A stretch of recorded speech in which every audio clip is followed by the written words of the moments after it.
Chapter 72. The old man declined several times and didn't need Yi Fan to stay. He said that if he passed by this place in the future, he would just have to pay for this meal. Old man, I have no home right now. I don't have anywhere to go. Please let me stay. I will be of help. Big brother, you don't have a home? The little girl was innocent and adorable. The tears on her face hadn't dried up yet. She looked up at him with a sympathetic expression. In the end, the old man allowed Yi Fan to stay. He cleaned up a room in the backyard and told him that he could leave at any time. At night, Yi Fan tossed and turned, unable to sleep. He finally got up and quietly went to the roof. He laid there and looked up at the sky. At this moment, the clouds had already dispersed. The bright moon hung high in the sky, sprinkling down moonlight like a thin mist. The sky was dotted with stars, shining like diamonds. The affection between the old man and the little girl inadvertently touched something hidden in the deepest part of his heart. The kind faces of his parents appeared in his heart from time to time. How are you guys? Yi Fan looked up at the starry sky as if he wanted to pass through the endless starry sky to reach the other end of the starry sky and return to his parents' side. Every time he thought of his parents, his heart couldn't calm down. Suddenly missing his aged parents must be very sad. For his parents, losing their only son in their old age was a kind of unbearable pain. Thinking of his parents' sadness, Yi Fan felt distraught. He wished he could immediately return to their side to calm their hearts and show a smile.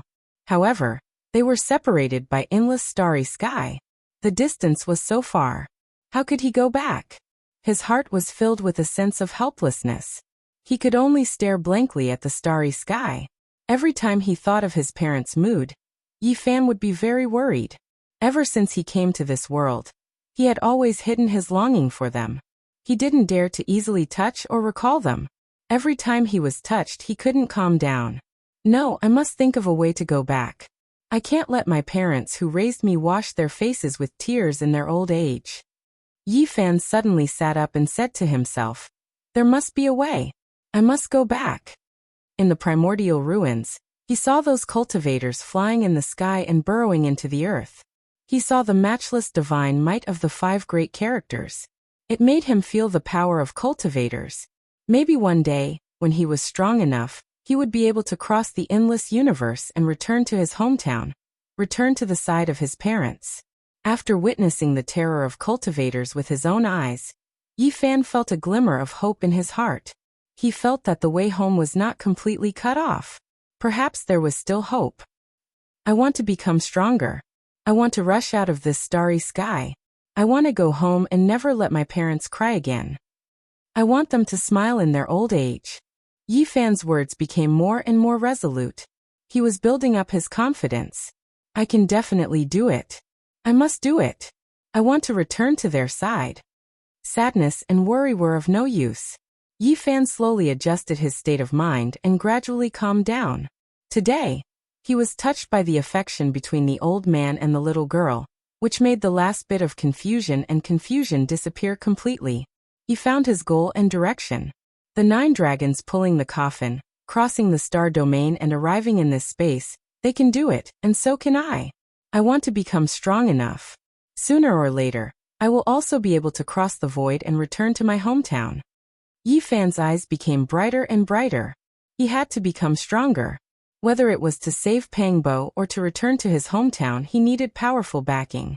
Unknowingly, he felt a trace of sleepiness and fell into a deep sleep on the room. It was not until the next morning when the old man's voice came over that he opened his eyes. Child, why did you go up to the room? Be careful, don't fall down. The little girl walked out of the room with sleepy eyes. Seeing Yi Fan on the room, she immediately opened her eyes wide in shock and said, Big brother, what are you doing?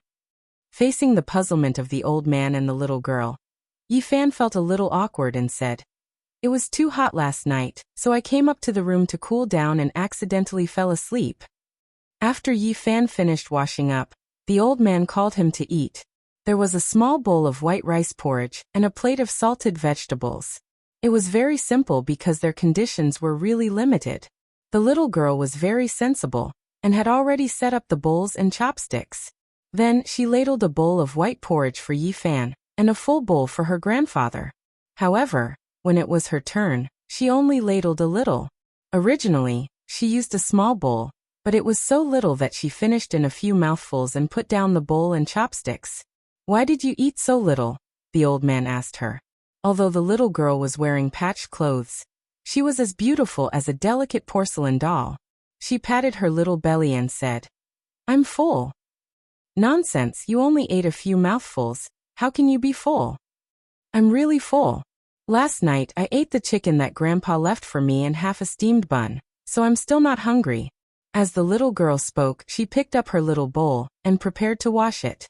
The old man pulled her back, filled her little bowl with white porridge, and said, "Good girl, you are still growing, so you need to eat more. Don't worry, we still have rice at home." "I'm not worried. I'm really full. Grandpa, you have to eat more." The little girl poured a lot of white porridge from her little bowl into the big bowl of the old man. The old man couldn't stop her, so he didn't say anything and just sighed. "Grandpa, will those bad people come today?" The little girl's blushing face revealed a trace of fear, and her voice was very tender as she said, "They have already taken our restaurant, and now they come here every day to cause trouble. We can't do business at all, and now we can't even eat. Why won't they let us go?" "It's okay. You don't have to worry. As long as Grandpa is here, you won't be hungry." The old man touched her head, and then added some white porridge to the little girl's bowl. Yi Fan didn't say anything, and silently finished this simple breakfast, but his heart couldn't calm down. The old man's surname was Jiang, which was a very old surname, and if traced back it would be very big, but the old man was very ordinary, just one of the many living beings, and now his life was very difficult. The sensible and beautiful little girl was called Ting Ting. Her parents passed away 2 years ago, leaving her and the old man to depend on each other. Yi Fan didn't say much, and after eating breakfast he said to the old man, "Uncle, I'm going out for a walk. You are unfamiliar with this place, so be careful," the old man warned. This town couldn't be said to be big, but it couldn't be small either. There were more than 1,000 families, and close to 5,000 people. At the most prosperous crossroads, there were a few restaurants and inns, and most of the grocery stores were also concentrated there, and the other places were mostly residential areas. Yi Fan walked around the town, and then walked out of the town. Many fields were close to the town, and in the distance was a mountain forest, where hunters went hunting every day. Yi Fan walked into the mountain forest, and the deeper he went, the more surprised he was.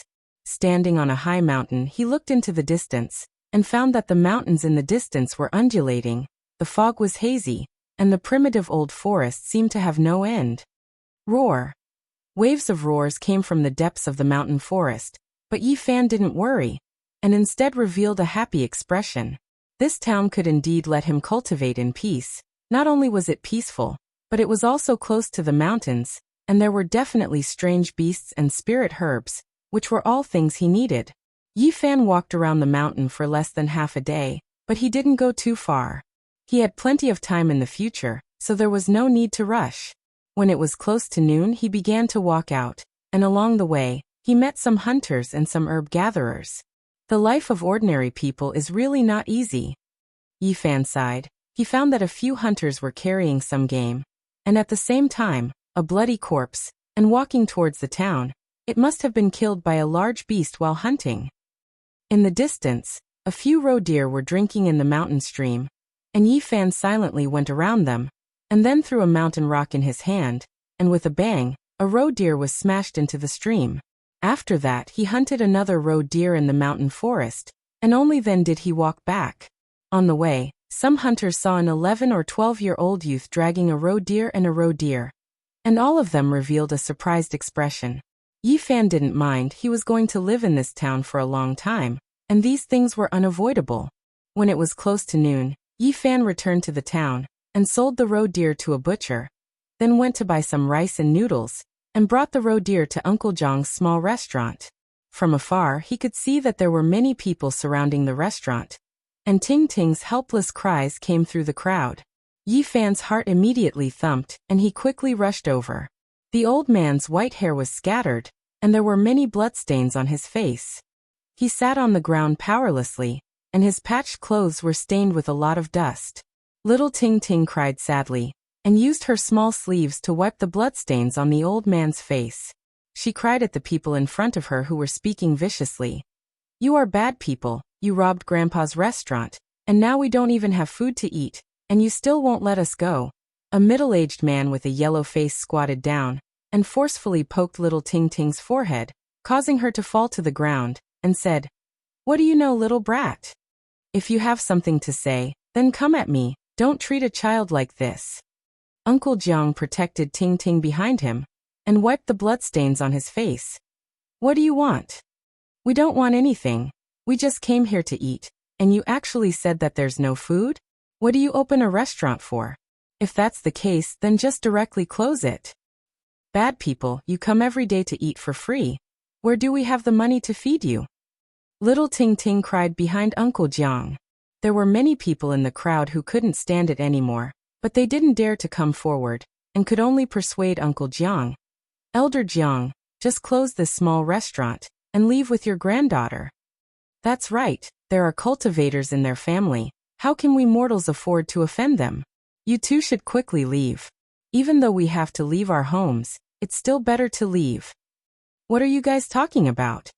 The middle-aged man with a yellow face stood up, and his gaze swept across the surrounding people. Those voices immediately became silent. Yi Fan's anger surged, but he didn't immediately make a move. There were cultivators in their family, and he was afraid that if he acted rashly, he would harm the grandfather and granddaughter instead. Of course, he definitely wouldn't let these people go. Not making a move now didn't mean that he wouldn't make a move later. At this time, the middle-aged man and a few others swaggered away. The surrounding people all came forward to persuade Uncle Jiang, and among them, little Ting Ting's heartbroken sobs could be heard. Only after a long time did the crowd gradually disperse.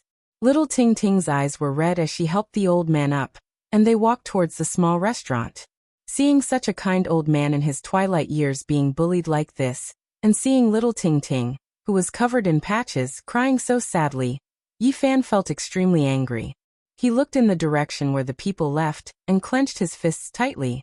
Chapter 73. It was already close to noon, and the small restaurant was deserted. There were no customers at all, and only little Ting Ting's sobbing could be heard.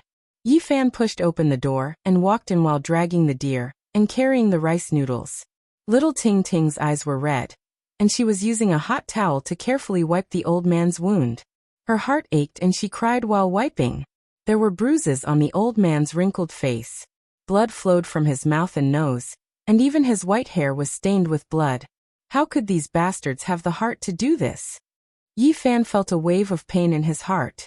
A kind-hearted old man with one foot in the grave suffered such a vicious attack. It was truly infuriating. Little Ting Ting was so cute and sensible. She was only 5 or 6 years old, but she was also poked on the forehead and fell to the ground. At this moment, her face was filled with sad tears. It was truly heart-wrenching and pitiful. "Big brother." Seeing Yi Fan return, little Ting Ting's tears rolled down again, and she began to cry loudly. "Good Ting Ting, don't cry. Grandpa is fine." The old man hurriedly comforted Ting Ting, and used his calloused hands to wipe away her tears. Then he looked at Yi Fan in shock and said, "This deer and the rice noodles. I caught the deer in the forest and the rice noodles were exchanged for with a deer." Yi Fan put down these things and took out a small jade bottle. He pulled out the stopper and poured out a bit of 100-grass liquid. Then he smeared it on the old man's wound. "You only ate a meal from us, you don't need to be like this." The old man was not good with words. He was very grateful but couldn't say anything. "Uncle, you don't need to say anything. A meal is indeed nothing, but the thought and friendship is very important." Speaking to this point, Yi Fan squatted down and helped Ting Ting wipe away the tears on her face and said, "Ting Ting, don't cry. I will stay here in the future, and won't let you feel wronged." "Big brother." Little Ting Ting's eyes turned red again. Her long eyelashes trembled and tears fell down. She looked down at her patched shoes and said in a small voice, "But those bad people will come again and bully us." "Don't be afraid. Big brother won't let those bad guys bully Ting Ting anymore." Yi Fan patted her head in pity.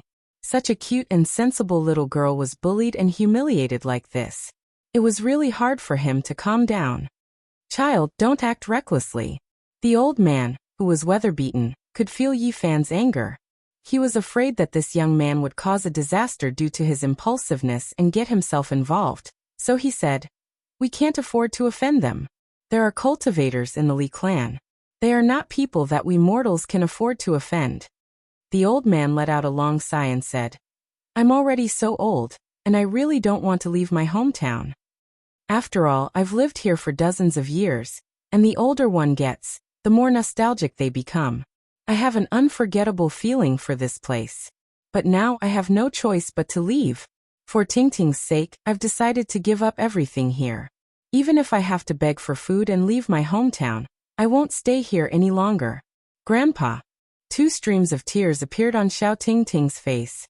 "Good girl, Tingting, don't cry.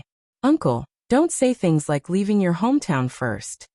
After comforting Xiao Tingting, Yi Fan said to the old man, "Don't worry, I won't cause any trouble. First, close this shop and I'll think of a plan. If I really can't think of anything, I'll leave with you." Yi Fan deeply knew that mortals have many unfortunate things. The most painful thing was losing one's son and leaving one's hometown. The old man had already lost his son, and now he was being forced to leave this small town. It was easy to imagine the pain in his heart. He really didn't want to see this pair of grandfather and granddaughter suffer misfortune. "Tell me in detail, what kind of background does the Li clan have?" "Child, what are you going to do? We will pack our things and leave here tomorrow. We will never return. Right now, don't provoke them. I'm not an impulsive person, don't worry." In the end, under Yi Fan's constant questioning, the old man finally told him some things. The Li clan was one of the largest clans in this town. Apparently, 3 or 4 people in the clan were cultivating outside. Cultivators were very mysterious to ordinary people. They couldn't be seen normally, so the people in the town were very afraid of the Li clan.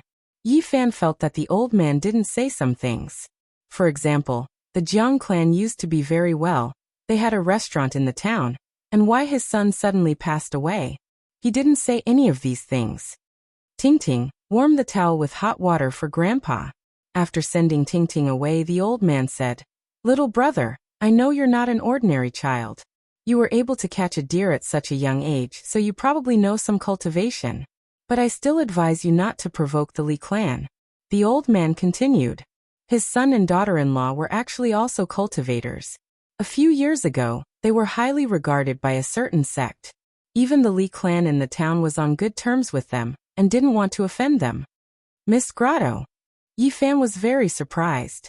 The sect the old man's son was in was actually one of the 6 grotto heavens in the Yin Kingdom. It was only 200 miles away from the town. A few people from the Li clan also cultivated in the Mist Grotto. One of them entered the sect at almost the same time as the old man's son, but his achievements were far behind. The Li clan's child had bad intentions and behaved improperly. He did an evil thing and my child was too upright, so he couldn't help but act. In the end, he made a great enemy. Tingting's father's talent was extraordinary. He was especially valued in the Mist Grotto, so he wasn't afraid of the Li clan disciple who entered the sect at the same time as him. But the weather was unpredictable, and people had good fortune and misfortune. 2 years ago, when Tingting's parents left the mountain to gather spirit herbs, they unfortunately died tragically under the claws of lightning birds. After Tingting's parents died, the Li clan no longer had any scruples. They first took away the old man's restaurant, and then took away his inn. They forced the poor grandfather and grandson to this state, but they still weren't willing to let them go. At this time, Xiao Tingting came back after washing the towel. She looked like a porcelain doll, but she said something that didn't match her age. "Why is it that the good are always bullied in this world, while the bad live to 100 years old?" Hearing her young words and seeing her wronged expression, Yi Fan and the old man looked at each other silently, not knowing how to comfort her. There are still many good people in this world. Tingting only sees one side. Everything will be better in the future. Yi Fan didn't want her little heart to develop negative emotions too early. "Yes, your big brother is a good person. By helping us like this, he and Tingting will both live long." The old man revealed a kind smile and said, "Today, I will stew the deer meat for Tingting to eat." The old man followed Yi Fan's suggestion and closed the small restaurant. At noon, The three of them ate a sumptuous meal. Tingting's little face was flushed and she finally smiled again. In the afternoon, Yi Fan wandered around the small town and found out the Li clan's properties, as well as the location of the old man's restaurant and inn. Then he indirectly learned a lot from other people. He didn't want to act rashly, afraid that he would implicate the old man and little Tingting. It would be the saddest thing to harm others instead of helping them. There are many people from the Li clan cultivating in the Mist Grotto. Yi Fan didn't feel confident. After all, he had just started cultivating. And this wasn't the most troublesome thing. The most troublesome thing was that there was someone from the Li clan cultivating in a super immortal sect outside of Yen country. He seemed to have extraordinary achievements. The Li clan is really hard to deal with. It seems that I have to think of another way. This made Yi Fan even more determined to cultivate. He had to become stronger or else his hands and feet would be tied. Even if he wanted to help Uncle Jiang and the pitiful little Tingting, it would be difficult to do so. No matter what, I can't let those bastards who attacked today go. Yi Fan didn't rush into action. Impulsiveness would only ruin things. He calmly returned to the small restaurant and began to meditate after entering his room. After getting the golden page book and the mysterious green copper, he hadn't properly examined them. Now he decided to start with the golden page book first. He used the Tao scripture and began to look inside. The yellow bean-sized golden sea of bitterness was like a divine moon in the darkness. The simple and imposing green copper was in the center of the golden sea of bitterness. It was motionless, as steady as a rock and silent. The golden page book was pushed to the edge of the sea of bitterness. Brilliant light flowed and flashed with bursts of divine brilliance. The densely packed small characters on it were like stars, radiating golden light, sacred and ethereal. The golden page book seemed to want to return to the center of the sea of bitterness. However, no matter how dazzling it was, it couldn't move the green copper at all. It could only drift at the edge of the sea of bitterness. Yi Fan's mind was completely immersed in the golden page book in the sea of bitterness. However, he encountered the same problem as last time. Every small character on the golden page book shot out golden needle-like rays of light. It made his mind hurt, and he couldn't see the characters clearly. How could this be? Is there no way to cultivate the mysterious method on this golden page book? Yi Fan frowned. This was like having a treasure mountain, but he couldn't take out any wealth. He couldn't even grab a copper coin in his hand. Suddenly, Yi Fan seemed to suddenly think of something and took out something from his pocket. A dark Bodhi seed appeared in his hand. It was as big as a walnut, and there were natural patterns on it. When they were connected together, they formed a pattern of a Buddha. The Buddha pattern was formed by nature. It was dark, simple, and natural. There was a faint Zen aura coming from it. The Bodhi tree can help people prove their Tao. Let me try with this Bodhi seed. It was because of this Bodhi seed that Yi Fan obtained a mysterious ancient scripture from the bronze coffin. At this moment he couldn't read the mysterious method recorded in the golden page book, so he wanted to try with this magical Bodhi seed. The Bodhi tree had other names. It was the tree of wisdom, the tree of enlightenment, and the tree of thought. Legend had it that it could awaken one's divinity and enlighten oneself. The moment Yi Fan held the Bodhi seed, he began to use the mysterious method recorded in the Tao scripture. Suddenly, golden threads flowed out from the sea of bitterness and gathered towards the Bodhi seed. At this moment, he didn't know if it was an illusion or if the Bodhi seed was really working. He felt his mind was empty and very peaceful. He began to look into the sea of bitterness again, and looked at the golden page book. It's really working. Yi Fan was amazed. The Bodhi seed made his mind empty and calm. He easily saw through the golden light, and saw the ancient words on the golden paper. The golden needles that were piercing to the eyes seemed to soften and no longer hurt his eyes. I've opened a treasure trove. Even with the Bodhi seed in his hand, Yi Fan couldn't calm down. He was very excited. He opened the complete Sea of Reincarnation scroll of the Tao scripture. The ancient characters transformed into divine splendor, continuously imprinting themselves onto his mind's stigma like stars shining brightly in the sky. Chapter 74. This golden page was mysterious and unfathomable. The densely packed characters on it were not read out. but turned into stars that rushed towards Yifan's mind. At this moment, Yifan felt auspicious lights descending from the sky, divine springs gushing out from the earth, lotus flowers blooming, and jade grass sprouting. Divine lights filled the sky. Dragons and phoenixes danced. Life tortoises breathed out auspicious chi. Purple chi came from the east. Golden light came from the west. 5-colored divine lights shone, and 7-colored divine rainbows crossed the sky. Many miraculous scenes, endless methods, appeared one after another. It was mysterious, like the heavenly music, like the hymn of the great Tao, rumbling in Yifan's mind. He was in a trance, as if he was intoxicated, like a desert that had been dry for a long time meeting dew. The endless yellow sand was gradually filled with vitality. Yifan felt as if many windows had suddenly opened, and all kinds of divine lights shot towards him. He tried his best to grasp something, but the light passed through the gaps between his fingers. It was very difficult to grasp. This was not cultivation. No one could understand such a profound truth in a short period of time. This was a kind of impact. The Sea of Reincarnation scroll of the Tao scripture was like the Milky Way pouring down from the 9 heavens. Silver light bursting out, majestic. What did this scroll say? It rushed into Yifan's mind in a very general way, allowing him to roughly understand what he had to cultivate and what realm he had to reach. The Sea of Bitterness, Life Spring, Divine Bridge, and Purmitha. These 4 realms perfectly explain the meaning of the Sea of Reincarnation scroll of the Tao scripture. A cultivator first had to open up the Sea of Bitterness, gradually strengthening it. Only then could one explore the Wheel of Life, because the two overlapped together. Then, an endless amount of life essence was released, lingering above the Sea of Bitterness, overflowing to every part of the body, nourishing the flesh, organs, and bones, strengthening the flesh shell, and beginning to transcend mortals. This was the first realm of the Sea of Reincarnation scroll, the Sea of Bitterness. The Sea of Bitterness covered the Wheel of Life, one above the other, overlapping. Every year, a mark would be left on the Wheel of Life, until the Wheel of Life was full of scars and completely collapsed. At that time, a person's lifespan would be exhausted, and they would die.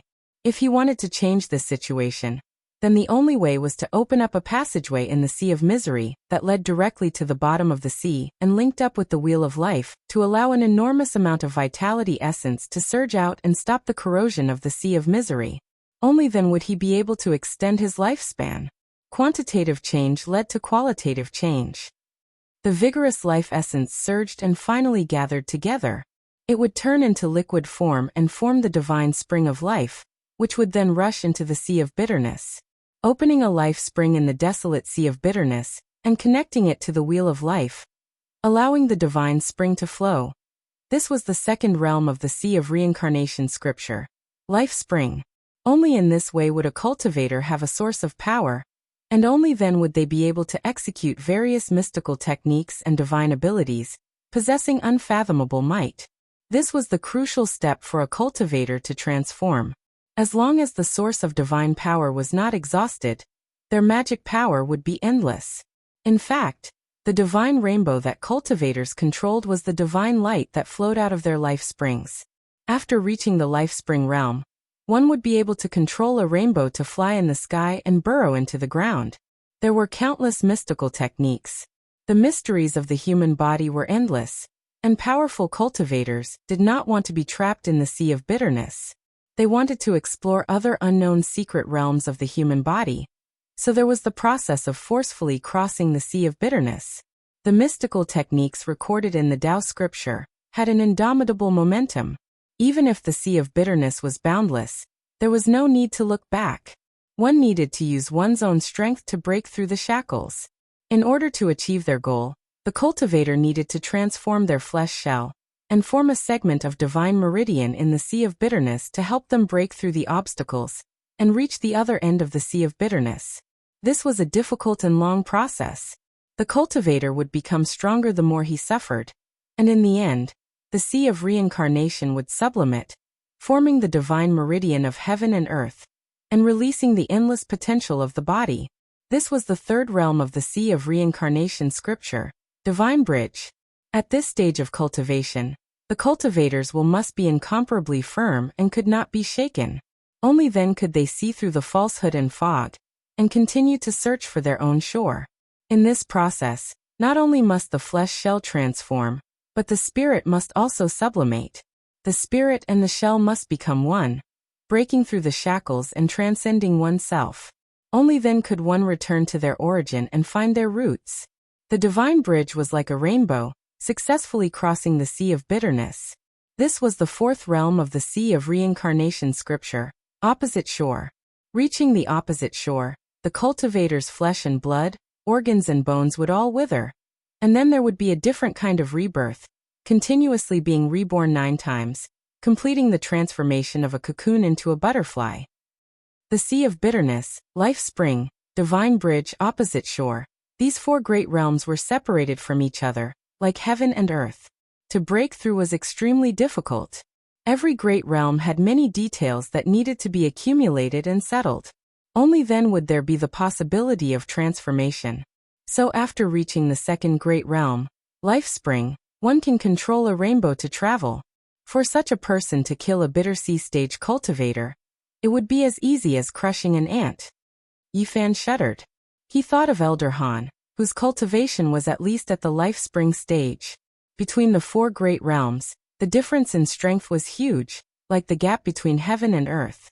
To classify Yifan as a bitter sea stage cultivator was really a bit forced, because the golden sea of bitterness that he had opened up was too small. It was only the size of a soybean.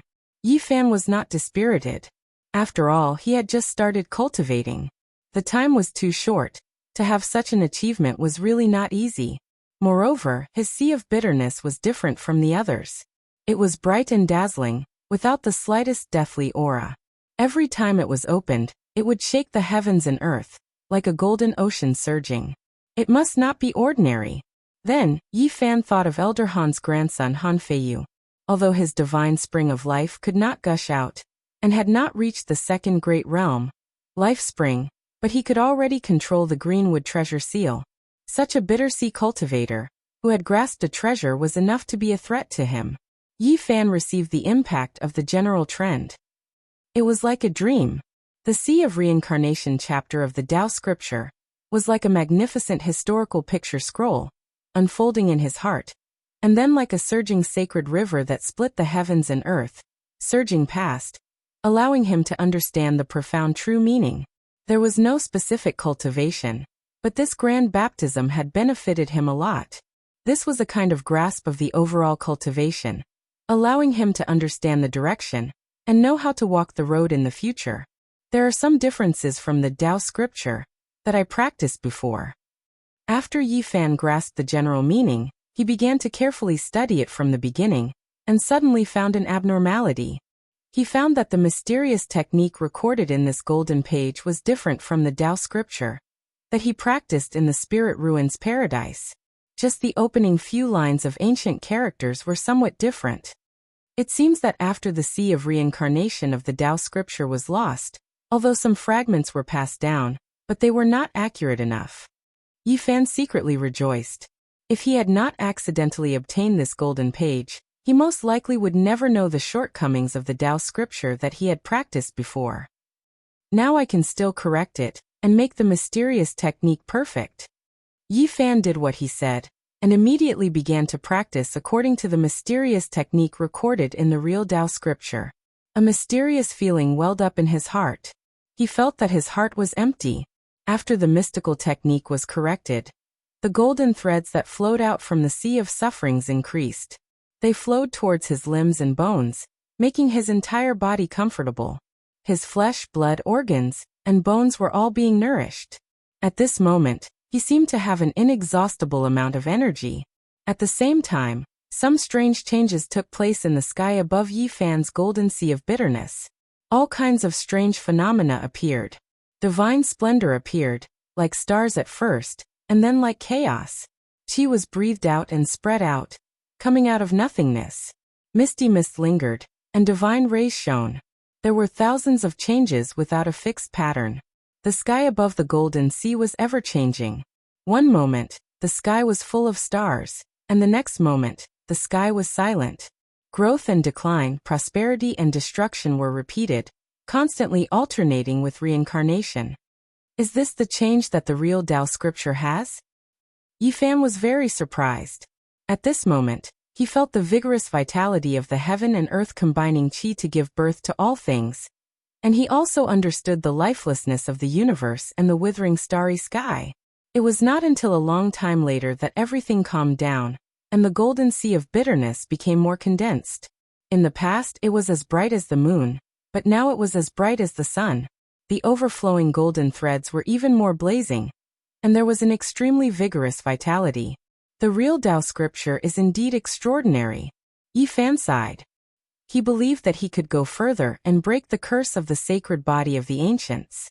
However, he was not complacent, because he knew that there were several ancient scriptures in the Eastern Barren territory that were comparable to the Tao scripture. They were all extremely profound, and they were all complete chapters that were not lost. Now they were all in the hands of the Holy Lands and the families of the ancients. At present, the mysterious technique that I practice is not worse than anyone else, and my starting point is not lower than anyone else's. Yifan's eyes shone brightly as he said, I will definitely be able to open up the sea of bitterness, let the divine spring gurgle, form the bridge between heaven and earth, reach the other side, and be reborn 9 times in a row, completing the metamorphosis of breaking out of the cocoon and becoming a butterfly. Chapter 75. After dinner, Yifan continued to comprehend the Tao scripture. For the whole night, he was immersed in a mysterious state. The golden sea of bitterness was spread out and out of nothingness. The stars were shining, the chaos was hazy, and it was ever-changing. It was not until the second day that he woke up from this state. He was not tired at all. The essence of life in the sea of bitterness was overflowing, making him feel refreshed. Big brother, it's time for breakfast. Little Ting Ting bounced over and called him to eat. Her little face was filled with a happy smile. Although the clothes on her body were not fitting and were tattered with many patches, it could not hide the unique brilliance of her bright childlike face. Yifan sighed. A child was a child. She had experienced such a tragedy yesterday and suffered so much grievance. She cried so sadly, but when she woke up, she was no longer sad and quickly forgot all the unhappiness. Is Ting Ting happy? Yifan asked with a smile. Yes. Ting Ting nodded seriously and said, now that there is food, Grandpa doesn't have to be reluctant to eat. He saved it for me. Of course Ting Ting is happy. Yifan was startled. It turned out that some people's happiness was so simple. Being able to eat made Ting Ting so satisfied. Compared to those who tried their best to fight for fame and fortune, this standard was too low. Perhaps it was because of this simple happiness that such a pure beauty was born. Looking at her blushing little face full of smiles, Yifan was deeply infected. He dotingly touched her head and then pulled her out of the house. When it was close to noon, the middle-aged man from the Li family came again. Seeing that the small restaurant was closed, he kicked it a few times and cursed. Open the door, Grandpa is here to eat. Inside the small restaurant, Ting Ting was very nervous. Her big eyes were full of fear. She tightly leaned against the old man's arms, afraid that those people would break in. Uncle Jiang gently patted her back and comforted her in a low voice. Yifan stood in the house and listened to those unpleasant curses. He gradually frowned and his eyes became colder. Fine, old man Jiang, if you don't do business, just wait to starve to death. You're already 70 or 80. Let's see what you can do. The person outside cursed and smashed the 2 pots of flowers outside the door. Then he used a dagger to carve on the door until it was beyond recognition. Only then did he swagger away. Grandpa. After a long time, Ting Ting timidly said, will those bad people come tomorrow? It's okay, Ting Ting, don't be afraid. Grandpa won't let them hurt you. The old man kept comforting her. Ting Ting whispered, those bad people do evil every day. Why no good people come to punish them? Yifan felt that in this world, the words of a child were indeed the truest. There were many injustices, but not all of them could be cared about. Ting Ting, don't worry. They won't come tomorrow. Yifan squatted down and smiled. Come, let's go eat. I'll make you a good dish for lunch. Yi Ting Yi Yifan school. Don, I said, Ting Ting Ting in. Big brother, you know how to cook? Ting Ting Ting's eyes were filled with disbelief. The little girl blinked her big eyes in disbelief. I don't believe it. Grandpa can cook anything. In the past, when we still had a restaurant, Grandpa cooked delicious food for me every day. Sweet and sour spare ribs. Have you tried it? Sweet and sour pork ribs, have you ever eaten it? Even the old man beside her was puzzled. As expected, Ting Ting showed a confused expression and said, How can sugar be put with pork ribs? Even the old man beside her was puzzled. In the end, Yi Fan could only be an armchair strategist. His culinary skills were terrible, but after the old man learned the method, he did it himself and finally brought the sweet and sour deer ribs to the table. Little Ting Ting had a great time eating this meal, and was filled with a happy smile. Yi Fan liked this kind of harmonious and joyous atmosphere. It made him feel at home and vaguely gave him a sense of sustenance. After lunch, the old man let Ting Ting take a nap. He brewed a pot of coarse tea and brought it to the clean square table. He asked Yi Fan, Child, are you going to do something? Don't be rash.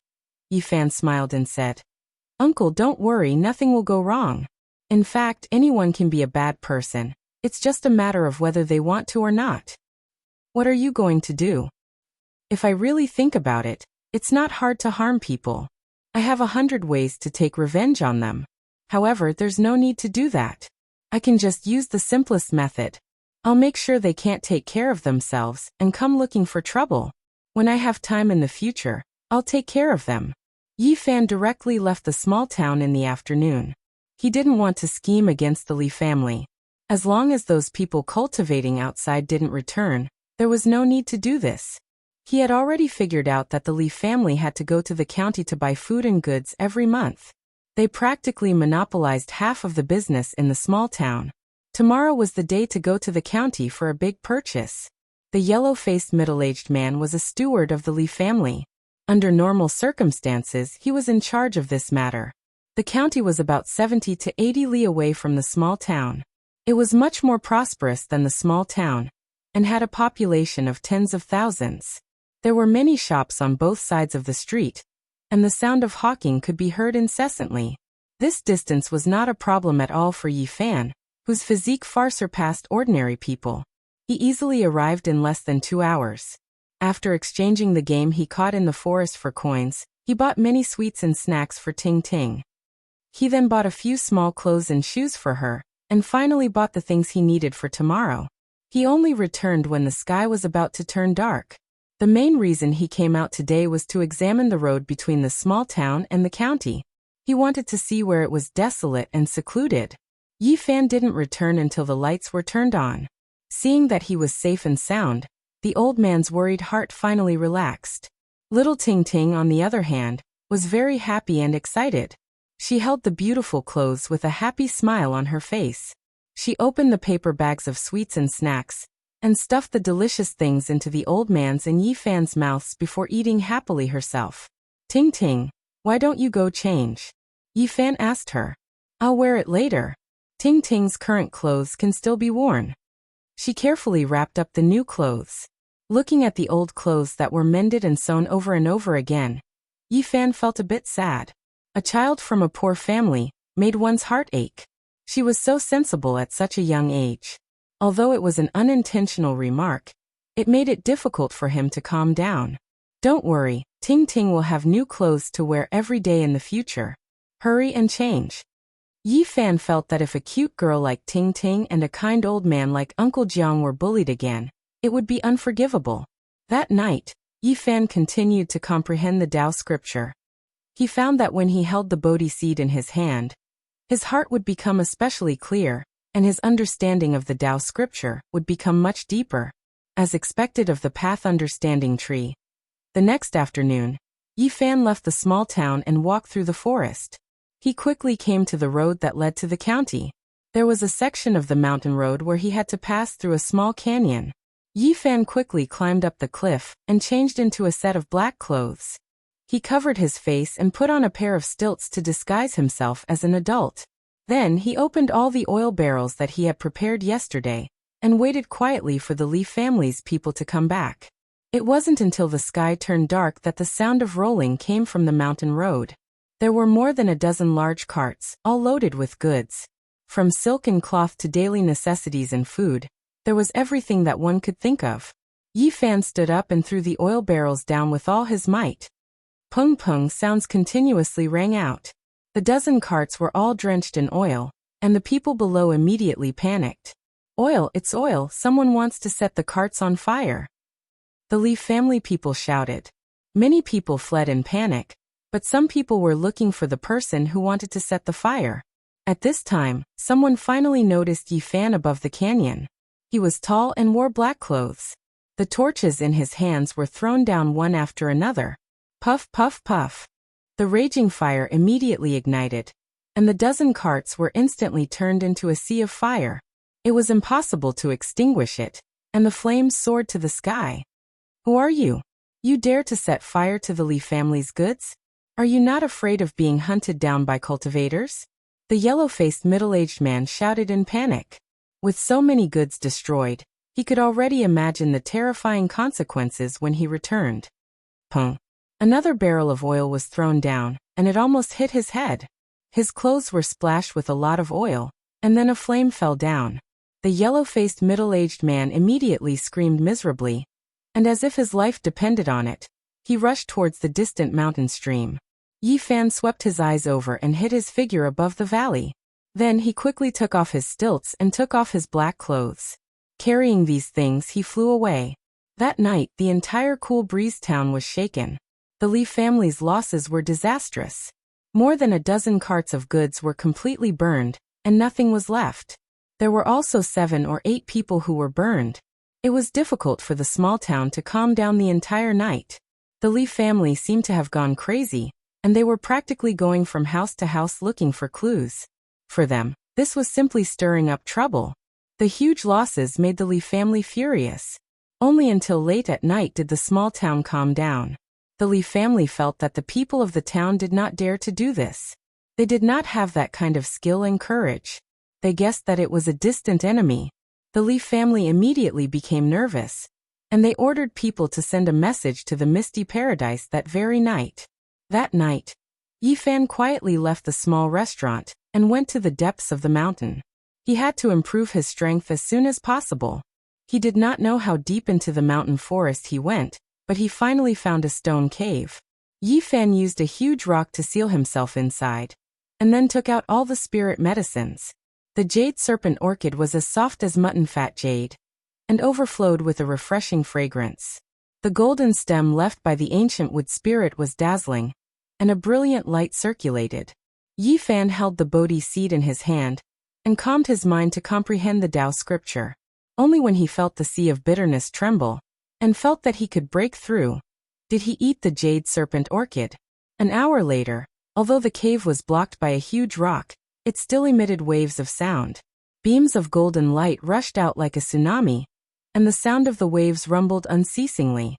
It was not until the latter half of the night that everything calmed down.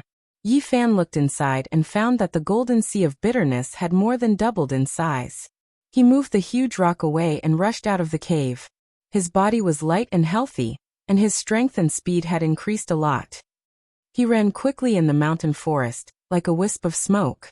In the end, he returned to the cave and sealed the cave entrance with a huge rock again. Without hesitation, he swallowed the golden stem left by the ancient wood spirit, and then held the Bodhi seed in his hand to comprehend the Tao scripture. In the latter half of the night, there was a deafening sound in the cave. The huge rock blocking the cave entrance suddenly collapsed, and the stones shot out in all directions. It was like a volcanic eruption, and also like the 9 heavens Milky Way pouring down. The cave was filled with dazzling light, tsunamis shook the sky, and thunder was unceasing. Yi Fan's sea of bitterness turned into a golden ocean, and kept rolling high into the sky. This situation lasted for a full 2 hours, and then the terrifying sound slowly subsided. The divine light gradually faded, and Yi Fan rushed out quickly. The cave behind him let out a rumbling sound and quickly collapsed. The reason it hadn't collapsed before was because the golden light was supporting it. At this moment, it was close to dawn, and the mountain forest was not particularly dark. Yi Fan felt that his body was full of vitality, and there was an exuberant essence flowing in his body. The golden sea of bitterness had expanded from the size of a soybean to the size of a pigeon's egg overnight. It had expanded several times. He was very surprised. All of this was caused by the golden stem left by the ancient wood spirit, which contained 10 times more life essence than the jade snake orchid. It was really a rare treasure. Yi Fan could not calm down. He found that his body was like a bottomless pit, and he did not have to worry about the medicinal effect being too strong. As long as he could provide enough life essence, he could continue to open up the sea of bitterness. Did the curse of the sacred body of the ancients not appear on me? Or is this the curse? Every step forward requires a huge amount of life essence. In this way, the path will become narrower and narrower, and it will be difficult to open up the sea of bitterness in the later stage. If ordinary people absorbed so much life essence, they would have already broken through the sea of bitterness, and their body would have already collapsed. If ordinary people absorbed all of this life essence in a long time, the sea of bitterness opened up should be bigger than mine. Yi Fan pondered. His cultivation was simply a kind of extravagant squandering. He said to himself, "Is it a waste? I don't think so." At this time, he found that his sea of bitterness was exceptionally condensed. Although it was only the size of a pigeon's egg, it contained a total of 19 divine patterns, and it was extremely exuberant. When the sea of bitterness of ordinary people was the size of a pigeon's egg, I'm afraid it would be difficult to condense divine patterns, but my golden sea of bitterness has done it long ago. Yi Fan did not feel that it was extravagant. Instead, he felt a sense of accomplishment. His golden sea of bitterness was different. Whoosh whoosh whoosh. Yi Fan gently flicked his 10 fingers, and suddenly more than a dozen divine patterns shot out. Like dazzling sword auras, they all pierced through the mountain rocks in front of him. If I open up a sea of bitterness of the same size, the divine power I have will be many times stronger than others. This made Yi Fan's thoughts fluctuate. But if I want to succeed in my cultivation with this kind of physique, I need a huge amount of life essence as a backing. After thinking about this problem, he could not help but frown. But it's not just limited to spiritual medicine. If I can find the source that Elder Wu Qingfeng mentioned, I should be able to break through in a treasured land with extremely dense spiritual qi. According to ancient records, in the era when the qi of heaven and earth merged to give birth to all things, it was chaotic and hazy. The spiritual qi was very dense, and many spiritual objects could absorb the original qi of heaven and earth, forming amber-like crystals that contained a huge amount of life essence. The ones that were preserved until now were called source. To cultivators, they were extremely precious. Some of the best source could be said to be priceless. From the era when all things were born to the ancient times, the original qi of heaven and earth gradually thinned, and it was very difficult for spiritual objects to form source. However, in the last glorious era, all things flourished, living creatures were powerful, and there were many spiritual medicines. As a result, many rare god source was formed. People later discovered that there were living creatures sealed in amber-like crystals. After such god source was mined, it could provide endless qi of life. That really is an era that people yearn for. Chapter 76. At the beginning of the world, the universe gave birth to all living things. The era that countless cultivators yearned for was gone forever. Yi Fan could only sigh. His harvest this night was huge. The bitter sea expanded from the size of a soybean to the size of a pigeon egg. Most importantly, there were 19 divine markings in the golden bitter sea. He already had extraordinary battle strength and became a cultivator of the bitter sea stage, removing the word barely. At this moment, the sky was already bright. Yi Fan hunted 2 pheasants and a hare in the mountain forest, and picked some wild fruits before heading back to the small town. After returning to the small restaurant, the old man had just placed breakfast on the table. Little Ting Ting was perseveringly knocking on his door, urging him to get up. Yi Fan couldn't help smiling. Seeing him come back from outside, little Ting Ting was very surprised, and Uncle Jiang was hesitant to speak. He had lived for so many years, and naturally guessed that the arson incident was related to Yi Fan. Today we have additional dishes for lunch: braised hare, green leaf chicken. Come, try these wild fruits first. Yi Fan handed a few bright red fruits to the little girl. Oh, there's delicious food again. Little Ting Ting was very happy. After eating breakfast, Yi Fan returned to his room and continued to study the Tao scripture. He felt that every time he reread the Tao scripture, he would have a different feeling. Hey! Yi Fan was surprised. He found that the opening lines of ancient characters on the Golden Book were slowly blurring, as though they would soon disappear. Fortunately, I have already remembered it, otherwise there would really be trouble. He did not understand why this situation would happen. Until noon, Yi Fan was awakened by a loud noise. Old bastard, don't talk nonsense. Quickly prepare some food and wine, otherwise I will tear down your small restaurant. What bad luck, this fire is too terrible, that bastard deserves to be cut into pieces. He made us so miserable. Manager Lu, what should we do in the future? To be beaten out of the house by the Li family, it really doesn't sound good. You ask me, who do I ask? Let's take one step at a time. Old Jiang, what are you standing there for? Hurry up and prepare a table of food and wine to calm us down. Otherwise, prepare to be a corpse. It was the yellow-faced middle-aged man and his subordinates. Right now, they were all wrapped in bandages. Some of them were burned by the fire yesterday, while others were beaten up and chased out by the Li family. Little Ting Ting stood in front of the table and said timidly, "Don't yell at my grandpa.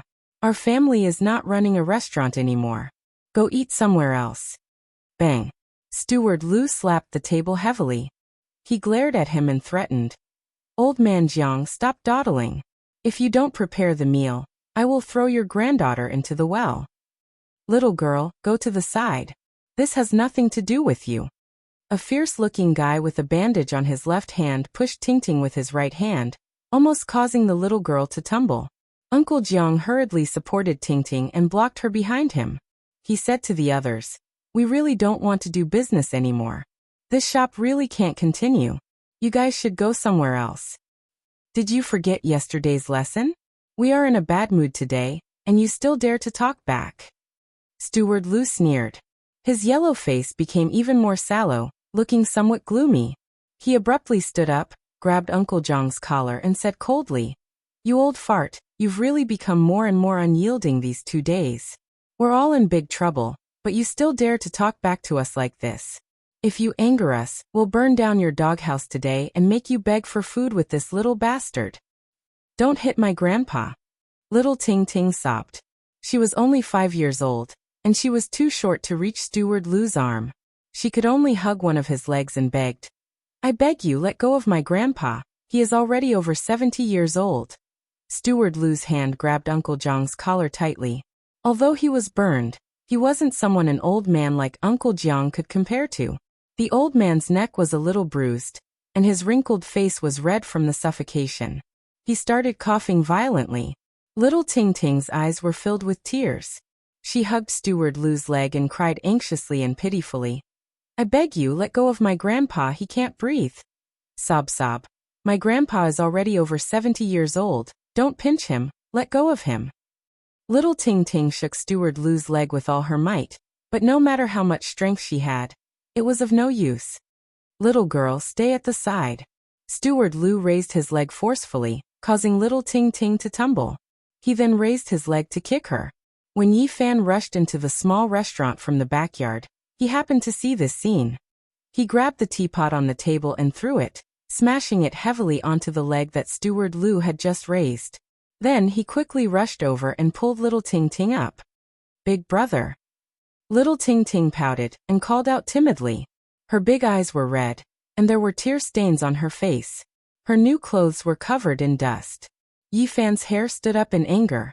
It was as if there was a fire burning in his body. He immediately pushed Steward Lu's hand away and rescued Uncle Jiang. Then he said angrily, "You have the heart to lay your hands on such a lonely old man. Are you still human? Where did this little bastard come from? How can you speak like that?" The people at the side couldn't take it anymore. They all stood up and stared at Yi Fan with hostility. Steward Lu's yellow face was incomparably gloomy. He looked down at Yi Fan from above and said, "Little bastard, you're still so young, yet you want to fight for justice like an adult. In a bit, I'll throw you into the gutter. Let's see if you still dare to shout like that." Uncle Jiang's neck was bruised and his face was flushed red. He squatted on the ground and coughed for a long time before he recovered. Little Ting Ting was incomparably nervous. She sobbed while lightly patting the old man's back. She cried, "Grandpa, are you all right? Don't scare Ting Ting Ting. Ting Ting Ting is very worried. Ting Ting Ting is very scared." Seeing all of this, Yi Fan's anger burned even more. However, his eyes gradually became ice cold. He stared at Steward Lu and said, "You're already so old. Did you live all your years like a dog?" Motherf asterisk Kerr, where did this bastard come from? He actually dares to speak to Steward Lu like that? Beat him to death. The yellow-faced middle-aged man hadn't even expressed his opinion when a fierce-looking fellow rushed over from the side and raised his hand to slap Yi Fan's face. However, this person himself let out a blood-curdling scream on the spot. Because Yi Fan was the first to make a move and pinched his bandaged arm. Everyone present didn't know how much strength Yi Fan had. They all thought that this fellow's heart-wrenching scream was because his wound was touched. Steward Lu being kicked out of the Li family was all within Yi Fan's expectations. However, he didn't expect him to be so domineering. Even after falling into such a state, he still came here to act like a tyrant. "Little bastard, your guts are really not small." Steward Lu sneered and stretched out his hand to slap Yi Fan's face. His movement wasn't fast. He wanted to humiliate Yi Fan. "Pa." Yi Fan swung his palm and with a pa sound, Steward Lu was sent flying. He suddenly hit the square table behind him, and a string of blood sprayed out from his mouth for 3 to 4 meters. He struggled to climb up and spat out 7 or 8 teeth. "Motherf asterisk Kerr, kill this bastard for me." Steward Lu was furious.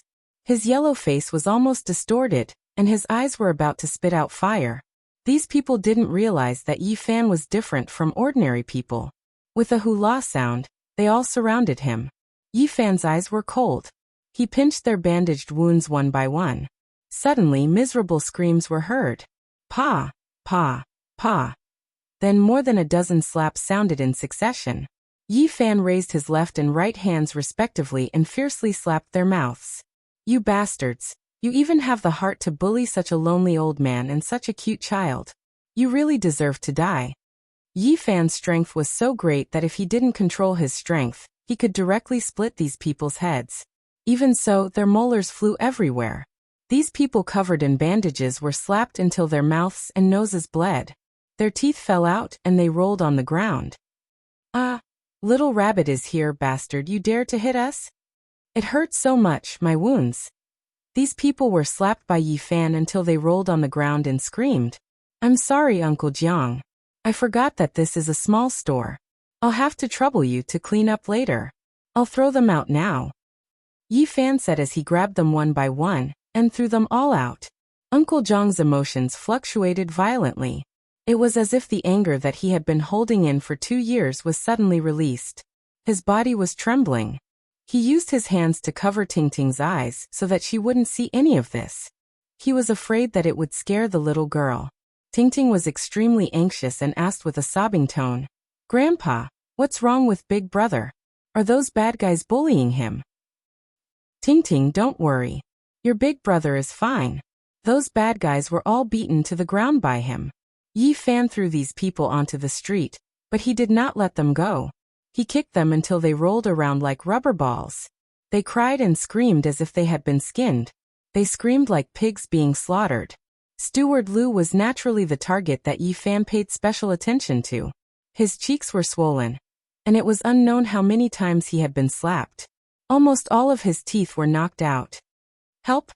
Murder!" These people screamed and cried for help, attracting many onlookers. However, no one tried to stop them. Many people even wanted to go over and kick them a few times. When Yi Fan saw this, he loudly said, "Fellow villagers, what are you waiting for? These people were the dogs of the Li family, and now that they have been kicked out of the Li family, there's nothing to worry about. Come and beat them up. Teach them a good lesson." These words exceeded Yi Fan's expectations. With a whoosh, everyone surrounded them. Men, women, old, and young were tearing and pulling at the people on the ground. "I heard this morning that they were beaten up by the Li family because their goods were burned. Looks like it's true. No wonder this young man can beat them up. so they are covered in injuries. Otherwise, this young man would have suffered a great loss today. Beat them. Beat these bastards to death. The crowd was enraged. They rushed forward and beat the people on the ground. It wasn't hard to guess how unpopular these people were. Now that the crowd was enraged, all of their anger erupted. The people on the ground kept rolling. Their screams were no longer human. They cried and cried for their parents. They were beaten until they lost control of their bowels and urine. The stench was overwhelming. Yi Fan originally wanted to take advantage of the chaos to break some of their bones and make them behave for a year and a half, but now he realized that he didn't need to do it. The men and women, old and young, who surrounded them, beat the drowning dogs. Several people's arms and legs were all broken. They would probably be crippled for the rest of their lives. One could imagine how much anger they had aroused. Spare us, we won't dare to do it again. I hope someone's dead. Chapter 77. Steward Liu and the others were beaten so badly that they could barely breathe. They lay on the street like dead dogs. In the past, they had gone too far and had already aroused public anger. If it weren't for the advice of a few prudent old men, they would have been beaten to death. In the end, everyone threw them to their own doorsteps like dead dogs. This matter could be said to be very satisfying. At noon, the small restaurant was filled with laughter. Little Tingting's smile was exceptionally bright. She was no longer worried or afraid. Uncle Jiang also let out the anger in his heart, and the wrinkles on his face seemed to have melted a lot. He made several dishes, such as rabbit meat in red, rabbit meatballs in clear soup, sweet and sour rabbit ribs, green leaf roll chicken, spicy diced chicken, and some vegetables and wild fruits. This meal lasted for a long time. From time to time, it was mixed with laughter. This harmonious atmosphere gave Yi Fan the illusion that he had returned home. After lunch, Yi Fan directly went deep into the mountains. He began to try to control the divine glyphs, because it was very crucial and important for his later cultivation. Every divine glyphs was like a divine iron chain, lingering above the golden sea of bitterness. This was the primitive form formed by the condensation of life essence. Cultivators could sacrifice the divine glyphs into various shapes such as flying knives, daggers, and so on. They could be released from the body to kill the enemy, which was more effective than the divine glyphs. Some people would spend a lot of time and effort to sacrifice the primitive divine glyphs into flying swords, small shields, divine halberds, and so on. This way, it would be easier to control, and its power would be much greater when facing the enemy. There were also some people who were not afraid of complexity and mystery. They repeatedly tempered the divine glyphs into cauldrons, bells or towers, and so on, which could exert all kinds of mysterious power. Legend has it that the tools refined by a few cultivators using the divine glyphs might undergo unexpected changes in the later stages. The path of Tao interweaved inside the tool, which had unfathomable power. Of course, the probability of this was very low. Only those extremely talented and powerful cultivators might have such a chance. Based on past experience, the more complicated and profound the artifact, refined from the primitive divine pattern, the more powerful it was. Relatively speaking, the cauldron, bell, or tower had a higher chance of interweaving the path of the Tao within it. Of course, the more complicated a tool was, the more difficult it was to take shape. Even after spending an endless amount of time and energy, they might not even be able to forge a silhouette, wasting their time. Moreover, even if he was lucky and succeeded, it would be difficult for him to reap the rewards after cultivating bitterly to the later stages. After all, the chances of the trajectory of the Tao appearing was too tiny, and it was only a legend to most cultivators, and it only belonged to a few extraordinary figures. It was very important for a cultivator to refine a primitive divine rune into a tool.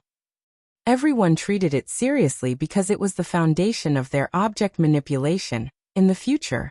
For example, Han Feiyu controlled the greenwood treasure seal, Elder Han controlled the 12 green wooden swords, and the Heartless Taoist controlled many kinds of spiritual weapons. The premise was that they had already refined the primitive divine rune into a tool, and used the tool to control all kinds of weapons. The vast majority of people, after refining the divine rune into a tool, would choose a spirit treasure of the same shape. Only when the two were the same, could they display the greatest power? Of course, because the shape was different, it was not that they could not control other weapons, but it was more or less at a lower level. There were also some cultivators that constantly condensed divine rune, repeatedly refining their tool, and did not need to control other physical weapons. The tool that was forged was their spirit treasure. According to the records of the Sea of Reincarnation of the Tao scripture, the Bitter Sea, Life Spring, Divine Bridge, and Pur-Mythos stages, each stage could refine a tool. Yi Fan was already a cultivator of the Bitter Sea stage, and now he was going to refine his first tool. He was seriously considering what to choose, because this was a matter of great importance. Once the tool was formed, it would be very difficult to change it. Moreover, the first tool was the foundation of his future, and was much more useful than the tools that were forged in other stages. Since he had chosen the path of cultivation, everything had to be considered in the long term. Yi Fan first eliminated flying swords, shields, spears, and other ordinary weapons. Even though he knew that the hope was slim, but he still hoped that his tool would be able to interweave the path of the Tao in the future. Therefore, he decided to choose from those complicated and mysterious tools. Just what should I choose? Yi Fan seriously and carefully considered for a long time, and finally his eyes lit up. Finally, he made a clear choice. He decided to refine his divine rune into a cauldron. This was not an impulsive decision, but a decision that Yi Fan had made after careful consideration. It was not only because he liked the cauldron, but more importantly, the cauldron was the most mysterious object in ancient China. The cauldron ran through the entire ancient history of China. The collapse of mountains and rivers, the change of dynasties, the rise of feudal vassals, the unification of the 9 regions, were all inseparable from the cauldron. It was the divine tool of the 9 regions, the sacred object of the country. Seeking the throne of the Central Plains, the golden age of the spring and autumn period. There were countless idioms that were related to the cauldron. The cauldron had a long history in ancient China, and was the most mysterious tool of the state. It could even be said that the cauldron could represent ancient China. It was difficult to say just how long the history of China was. There were some things that were not recorded and passed down. Yi Fan thought of many things, so he chose the cauldron. In the pre-Qin period, there were many saint emperors and ancient emperors who had worshipped on Mount Tai, including Fuxi, Shennong, the Yellow Emperor, and other 72 ancient emperors. Now, in Yi Fan's view, there were too many mysteries. Deducing from his own experience, it was not difficult to find that ancient China was shrouded in endless fog. There seemed to be an extremely mysterious period in ancient China. That period of time was buried in the vast river of history. From various clues, some things could be detected. The ancient people seemed to have mastered extraordinary power. The cauldron, as the most mysterious object passed down from that period, was naturally valued by Yi Fan. It was the most important sacred object that ran through the history of ancient China, so he naturally chose it as the important tool.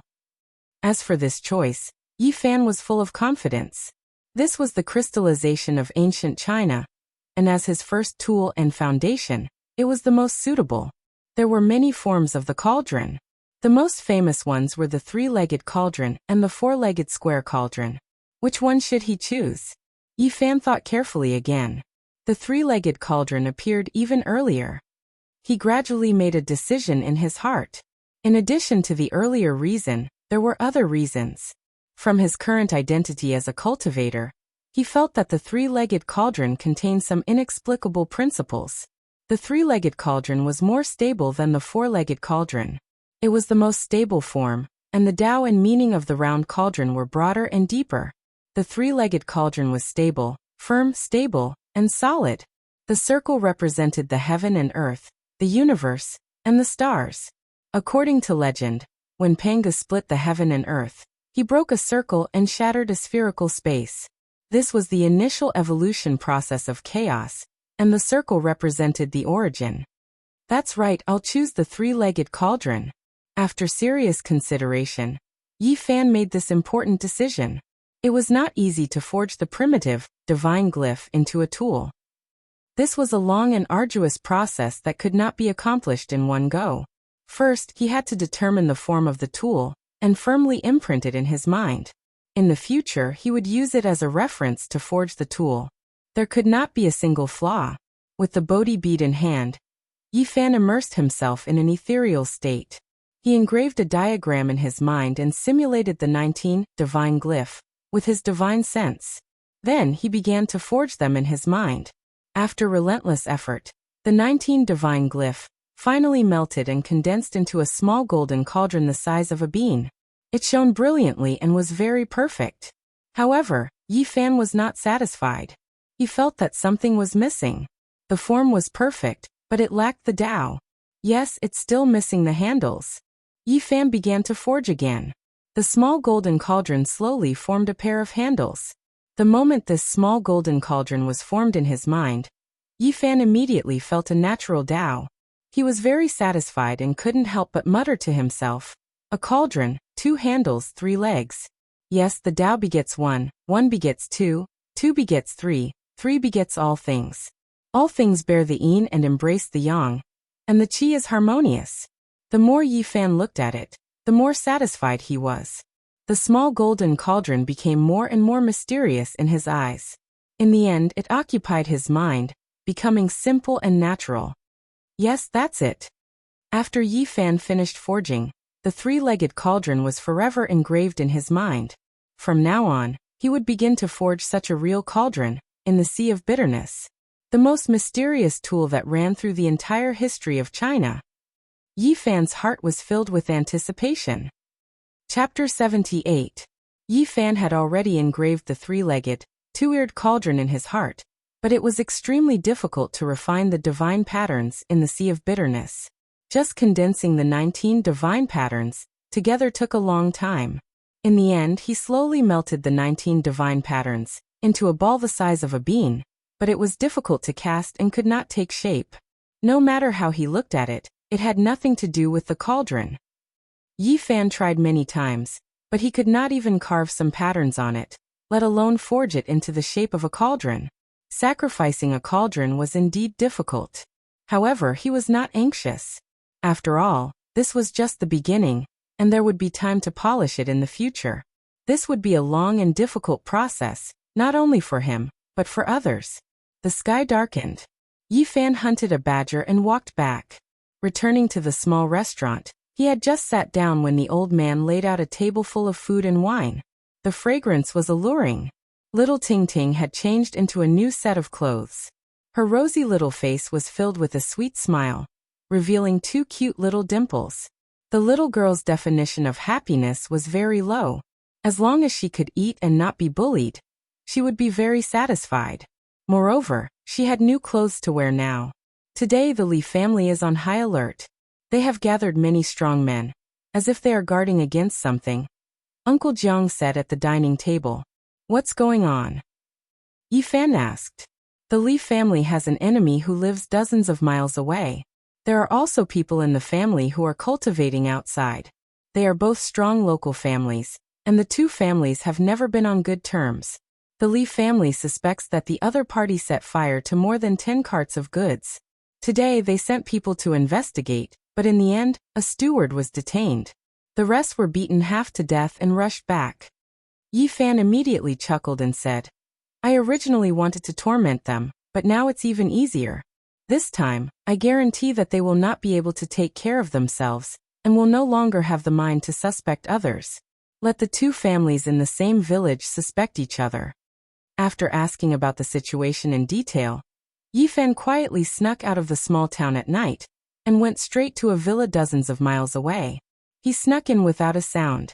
Although there were people in the family who were cultivating outside, there was no such person in the family at the moment. To Yi Fan, it was as if he didn't exist. After more than an hour, he found a person tied up tightly in a woodshed. Is that Steward Zhang? The voice of the person in the woodshed was shrill, similar to what Uncle Jiang had described. He immediately replied, It's me. Who are you? Steward Zhang, I'm here to save you.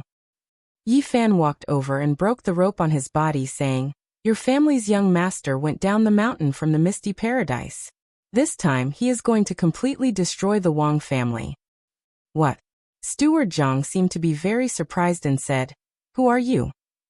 Yi Fan's voice immediately turned cold as he said, "Calm down. Your family's young master has invited a few martial brothers, and I am one of them." "Greetings, great immortal old master." Even though Steward Zhang could tell that the other party was young, after learning that the other party was a cultivator, he immediately kowtowed like a bug. "No need to kowtow. Right now, I have something to tell you. Listen carefully. Great immortal old master, please speak. There are a few barrels of oil here. Go outside and set them on fire. When the fire is lit, shout loudly that your family's young master is going to destroy the entire Wang family. Ah, if that's the case, will I be caught and killed by them?" At this moment, how could Steward Zhang think of anything else? All he was thinking about was whether or not he could preserve his own life. "Don't worry, we are responsible for your safety. The few of us want to slowly torture them and let the Wang family die in fear. Okay, I'll go set the fire now. When the time comes, I'll charge together with great immortal old master." Yi Fan patted his shoulder and said meaningfully, "You've done a great service." Being praised like this by an immortal in his eyes, Steward Zhang's blood immediately boiled. His hatred for bullying his neighbors was completely unleashed. He picked up a few barrels of oil and rushed out with large strides. Yi Fan picked up the broken rope on the ground, then turned around and disappeared into the darkness. Not long later, the mountain villa was ablaze. 4 to 5 places were set on fire at the same time. Just at this moment, Steward Zhang's shrill voice rang out. It was especially ear-piercing in the middle of the night. He said, "Wang family's son of AB*TSH, I've set your nest on fire. Just you wait, my family's young master will destroy your entire family." The Wang family was instantly in chaos. There were the cries of women and the curses of men. Very quickly, there were people holding shining blades and rushing towards Steward Zhang. At this moment, Steward Zhang was extremely excited. With a celestial supporting him, he had no fear and lit 4 to 5 more fires. When the Wang family people saw this, their eyes turned red. They roared in anger and rushed over. They waved their blades and slashed. Under the illumination of the fire, the snow-white blades were especially eye-catching. Only at this moment did Steward Zhang feel fear.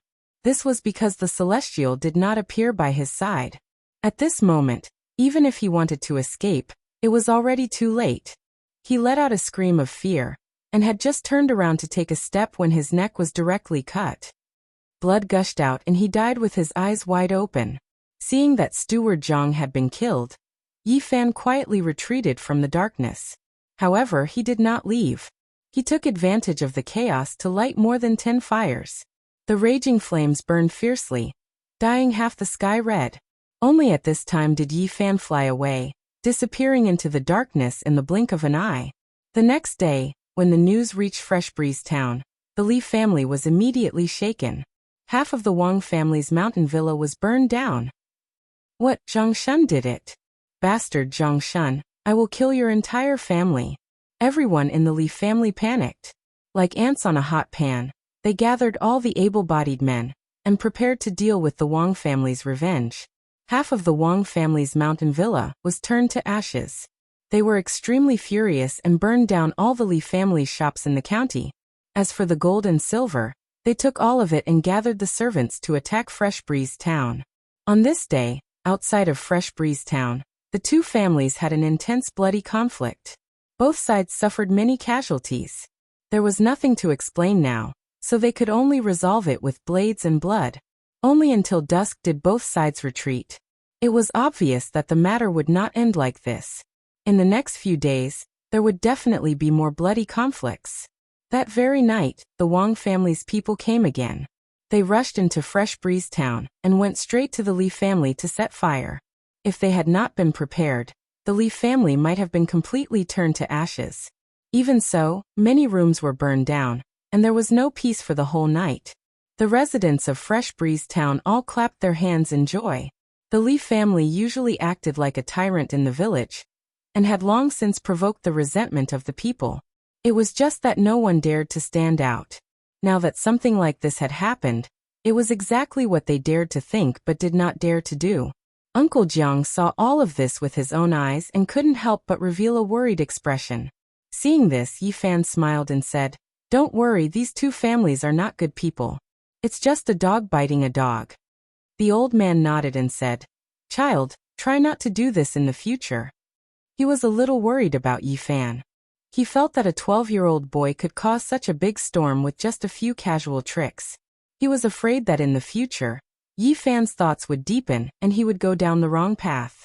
Yi Fan immediately chuckled and said, "Uncle, don't worry. I have never had the intention to harm anyone. I only do this to people like them. The Li family's people who are cultivating outside are probably coming back." The old man revealed a sad expression as he thought of his own son. "I think so too. With such a thing happening to the Li family, they must have gone to the Mist Paradise to send a message.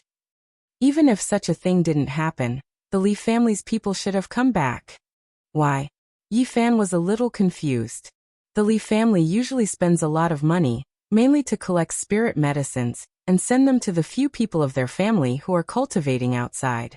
A while ago, they seem to have collected some kind of origin. It is said that it was discovered by a herb gatherer in an ancient cave deep in the mountains. It seems to have great benefits for cultivators. Yi Fan's heart shook at that time. According to ancient records, during the era when the chi of heaven and earth merged to give birth to all things, plants were flourishing, living beings were powerful, and there were endless spirit medicines. Many origins were produced sparkling like amber, and there was a large amount of life essence sealed inside.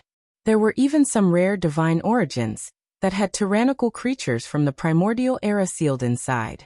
After such origins were extracted, they could provide a large amount of life essence. Discovering an origin in an ancient cave deep in the mountains, the Li family really gave me a big gift. Yi Fan revealed a bright smile. Chapter 79. Where did the herb gatherer who first discovered the origin in the ancient cave go? Yi Fan asked. There were records in the ancient books that under normal circumstances, origin could be excavated from several pieces of origin, or even more. If they found that ancient cave, perhaps there would be other discoveries. Uncle Jiang sighed. After he returned to the town, he sold that piece of origin to the Li family. In less than a day, he disappeared. Many people speculated that the Li family was not willing to pay the bill, and had secretly done something evil. Yi Fan instantly understood that the Li family must have killed him. Origin was extremely important to cultivators. They would not allow this person to speak nonsense. It seems a little troublesome. Big brother, what trouble do you have? Tingting will help you. Little Tingting tilted her head, blinking her big bright eyes, and said innocently. Yi Fan smiled, scratching her delicate little nose. Tingting is so good. After eating breakfast, Yi Fan walked out of the small restaurant, circling around the Li family from afar. The inside was in ruins, and there were at least 30 houses that had been burnt down. At this time, there were waves of beast roars coming from outside the small town. Not long after, a cloud of dust rose, and a tall mount rushed into the small town. It was shaped like a horse, but was covered with green scales. Its speed was extremely fast, and in the blink of an eye, it had arrived at the gate of the Li family. Dragon scale horse. Yi Fan was shocked. He knew of this strange beast. Its body was covered with green scales, and its shape was like a horse. It had extraordinary strength, and when it ran, it was many times faster than ordinary horses. It could travel 4,000 or 5,000 miles in a day without a problem. It did not know fatigue, and did not need to stop in the middle. It was very difficult for ordinary people to possess such a strange beast. Even bitter sea stage cultivators would find it difficult to subdue it. The strength of the dragon scale horse was extraordinary, and normally only life spring stage cultivators could subdue it and bestow it to their juniors who could not yet ride on the rainbow. The dragon scale horse's green scales flickered, and it shook its head and tail, neighing towards the sky. It was a divine steed. On the saddle sat a young man of about 25 or 26 years of age. His face was pale, his lips very thin, and his eyes somewhat cold. The Li family was immediately alarmed. The door was opened, and someone shouted and ran inside to deliver a message. "Young master is back." Yi Fan relaxed. He felt that the cultivator of the Li family was most likely a bitter sea stage cultivator. Otherwise he would have directly flown back on a divine rainbow. This source is mine. Now was not the time to act. Not long after, Yi Fan entered the deep mountains. This time, he looked into the golden book in the sea of bitterness, and found that the words at the beginning were even more blurred, as if they were really going to disappear completely. Why is it like this? Yi Fan kept thinking about this question and said to himself, "Fortunately, I have completely comprehended the parts that disappeared." After that, he continued to comprehend the Tao scripture. Every time, he would have a different feeling. After a long time, he stopped and began to refine the cauldron above the sea of misery. The 19 divine markings were smelted together, like a lump of divine iron, shining brightly. No matter how many times Yi Fan refined it, it was difficult to turn it into a cauldron. During this period, Yi Fan once tried to forge a flying sword. Although he did not succeed, he roughly had the shape of a sword embryo. If he continued to slowly refine it, sooner or later he would succeed. Why is it so difficult to refine a cauldron? Yi Fan smelted the golden sword embryo and began to cast the cauldron again. But he tried again and failed again and again. He could only hammer it into a lump, unable to shape it, and even the rough embryo was difficult to form. If this goes on, when will I be able to cast a cauldron full of Tao charm? If I waste time in vain, it would really be like drawing water with a bamboo basket. The process of refining the cauldron not only needed to mobilize life essence, but also a high degree of concentration of divine sense. In the end, Yi Fan was exhausted and had to stop. Above the sea of misery, the bean-sized lump of divine iron was shining brightly. It was difficult to take shape after hundreds of refinements. Such a piece of divine iron can already be regarded as a half-useless tool. I don't know if it can control a weapon like the Greenwood treasure seal. Yi Fan was very regretful. He did not have any treasures and he did not know if he could control things now. Otherwise, he really wanted to give it a try. Suddenly, he saw the golden book that was squeezed by the green copper at the edge of the sea of misery. His heart suddenly moved and he said, "Let's try controlling it." The bean-sized divine iron lump quickly sank into the sea of misery and instantly melted into the golden book. With a thought from Yi Fan, a blazing golden light rushed out of his body, like a flash of lightning across the sky. The dazzling light rushed past, and several ancient trees and 2 boulders could not stop it. Yi Fan walked forward, and with a light push, a towering ancient tree immediately fell down. The cut was extremely smooth, and when the golden light streaked past, the giant tree didn't move at all, but it had already been cut in half. Yi Fan was really shocked, and several ancient trees were like this. As for the 2 boulders, with a push of his hand, they were instantly split in half, and had already been cut cleanly. The golden book flew more than a dozen meters away, like a golden sun in the sky. With a thought from Yi Fan, the golden light flashed, and instantly flew back, returning to his sea of misery. How sharp! Yi Fan was very surprised. He had only wanted to give it a try, and did not expect that he would really use the golden book, and its sharpness was unparalleled. This golden paper not only records the Tao scripture, but can it also be used as a weapon? With this idea, he began to try again. The golden light was like a rainbow, and it constantly cut through the void like lightning. Yi Fan found that he could only use the golden book more than a dozen meters away. Beyond this range, it was difficult for him to control it. The Tao scripture is one of the most mysterious ancient scriptures in the Eastern Barren Territory. This golden page must be extraordinary. I also have a weapon, and its power must be incomparably sharp when facing the enemy. Yi Fan gradually became more confident. If even a page is like this, then the green copper must be even more terrifying. It should be a real weapon, and I wonder how powerful it is. Thinking of this, Yi Fan could not calm down. He looked inside the sea of misery, and wanted to control the green copper. However, in the center of the golden sea of misery, the green copper was silent, and it was fixed there like a boulder. I feel like I'm pushing a giant mountain. Yi Fan was sweating profusely, and he was exhausted. He could not move the green copper at all. The center of the sea of misery was shrouded in a simple and ancient aura, and there was a majestic pressure. No wonder the Tao scripture was forced to the edge. This piece of green copper is too mysterious and extraordinary. It's like facing a boundless ocean and an ancient sky full of stars. It's vast and boundless, and its pressure is like the sky. The green copper was definitely not complete. It was very much like a broken piece of some kind of artifact. If the fragment was like this, one could imagine how terrifying a complete artifact would be. It's difficult to estimate. It's impossible to estimate. Yi Fan's heart was filled with shock.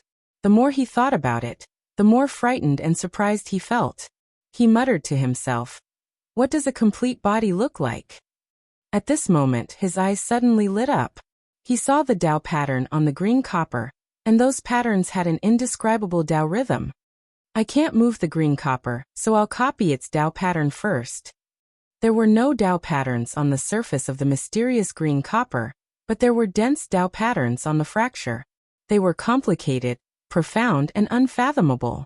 It was impossible for people to understand, but there was a kind of natural Tao, and the feeling of the chaos of heaven and earth, which made people deeply moved at a glance.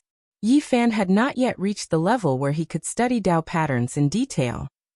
What he wanted to do was to repeatedly smelt the lump of godly iron that could not be cast into a cauldron on the fracture of the green copper, and copy all the mysterious Tao patterns. These dense and mysterious Tao patterns must have a great origin. It's very likely that they are the legendary natural patterns that are unique. After resting for a moment, Yi Fan began to smelt the lump of godly iron. He melted it, attached it to the green copper, and constantly hammered it. It was like a mortal forging iron. He hammered it over and over again, and there were many densely packed patterns on it. He constantly refined and copied it until he developed a feeling that this lump of godly iron seemed to gradually have an indescribable charm. However, when he carefully sensed it, he found that it was still as ordinary as before. There were no changes, and the so-called Tao rhythm did not exist. Is it a misconception? Yi Fan muttered to himself. In the following period of time, he constantly melted the lump of godly iron and repeatedly refined it. He copied the Tao patterns on the green copper inside and out. It could be said that he had tempered it hundreds and thousands of times. It seems to be much more condensed than before. Whether it's a misconception or not, copying the Tao patterns on the green copper is definitely only good and not bad. Finally, Yi Fan began to cast the cauldron again. He wanted to see if the lump of godly iron had really changed after copying the Tao patterns. Above his sea of bitterness, the lump of godly iron constantly changed shape. The edges and corners gradually became rounder, and the luster was much more restrained. It had a more solid feeling. In the end, although he did not even manage to refine the rough embryo, Yi Fan still felt very excited. He sensed an abnormality. In the process of refining the lump of godly iron, he found a mysterious feeling. The Tao patterns on the green copper are indeed mysterious. In the future, I will have to repeatedly smelt and copy it every day. Successfully casting the cauldron is only a matter of time. Chapter 80. At noon, Yi Fan returned to the restaurant. He really liked the atmosphere when he ate with Uncle Jiang and Little Ting Ting. After the meal, Little Ting Ting obediently went to wash the dishes. Yi Fan felt rather ashamed when he saw this. He didn't seem to have helped her do anything. "Let me do it. You're still young and don't need to do these things. Go take a nap. You're so tall. No need for Big Brother to do it. I know how to wash the dishes. They're very clean." The little girl pushed Yi Fan to the side. Uncle Jiang's face was full of smiles. He tidied up the dishes and looked at his granddaughter dotingly. A sudden voice interrupted the warm atmosphere. "I haven't seen you for 2 years. This little girl has grown up and knows how to do some things." A young man in his mid-20s walked in with a faint smile. He glanced at Uncle Jiang and Yi Fan in disdain before staring at Little Ting Ting. "Uncle, who are you? Do you know me?" Little Ting Ting had a sweet mouth. Even though she sensed some hostility, she still obediently called him uncle. "Of course I know you. I've known you since your parents were still alive." The young man had a fair complexion and thin lips, giving off a sinister feeling. He didn't hide anything and directly mentioned that Little Ting Ting's parents were already dead. The little girl's eyes immediately turned red. She could still vaguely remember what her parents looked like. In the past, they would often wake up crying in their dreams. Later on, she and Uncle Jiang depended on each other. As time passed, she finally stopped crying in her dreams. At this moment, she couldn't help but cry when someone mentioned her parents again. She turned around and slowly washed the blue and white porcelain bowls. Her shoulders constantly twitched. Seeing little Ting Ting's sadness, Uncle Jiang's expression changed. Seventh young master of the Li clan. Do you need something? The young man pulled a chair and sat down. Nothing much. I'm just a nostalgic person, so I came to see how you two are doing. Uncle Jiang's expression was indiscernible as he replied. Thanks to seventh young master's blessings, we are barely able to survive. Yifan didn't say anything. He had already recognized this person. It was the young man on the dragon-scaled horse this morning. Why do I feel a wave of resentment? Old Jiang, are you jealous of me? The young man looked down with a cold smile. This person had entered the hazy mist grotto heaven at the same time as little Ting Ting's father. Due to his limited aptitude, he was left far behind by Ting Ting's father. Moreover, he had done evil deeds and was taught a harsh lesson by Ting Ting's father. As a result, he was filled with jealousy and hatred. After Ting Ting's parents passed away, he was the one who ordered the Li family to seize Uncle Jiang's restaurant and inn, forcing the grandmother and granddaughter to the brink of death. How could I dare to hate the seventh young master? There's no such thing. The young man's lips were very thin, giving off a very unkind feeling. He said, there are some things that don't need to be bottled up in your heart. If you're jealous, why don't you spit it out? Otherwise, anger will harm your body. You're already over 70 years old, and you don't have many years left to live. Uncle Jiang's body trembled a few times, but he calmed down in the end and said, Seventh young master, I only want to ask you one thing.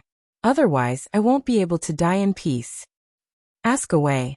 The young man opened a folding fan with a paw sound and gently waved it, appearing calm and unruffled. I only want to know, did Ting Ting's parents really die in an accident? The old man seemed to have lost control of his emotions. He clenched his fists so hard that his knuckles had already turned blue, and his body was trembling slightly. Yifan hurried over and supported him. On the other side, little Ting Ting was silently sobbing. Her small body had her back to them, and her shoulders were constantly trembling. Her little hands were slowly rubbing a small porcelain bowl. Old man Jiang, it seems like you're holding back a towering resentment in your heart. But so what? You're already so old. Don't tell me you still want to risk your life? If you die, your beautiful little granddaughter's life will really be difficult. Just how did Ting Ting's parents die? Uncle Jiang's breathing was rapid, and his chest constantly heaved up and down.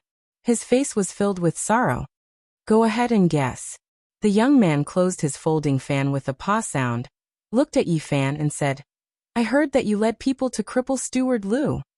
Yifan did not respond. He supported Uncle Jiang and stood to the side.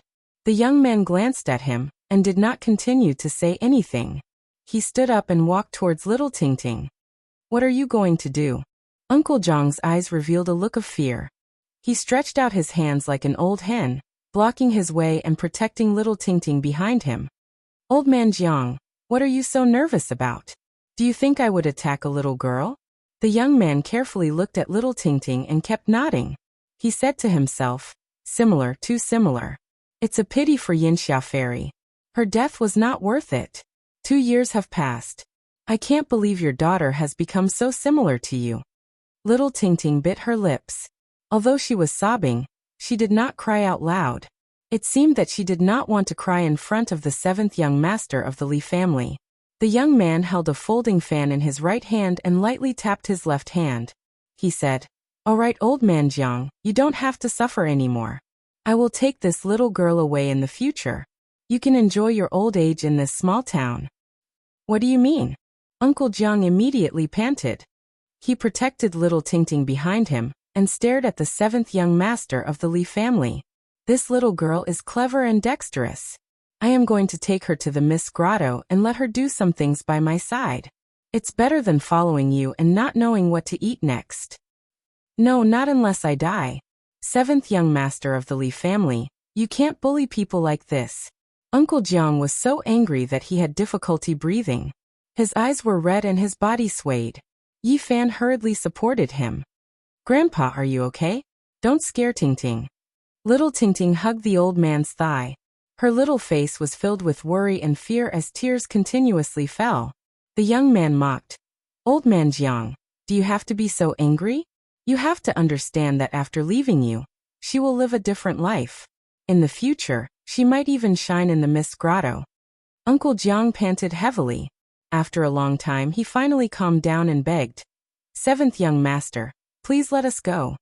What are you saying? The young man's expression darkened and became very cold. He said, you don't even want to enjoy your old age in peace. You really don't know what's good for you. I will always be with Grandpa. Little Ting's eyes were red and swollen.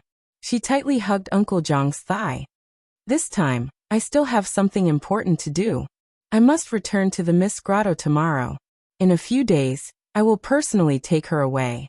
After saying this, the Li clan's seventh young master turned around and looked at Yi Fan. He said, if you want to beat a dog, you have to look at its owner. Although it is a dog that was chased out, it cannot be bullied by outsiders. At this point, he lightly patted Yi Fan's shoulder and said, impulsive people will not live long. Bang! Yi Fan immediately sat on the ground. Traces of blood flowed out from the corner of his mouth. The chair behind him had been smashed into pieces. The young man glanced at him, sneered, and swaggered away. Child, what's wrong? Uncle Jiang was shocked and angry. He hurriedly went to support Yi Fan. Big brother. Little Ting's face also revealed a frightened expression. She used her little hand to help Yi Fan wipe the blood from the corner of his mouth. Seeing the Li clan's seventh young master leave, Yi Fan quickly stood up and said, I'm fine. Really? The old man was skeptical. Little Ting also had a nervous expression. She asked, Big brother, are you really fine? Your mouth is bleeding. Something almost happened. Are you okay? Uncle Jiang revealed a worried expression again. You misunderstood me. I said I almost couldn't help but attack. I'm fine. However, this person is really ruthless. If it was a normal person, they would die in less than half a month. It was us two who implicated you. If it was you, you wouldn't have suffered like this. Uncle Jiang blamed himself. Uncle, don't say that. The blood just now was forced out by me. Yi Fan chuckled and said, speaking of which, I still have to thank this Li clan's seventh young master. Because he gave me a great opportunity. He came here personally to tell me when to leave. Uncle Jiang revealed a doubtful expression. There's no need for such a ruthless person to stay in this world. He actually wanted to take Ting away. Not even in his next life. That night, Yi Fan kept an eye on the Li clan's movements. He left the small town late at night, and stood guard on the mountain road 20 miles away. This was the only way to get to the outside world from the windy town. The moonlight was hazy, and a dark cloud floated by. The forest instantly became dark. The roars of unknown beasts didn't stop, and the forest seemed a bit eerie and scary at night. In the latter half of the night, the mountain road shook and the heavy sound of horse hooves could be heard. Under the dim starlight, a dragon-scale horse with shining green scales rushed over like a ray of green light. Yi Fan waited quietly until the dragon-scale horse came close. Suddenly, a blazing golden light shot out from his body. It was especially bright in the darkness, like a scorching sun in the sky. Pfft! Blood splattered, and a miserable cry came from the dragon-scale horse. However, that person didn't fall off the horse. Yi Fan was startled. He quickly turned the golden book around and slashed. Poop! The dragon-scale horse was split into two halves. The corpse fell heavily to the ground, and the person on it flew more than 20 meters away before falling to the ground. Pfft! A silver light flashed, and a half-foot-long silver spear dashed towards Yi Fan like a bolt of silver lightning. Clang! With a flash of golden light, Yi Fan's golden book slashed on the silver spear. The half-foot-long spear was immediately cut in half and fell to the ground. Not far away, the person who fell off the dragon-scale horse quickly jumped up and was about to rush into the forest. At this time, Yi Fan attacked again. The golden book turned into a bolt of lightning and cut through the dark sky. In the blink of an eye, it was right in front of him with an unstoppable force. Pfft!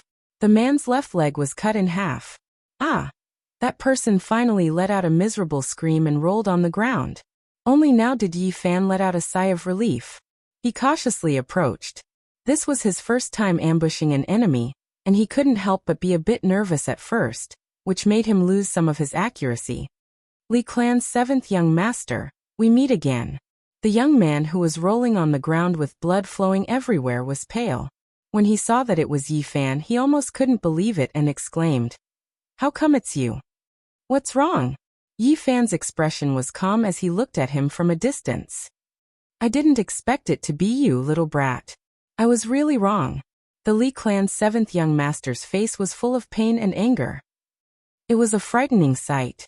"Thank you, 7th young master, for giving me such a great fortune." Yi Fan stood in the distance with a faint sneer on his face. You.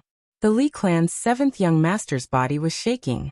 At this moment he was filled with despair and anger. How did Tingting's parents die?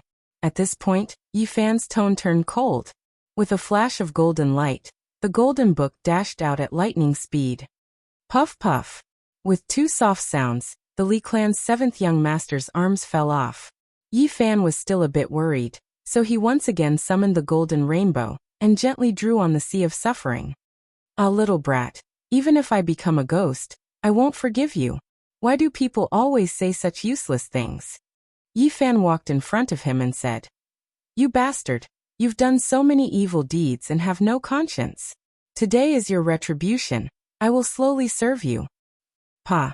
Yi Fan's palm slapped over, and sent him flying 4 to 5 meters away. The Li Clan's 7th young master's eyes were spewing fire. Yi Fan walked over and stepped on the relatively smooth face. "The heavens are watching what people do. You think you can live a free and unfettered life after committing so many evil deeds?" Chapter 81. When Yi Fan sees the old, the young, the sick, the disabled, and the helpless, his heart will always feel sour. However, when he sees those who bully the weak and commit crimes, he will become emotionless and his heart will turn cold. It may seem contradictory, but it is the result of his true personality. Excessive compassion and coldness exist at the same time. He doesn't know which one he is more inclined to. For example, right now, he is absolutely emotionless and without the slightest bit of pity.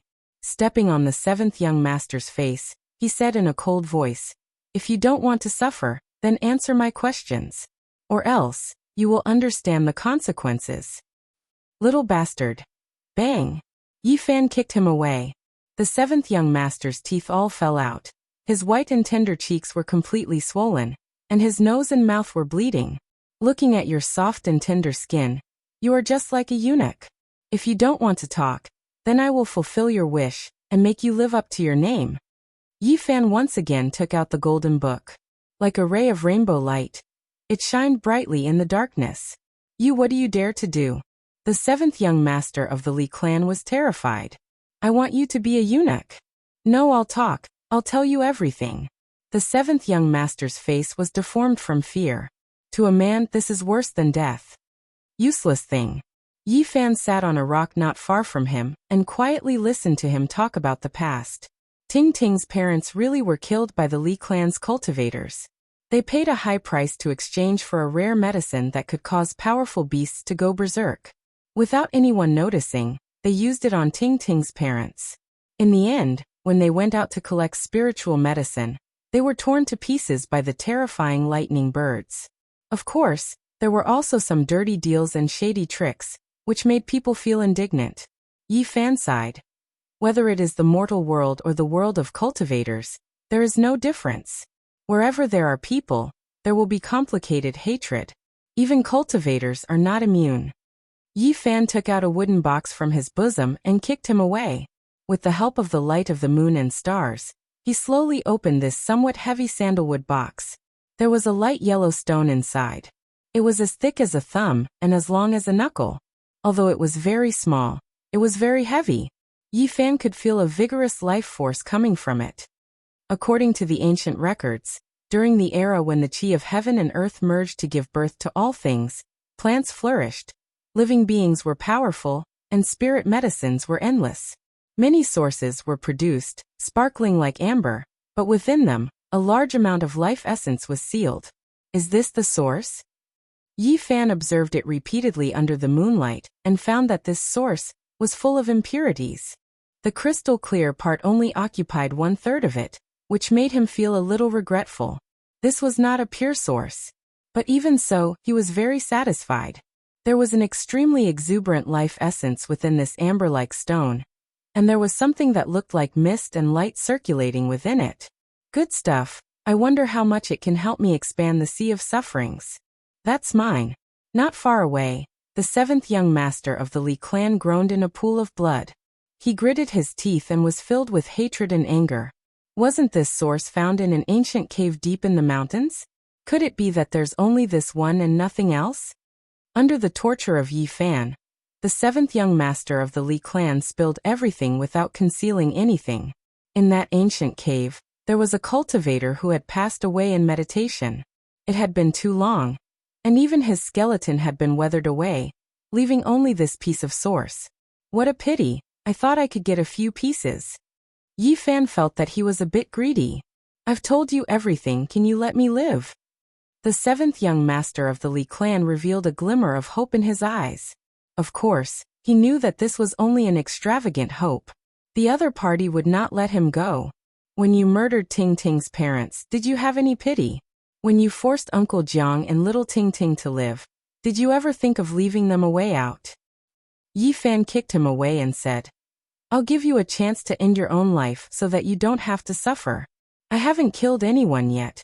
I don't want to stain my hands with blood. You haven't killed anyone. The 7th young master of the Li clan was so angry that his body trembled. He said, You will be struck by lightning. Yi Fan kicked him to a rock and said, Kill yourself. If you force me to make a move, I'll first turn you into a eunuch, then I'll take your life. At this moment, the 7th young master of the Li clan was so aggrieved that he was about to go crazy. This way of dying was too stupid. The other party didn't even bother to make a move, and wanted him to kill himself. Little bastard, you're really a bastard. I won't let you go even if I become a ghost. The 7th young master of the Li clan was so angry that he kept coughing up blood. Yi Fan sat on a bluestone not far away and said, What's with all the nonsense? Hurry up and get on your way. I don't have much patience. The 7th young master of the Li clan was so aggrieved that he couldn't even speak. In the end he roared, You will die a horrible death. Bang! He slammed his head into a rock and died a violent death. You killed yourself, I didn't kill anyone. Yi Fan stood up and began to clean up the traces. It took him a full 2 hours to erase everything before he walked towards the small town. Although he looked calm, his palms were already sweating. This was the first time he had killed an enemy in his life.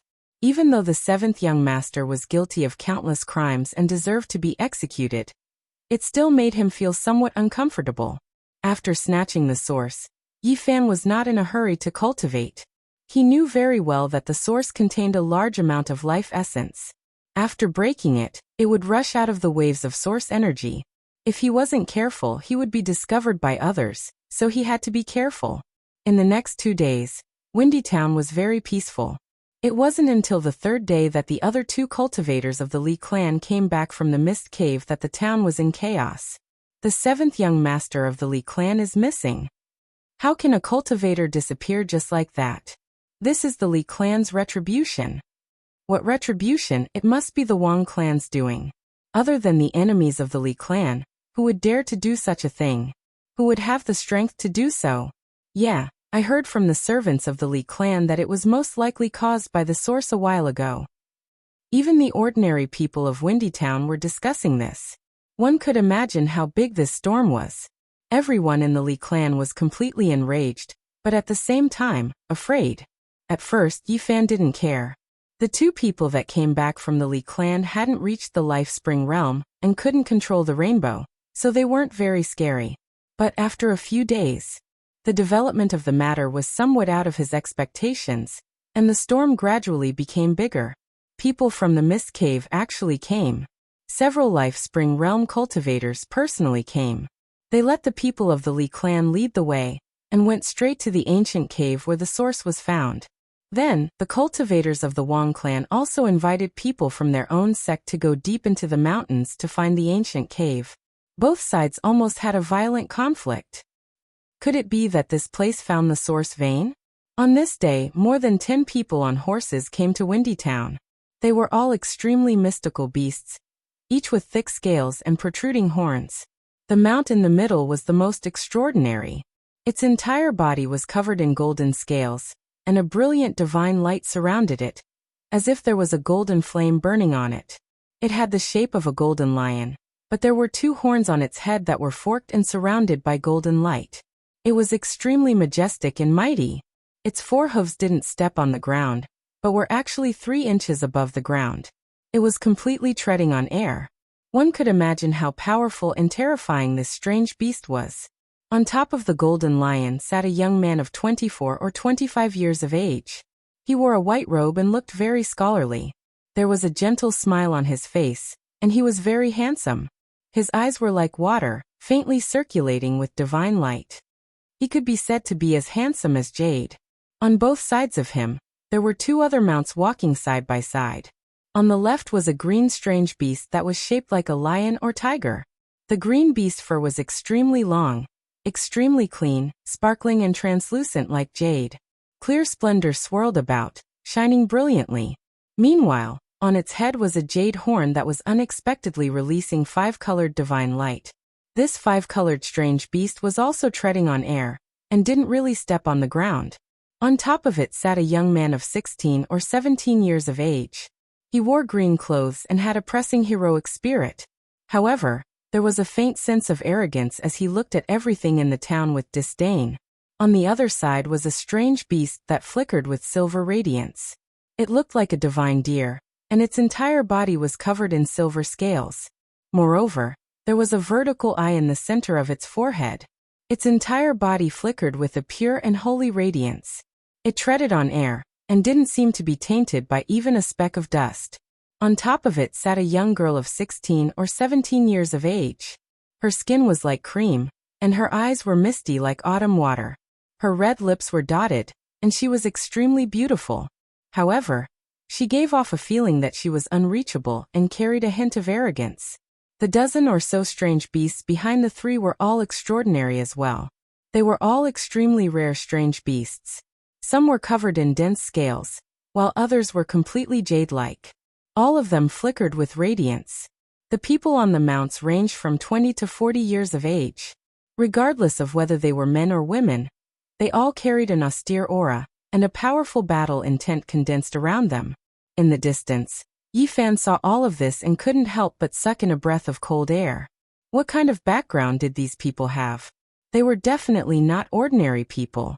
Not to mention the 3 people in the lead. Just the dozen or so horsemen behind them were not inferior to the troops of the clan of the ancients and the sacred grounds that he saw in front of the demon emperor's tomb. A powerful battle intent and murderous aura rushed toward him. May I ask if there's a family with the surname Jiang in this town? At this moment, a horseman was ordered to ask the people in the town. Yi Fan's heart skipped a beat. Why were they looking for people with the surname Jiang? Chapter 82. Why would such a group of experts come to this small town to find someone with the surname Jiang? Yi Fan found it difficult to calm down. He was afraid that Uncle Jiang and Little Ting Ting would be involved. Fresh Breeze Town had never seen so many strange beasts before. The dozen or so mounts flickered with divine radiance, causing the people on the street to retreat in fear. A middle-aged knight in his 30s sat on a strange beast covered in green scales. He tried his best to put on a friendly expression and said, "Don't be afraid, we have no ill intentions. We just want to know if there is anyone with the surname Jiang in this town." Although he tried his best to appear calm, these people were obviously experienced knights who had experienced countless battles. They had been tempered by blades and blood, so they naturally emitted a murderous aura that would cause ordinary people to tremble in fear. An old farmer pointed at the western street. His lips trembled as he mumbled, "That street, the biggest house is there." "Thank you." These people rode their beasts and slowly moved toward the western street of the small town. Not far away, Yi Fan felt relieved. So there were other families with the surname Jiang in this town. He quickly rushed toward the eastern street, and soon returned to the small restaurant. "Uncle Jiang." "Child, what happened?" The old man walked out from the kitchen. Little Ting Ting washed a plate of bright red wild fruits and obediently brought it over. Her big black eyes blinked and flickered with curiosity as she asked, "Big brother, what's wrong?" "It's like this." Yi Fan told Uncle Jiang what he had seen and heard just now, and then asked, "Old man, have you met these people before?" Uncle Jiang shook his head and said, "I've lived for more than 70 years and have never left this small town. It's impossible for me to know such people. So many strange beasts, I want to see what they look like." Little Ting Ting's big eyes sparkled as she ran out of the restaurant and looked toward the end of the street curiously. Seeing that Little Ting Ting was not nearby, Yi Fan whispered, "Could it be related to Ting Ting's parents?" "Probably not." A trace of sadness flashed in the old man's eyes as he said, "They have always been cultivating in the misty paradise and have never traveled far. All their friends are from the same sect. So many strange beasts, their feet are actually not touching the ground." Little Ting Ting stood at the entrance of the small restaurant, her rosy little face filled with excitement and surprise. She shouted, "Grandpa, come out and look, they are rushing towards us." Yi Fan and the old man hurriedly walked out, only to see a dozen mounts rushing over at high speed. There was no dust flying up. All the beasts were 3 inches above the ground, treading on air. "They're so fierce." Little Ting Ting was a bit afraid because apart from the 3 people in the middle, all of the knights naturally gave off a powerful killing intent, and an innate battle intent filled the air. Yi Fan hurriedly pulled Little Ting Ting's hand, and then supported Uncle Jiang. It was indeed difficult for ordinary people to withstand this kind of pressure, and they would tremble in fear if they had to face it for a long time. The dozen or so beasts stopped in front of the small restaurant, shaking their heads and wagging their tails. Their scales flickered, emitting all kinds of light. They were very spirited, but even the divine light could not conceal the murderous aura on their bodies. It was obvious that they had all experienced bloody battles, and were not pets raised in a greenhouse. "Excuse me, is this the Jiang family?" the handsome and scholarly young man in the center asked. His clothes were whiter than snow, and his eyes were as clear as water, occasionally flowing with a bit of divine light. He sat upright on the golden divine hoe, exuding an otherworldly temperament, very different from those knights filled with killing intent. Uncle Jiang's wrinkled face was filled with doubt. He said, "Yes, what business do you all have?" The old man was already over 70 years old. His face was engraved with the passage of time, and there were many wrinkles on it. Even his old eyes were a bit turbid. Seeing how old he was and how he looked like he had 1 foot in the grave, the 16 or 17-year-old young man sitting on the 5-colored beast immediately frowned and said, "This is just an ordinary old man from the countryside who is about to die. He can't be the person we're looking for." The young man on the golden divine hoe glanced at him. The young man on the 5-colored beast seemed to have some misgivings and stopped talking. "Uncle, have you always lived in the windy town?" "Yes, I've almost never traveled far," the old man answered truthfully. "Did your ancestors live here, or did they move to this town later?" The young man on the golden divine hoe continued asking. "My father's generation moved here, and I was born here. What do you all want?" Uncle Jiang was full of confusion. Hearing these words, the young man on the golden divine hoe immediately jumped down. His white clothes fluttered in the wind, and even his boots were spotless. He looked extraordinarily handsome, and could be considered a rare handsome man. It was not an exaggeration to say that he was as handsome as jade. "Uncle, I would like to ask you some questions. I hope you can answer them." "I don't dare. If I know, I will definitely answer." Uncle Jiang was just an ordinary old man. He was in awe of these cultivators who came on strange beasts. Little Ting Ting was a bit nervous. She grabbed onto Yi Fan's hand tightly and leaned on him and the old man. She looked at the beasts and the riders with fear and curiosity. "Please forgive me. I want to ask, is your father still alive?" the white-robed man asked nervously. Uncle Jiang was confused at first, but he answered, "He passed away more than 50 years ago." "What?" The white-robed man was stunned. His jade-like face revealed a trace of shock, and he sighed. "I already said that this is just an ordinary old man." The young man on the 5-colored beast revealed an impatient expression, as if he wanted to leave as soon as possible. "Shut up." The white-robed man turned around and glared at him. He then turned around and continued to ask, "Old man, please forgive me. Is your father called Jiangzhe?" "You. How did you know?" Uncle Jiang revealed a surprised expression. The young girl sitting on the divine deer revealed a surprised expression and said, "Looks like we really found him." She had a slender figure and her skin was as white as jade. She was very beautiful, and there was a hint of arrogance between her brows, giving off a feeling that she was unreachable.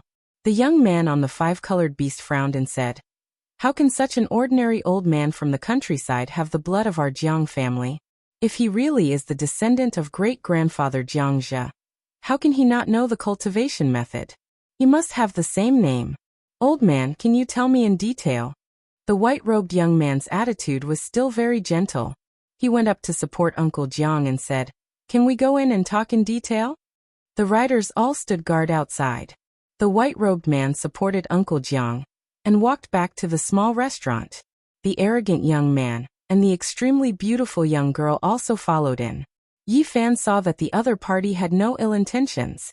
He pulled little Ting Ting to the side and didn't say anything. "Are there any red moles on great-grandfather Jiangzhe's left arm?" "There are 5. How do you even know this?" Uncle Jiang revealed a surprised expression. Great-grandfather Jiangzhe actually lived in seclusion in Yan country. I didn't expect him to pass away more than 50 years ago. The white-robed man sighed softly and said, "Old man, perhaps I should call you great-uncle." No. Uncle Jiang saw that the other party actually bowed to him and hurriedly pulled the white-robed man up.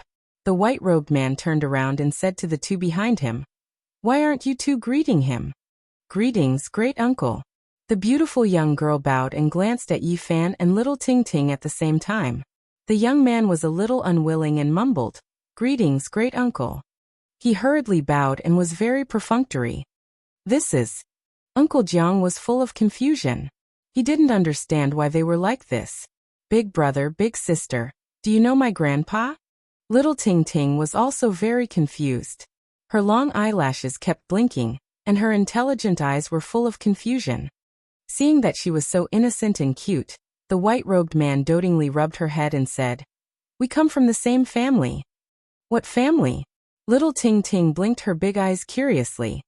"An ancient family that has existed since the antiquity era, the Jiang family. In the future, you will slowly understand how extraordinary our family is in the Eastern Barren Territory." Yi Fan was shocked. The antiquity families were definitely on the same level as the sacred grounds. Their status in the Eastern Barren Territory was unreachable. According to Yi Fan's knowledge, the surname Jiang and Ji were the most ancient surnames in China. According to historical records, the surname Jiang was the descendant of the Yan Emperor. They got their surname from the Yan Emperor's birthplace. Shinnong Residence's Jiang Shui. Yi Fan was shocked. He didn't expect the surname Jiang to be so extraordinary even on the other side of the galaxy. Old Master Jiangzhe was extremely talented back then. His name had already spread far and wide at such a young age. Later on, his name shook the entire Eastern Barren Territory. With a stomp of his foot, he could move the clouds in all directions. "I didn't expect." The white-robed man seemed to be very emotional. He could already tell that the old man's life wasn't very good. He didn't expect that the bloodline of a powerful expert would fall to such a state. The girl beside him was also confused. "Didn't old Master Jiangzhe teach you the cultivation method back then?" "What cultivation?" Uncle Jiang was confused by their words and said to himself, "I don't know what you're talking about. Many things happened back then. It's hard to explain in a short time. Old man, are you willing to come with us?" The white-robed man said to the old man, and then looked at Yi Fan and little Ting. "My surname is not Jiang. Ting Ting is Uncle Jiang's only granddaughter," Yi Fan explained hurriedly. "The family leaders branchos old Master Jiangzhe a lot, but the past will eventually come to light. I want to take you and Ting Ting back to the Jiang family." The old man was in a daze. Although he didn't understand everything, he understood the gist of it. He couldn't accept it. The girl beside him saw that little Ting was very cute and smiled. "Ting Ting, do you have any wishes? Big sister can help you realize them immediately." "I don't have any special wishes. I just want to be with Grandpa and Big Brother. Do you have any other wishes?" Little Ting Ting tilted her head and thought seriously. Her voice was very tender. I want to be able to eat my fill every day and no one to bully me and Grandpa. Hearing this, the girl was startled. The white-robed man's expression changed. He asked in a deep voice, "Are you usually bullied?" "Yes. Before Big Brother came, bad people came to bully us every day." Little Ting Ting's innocent words made everyone's expressions change. "Old man, I forgot to ask. What about Ting Ting's parents?" Uncle Jiang revealed a sad expression. "I had a son in my later years, but in the end, I had to send him off." "How could this happen?" The girl's eyes widened. "I don't know if they were killed by someone, or if they really died by accident." At the side, Little Ting Ting's eyes turned red when she heard this. "Please elaborate." At this moment, the white-robed man's eyes flashed with divine splendor. The old man only said a few words, and the white-clothed man immediately stood up and said, "Hazy Grotto, never heard of it. We will make a trip there in a while. If anyone dares to stop us, I don't mind making this sect disappear." The beautiful girl beside him also sneered. "They even dare to bully the people of our Jiang family. Before going to the Hazy Paradise, let's go to the Li family first." When the knights guarding outside heard this, a shocking murderous aura and battle intent erupted. At this moment, the entire Fresh Breeze town was enveloped in a terrifying aura. Chapter 83. The man in white came from the clan of the remote antiquity, the Jiang family. His name was Jiang Yifei. As his name suggested, he was as handsome as jade. His white clothes were whiter than snow. He didn't say much about Jiang's past, but he still learned a lot of useful information. Uncle Jiang's father, Jiangzhe, left the Jiang family years ago and never returned. There was an unknown past that seemed to be related to the family head's bloodline. Old Master Jiangzhe had great achievements. How could he have passed away 50 years ago? This was something that Jiang Yifei did not understand. He coughed up a lot of blood when he passed away. Uncle Jiang didn't feel too sad when he mentioned the past. Some things would fade away with the passage of time. "I see." Jiang Yifei didn't say much and just nodded. He seemed to understand the hidden story. The beautiful girl next to him was called Jiang Kaixian. She had a graceful figure, a slender neck, and a beautiful face. As a young lady of the Jiang family, her temperament gave people a feeling that she was unattainable. However, she liked Little Ting Ting very much and didn't put on any arrogant airs. She held Little Ting Ting's hand and asked this and that from time to time. Her tone was very gentle. The arrogant young man was called Jiang Yichen. Although he knew the identity of Uncle Jiang and Little Ting Ting, he wasn't very enthusiastic and still looked cool. Jiang Kaixian stepped forward and said with a clear and pleasant voice, "Old man, please come back to the Jiang family with us. My grandpa said that the Jiang family is sorry for your bloodline. We must find you and invite you back no matter what." "Forget it. I don't understand what you said. Your lives are too far away from mine. We are people from two different worlds. I'm used to everything here." Uncle Jiang was an ordinary old man. He had lived for so long and experienced so many things. He felt that he couldn't integrate into such a family, so he declined politely. "Even if you don't think for yourself, you have to think for Ting Ting. She is a little princess in the clouds and shouldn't be bullied. She needs another kind of life." Jiang Kaixian talked about Little Ting Ting's future and persuaded the old man. "Please come back with us. The elders in the family hope that Jiang's bloodline will return to the Jiang family. Take Ting Ting away. I'm used to the life here and don't want to go anywhere else." Little Ting Ting immediately hugged the old man's arm and said, "I will be with Grandpa. Wherever Grandpa is, Ting Ting will be there." At this moment, Jiang Yifei revealed a gentle smile. He seemed to like Little Ting Ting very much. He rubbed Little Ting Ting's head and said, "The sky here is too small." Jiang Yifei was a smart man. He knew that persuading Uncle Jiang this way wouldn't be of much use. Only by letting him see the transcendence of the Jiang family might he be able to change the old man's mind. He stood up and said, "Let's go to the Li clan first." His words were very calm, but they seemed to contain a strange magic. The mutant beasts outside all roared, and a bloody aura spread out. All of the knights exploded out with powerful battle intent. Jiang Yifei's expression was calm and composed. The golden divine Ho followed closely behind him. He slowed down his pace and walked side by side with Uncle Jiang.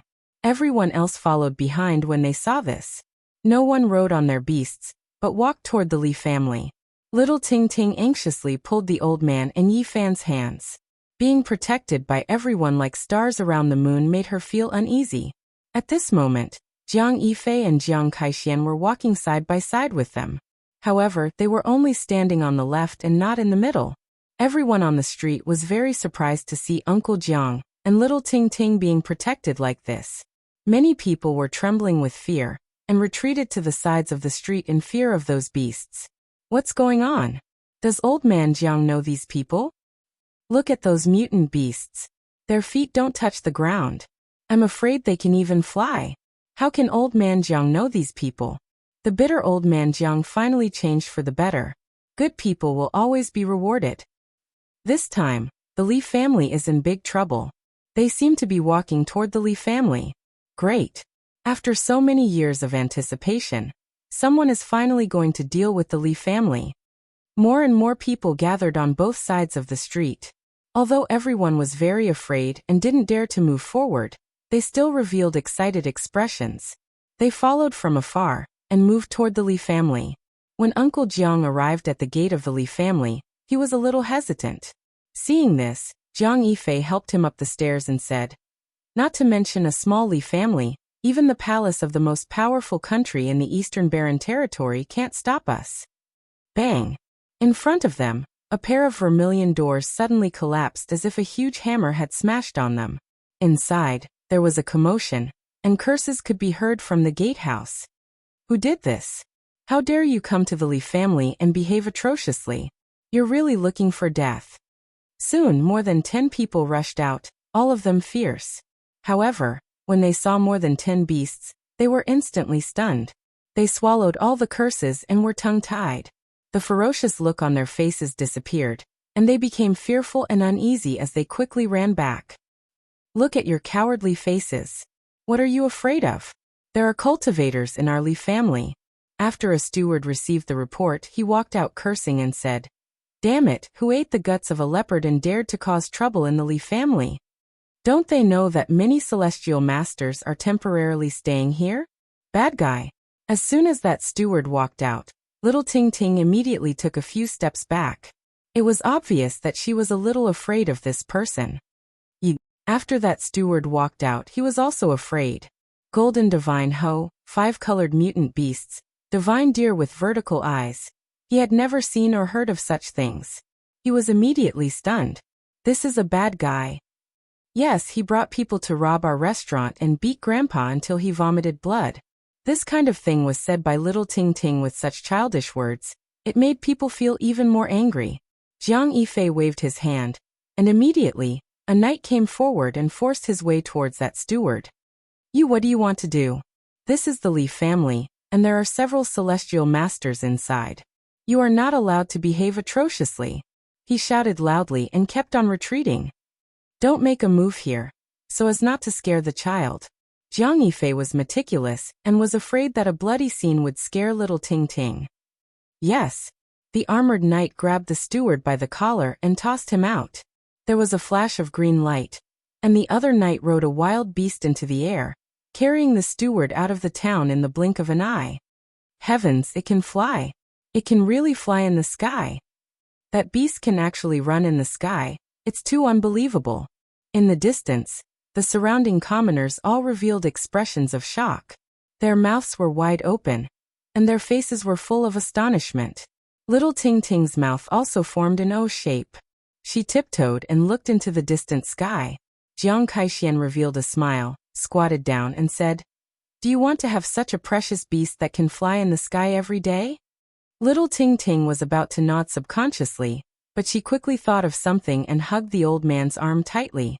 She shook her head and said, "I want to be with Grandpa." Jiang Kaishian didn't expect little Ting Ting to see through her intentions, so she didn't continue to tempt and persuade her. Not long after, a green shadow appeared in the sky. The knight that left rushed back on his strange beast and landed. A lock of hair was wrapped around his hand, and there were specks of blood on it. At the side, Yi Fan was very surprised. The Jiang family's knights seemed to be very powerful, and their strength was hard to estimate. He could feel a surging battle strength from them. The crowd continued to walk inside, and the surrounding commoners followed behind. They wanted to see the Li family's villains being taken care of with their own eyes. Who broke into my Li family and caused trouble? At this moment, a few middle-aged men and a few old men dressed in silks and satins walked out. Their faces were filled with anger. Old man Jiang, it's you. It was obvious that they didn't understand the situation. When they saw Uncle Jiang in the courtyard, they immediately shouted, "Who allowed you to come in? Get out!" "Second master, lower your voice. What are those behind you?" A servant reminded him in a low voice. Only then did the servant notice the strange beasts outside the gate. He immediately panicked and retreated in fear. He said, "Hurry up and ask those immortal masters to come out." Jiang Saishuan's pretty face revealed a cold expression. She said, "A small family with only a few people who know a little bit about cultivation dares to bully the weak and prey on the villagers. They really don't know the meaning of death." She gently waved her hand, and everyone flew out like fallen leaves. They hit the wall and fell to the ground, unable to get up again. These were all important figures of the Li family, and they screamed in pain.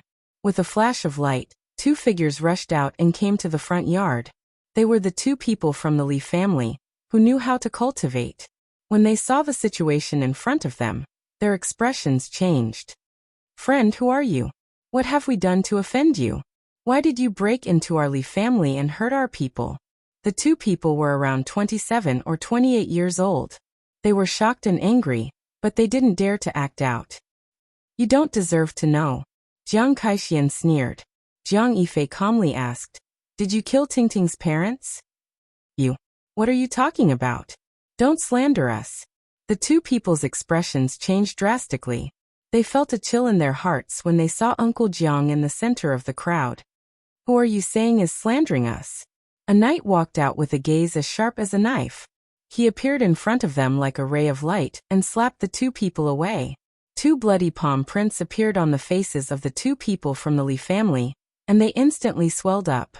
They were shocked and angry at the same time. They covered their faces and retreated, saying, "Friend, you can't go too far. We are disciples of the Mist Cave. Several immortal masters are overseeing our mansion." "Immortal masters? How arrogant. We are going to the Mist Cave. Let the immortal masters you speak of lead the way." Chapter 84. How arrogant of you. The two cultivators from the Li family had ugly expressions on their faces. You want to start a war between sects? A war between sects? Are you qualified? I'm afraid you're not qualified at all. The armored knight's voice was cold. Good. You have guts, but I don't know if you can walk out of the Yin lands. The two cultivators from the Li family had gloomy expressions, a cold glint in their eyes. They thought quickly, ready to provoke the anger of the elders of the Misty Paradise. "Do you think you can keep us in the Yin lands with just you?" That knight sneered and said. "With trash like you, even if there were 80,000 of you, it wouldn't be enough." The cultivators from the Li family felt humiliated, but at the same time they were shocked. They felt that the other party seemed to have a great background. Or else how could he dare to speak so arrogantly? But they had no way out. They had to tie the Li family and the Misty Paradise together in order to have a chance of destroying the other party. They gritted their teeth. "Since you don't care about the Misty Paradise, I will report the truth. The elders of the sect will naturally let you know the immensity of heaven and earth. You don't deserve it." The knight only took a step forward. He didn't even make a move, but the two from the Li family flew out like scarecrows, slamming heavily into the wall. Their bones cracked, and blood flowed from their mouths, noses and ears. Most of the bones in their bodies were broken, and they stuck to the wall like mud, their eyes full of fear. Under Jiang Yifei's signal, the knight didn't kill them. He still had questions for the two. "Did you kill Tingting's parents?" Jiang Yifei's tone was still very calm, but when it reached the ears of the two from the Li family, it was like thunder. The calm man in white before them made them feel like they had to look up to a mountain. "We said. Who is so arrogant that he doesn't even care about the Misty Paradise?" At this moment, a middle-aged man strode into the front yard. When he saw the dozens of strange beasts, his expression changed. What do you want? Why did you destroy the disciples of the misty paradise? Just to get rid of evil. A knight stepped forward and blocked his way. What do you mean? Could it be that my misty paradise is the so-called evil? The middle-aged man shouted. The knight replied indifferently, I don't know if the misty paradise is evil or not. But these two are villains who have taken lives. This is only your side of the story. How can you act so arbitrarily before the matter is investigated clearly? Furthermore, this is a disciple of my Miss Cave. If he's in the wrong, it's naturally up to us to deal with him. It's not up to you outsiders. Jiang Yifei's expression was calm, but his tone was somewhat cold. They have been doing evil for many years, and I have never seen your Miss Cave punish them. Now they want to absolve themselves of their crimes and try to protect them. It seems that I really need to pay a visit to the Mist Cave and demand an explanation. What an arrogant tone. What do you take my Misty Sky Grotto for? You have to pay the price for your words. The middle-aged man stared coldly at the person in front of him. Jiang Yifei sneered and said, Is the Mist Grotto very powerful? It's a pity that I've never heard of it before. I must go and have a good look at it later. How dare you be so arrogant? The middle-aged man said coldly. The Mist Cave is one of the 6 sects of the Yen land. If you insist on causing trouble, a war between sects is inevitable. Jiang Yifei shook his head and said, The eastern wilderness is vast and boundless. It's hard to count how many countries there are. The Yen kingdom is just a small place. I've never heard of any sects here. So arrogant. I want to see how strong you are. The middle-aged man rode a rainbow and rushed into the air. He opened his mouth and spat out a purple gold shield and a blood-red spear. The roar of a savage beast rang out, and a knight riding on a strange beast soared into the sky like a streak of green light. Ah! The middle-aged cultivator from the misty paradise let out a blood-curdling scream on the spot. The purple gold shield was instantly cut in half, and the blood-red spear was also broken in half. His chest and abdomen were almost completely cut open, and he fell on the spot, blood gurgling out. If it was an ordinary person, he would have been dead by now. The physique of a cultivator was exceptionally strong. He quickly stopped the bleeding and stabilized his injury. His face was extremely pale as he retreated to the side. Yi Fan was deeply shocked. He felt that these knights were all extraordinary. They were much stronger than the people from the Ji clan and the Yaoguang sacred land he met in the demon god tomb. At this moment, the immortal masters who heard the commotion could not help but walk out from the backyard. Who are you? One of the elders frowned. He had heard the words of the people in the front yard just now. These people did not take the Mist Cave seriously at all, which made him very angry and uncomfortable. Please lead the way and lead us to the Mist Cave. Jiang Saichuan's beautiful face had a trace of a sneer. She said, Please. The people from the Mist Cave changed their expressions. One of them said, So young yet so arrogant. Didn't your masters teach you to respect your masters? Jiang Kaixian said coldly, The disciples you taught harmed people's lives, bullied widows and orphans, and forced people in their 70s into a corner. What right do you have to talk about the masters? You don't have that qualification. What proof do you have? They have already admitted it. The elder in the middle frowned and said, Let's not talk about whether they were tortured by you. Even if they really did something evil, it is not your turn to deal with them. My Mist Cave has its own rules to deal with them. Deal with them yourself? For more than 2 years, the dead have not died in peace.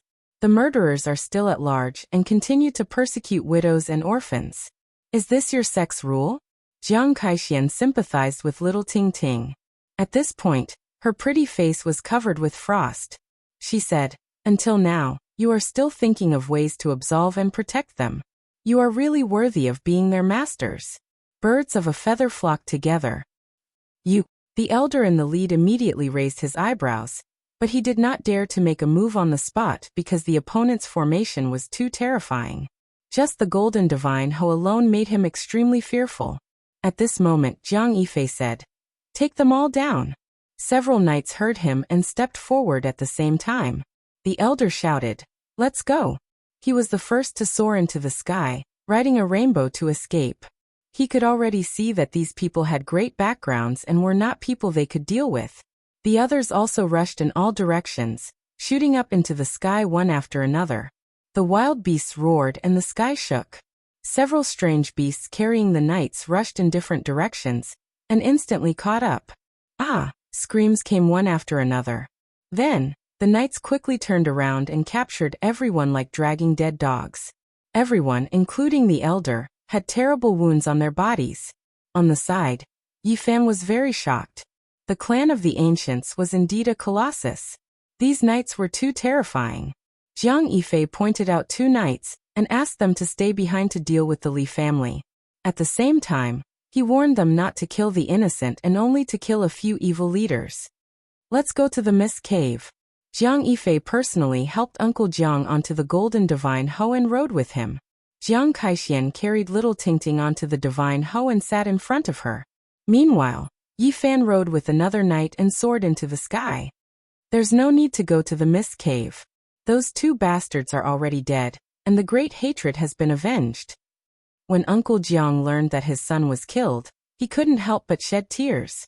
On the other side, little Tingting also began to cry. Go, we must go. Our Jiang family members are not people who can be killed just because they want to. Jiang Yifei's expression was calm, but his words were very powerful. Yi Fan sighed in his heart. He still had a long way to go. Compared to a colossus like the clan of the ancients, he was really too insignificant. The people in the small town were dumbfounded. After a long time, they burst into cheers. The malignant tumor of the town had finally been removed. In the face of life and death, the few captives of the Mist Cave had no choice but to yield and lead the way. More than a dozen strange beasts rode on the clouds and ran in the sky, making rumbling sounds as if thousands of horses were galloping, and as if a tsunami was surging across the sky. At this moment, Yi Fan felt that someone was peeping at him. When he turned around, he found that it was the arrogant young man, Jiang Yichen. Seeing him looking at him, Jiang Yichen looked away and sneered. Yi Fan's heart suddenly moved. Why did he act like this? Could it be that he found out something? Soon the crowd arrived at the Mist Cave. In front of them, there were green peaks and green valleys. The mist was misty, and the glow was faintly discernible. It was indeed in line with its name. Who dares to break into the important place of our sect? A loud shout came from the front. Bang, bang, bang. The captured captives were all thrown out. Suddenly, there was a cry of surprise from the front. A great enemy is coming. The Mist Cave was in chaos. In an instant, the mist soared into the sky. The Taoist patterns carved on the mountains and rivers exerted their power. Rays of blazing divine light rushed out and blocked the way of the crowd. It's just SOSO. Let me break it. At this time the arrogant young man, Jiang Yichen, suddenly made a move. A purple gold gourd flew out of his body. It shone with purple light and quickly enlarged in the sky. Like a whale sucking in water, it sucked all the mist into the gourd's mouth. In the blink of an eye, the power of the Taoist patterns was suppressed. Then, the purple gold gourd pressed forward like a small mountain, flowing with a misty purple mist. Suddenly, there was a burst of exclamations. Many figures flew upside down and were sucked into the purple gold gourd. Yi Fan was shocked. He didn't expect the purple gold gourd to be so powerful. It easily broke the mountain-protecting Taoist patterns of the Mist Cave and sucked in many cultivators. It was really a bit scary. The heritage of the clan of the ancients is too strong. This is only a young man of 16 or 17 years old, but he has bestowed such a terrible treasure. Yi Fan muttered in his heart. There's no need to do this. Uncle Jiang kept trying to dissuade him. Jiang Yifei shook his head and said, Tingting's parents did not do evil, but they were persecuted. They want an explanation. Our Jiang family has never been afraid of trouble. Bang. At this time, a powerful wave shook in all directions in the Mist Cave. It shook away the purple gold gourd, and an old voice came. It turns out to be the people of the clan of the ancients. I wonder how the Mist Cave has offended you? Chapter 85. Inside the Mist Cave, a gray fog rushed up and shook the purple gold gourd away, imprisoning it there so that it could not continue to swallow cultivators. A gray shadow rushed over quickly. It was an old man whose age was hard to tell. His hair and beard were all white, but his face was very ruddy. He said, "Everyone please calm down." He directly pushed the purple gold gourd over. Jiang Yichen snorted coldly and put away his treasure. "Who are you?" Jiang Yifei asked. "I am the master of the mist cave." "No wonder you have such strength to be able to suppress the purple gold gourd." Jiang Yifei nodded and said, "But I'm afraid it will still be difficult for you to stop us." "Yes, I understand." The leader of the Mist Wonderland admitted it calmly. He then continued, "I don't know what the Mist Wonderland has done to make you all gather so many people. If it is a great crime, I am willing to disband the Mist Wonderland and let you deal with it." The old man in gray was very frank. In fact, he was forced to do so. If he really went against the clan of the remote antiquity, the Mist Cave would quickly be destroyed. The two were not on the same level at all. Once they became enemies, there was no suspense. "Seeing that you are so open and aboveboard, I don't want to make a scene." Jiang Yifei was only 24 or 25 years old. The old man did not feel that it was rude to speak to the master of the Mist Cave in such a tone. Everything was because of the strength. "Young master is wise. Please tell me why you are here to denounce me. 2 years ago, did a disciple with the surname Jiang die in the Mist Cave?" The master of the Mist Cave nodded and said, "If it was someone else, I might not remember, but this extraordinary young man left a deep impression on me. He was a disciple of the Jiang family, but he was killed by the people of the Mist Cave." Jiang Yifei said calmly. "What, he was killed by someone?" The master of the Mist Cave was shocked and said, "Who is so bold? Now you understand why I am here." The master of the Mist Cave suddenly had a headache. How could a disciple of the Jiang family enter the Mist Cave and be killed by someone? This was indeed a very troublesome matter for him. "You don't have to worry too much. I'm not here to cause trouble for no reason. Don't worry, young Master Jiang. I will definitely punish the culprit severely. I will not tolerate it. The main culprit has been brought to justice, but I feel that their teacher is suspected of conniving. In addition, the person who provided them with the drug must be found. Young Master Jiang, please move into the hazy heavenly grotto. This old man will definitely give you a satisfactory explanation." Jiang Yifei nodded and said, "The most important thing is to satisfy this old lady and this child." At this moment, Uncle Jiang and little Tingting's eyes were already blurred with tears. "I understand." Jiang Yifei ordered Jiang Yichen to take out the purple gold gourd and release all the people who were trapped in it. Then he brought Uncle Jiang, little Tingting, and the old sect master into the misty paradise. The others didn't follow. They landed on the ground and waited outside. At this moment, Yi Fan felt that he was being watched again. He found that it was still the arrogant young man Jiang Yichen. What was going on? He didn't think he had offended this young man from the remote antiquity family, so he didn't understand why he was being watched. Jiang Kaixian walked over gracefully and said with a smile, "Little brother Yi, after this matter, Tingting will go back to the Jiang family with us. If you want, you can also go with us." At first, Yi Fan did have such an idea. The Jiang family was an ancient family that had been passed down from the antiquity age. Maybe he could find the secret of the divine body. However, after careful consideration, he hesitated. What if his secret was found out? The green copper piece in his body caused great chaos in the eastern wilderness. If the powerful masters of the Jiang family found out, the consequences would be unimaginable. In addition, the Taoist scripture was enough to cause a lot of trouble. Once it was leaked, he would be in a worrying situation. "What's wrong? You still don't want to?" Jiang Kaixian was somewhat surprised. Many cultivators tried their best to enter the Jiang family but failed. She invited a young man like this, but he was still pondering and hesitating. Yi Fan declined and said, "Thank you for your kindness, Miss Jiang. I appreciate it from the bottom of my heart. But I'm used to being lazy. I'm afraid I'll make mistakes after entering the Jiang family. I'd better travel outside. If one day I'm poor and want to go to the Jiang family, please take me in." At this time, Jiang Yichen sneered and said, "What do you think the Jiang family is? An inn? The Jiang family is not a place where anyone can come and go freely. If you want to join, don't talk nonsense now." Jiang Yichen, shut up. Jiang Kaixian scolded Jiang Yichen. then turned around and said with a smile, "Little brother Yi, don't mind him. He's always like this, spoiled. Don't worry, the Jiang family will always open the door for you. If you have any difficulties in the future, just come to the Jiang family to find me." "Thank you, Miss Jiang." Yi Fan thanked her and felt strange at the same time.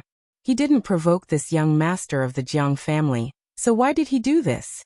Yi Fan became more and more determined that he couldn't enter the Jiang family now. The holy body, the Taoist scripture, and the mysterious green copper were all taboos. He didn't want to take risks. "Boy, you should know that there are many people who want to join our Jiang family. If you give up this opportunity, you'll regret it for the rest of your life." Jiang Yichen looked at him and sneered. Yi Fan's heart trembled, and at the same time he was even more surprised. This young master of the Jiang family seemed to want him to join the Jiang family immediately. What was going on? Jiang Kaixian reprimanded Jiang Yichen a few more times, and he didn't say anything more.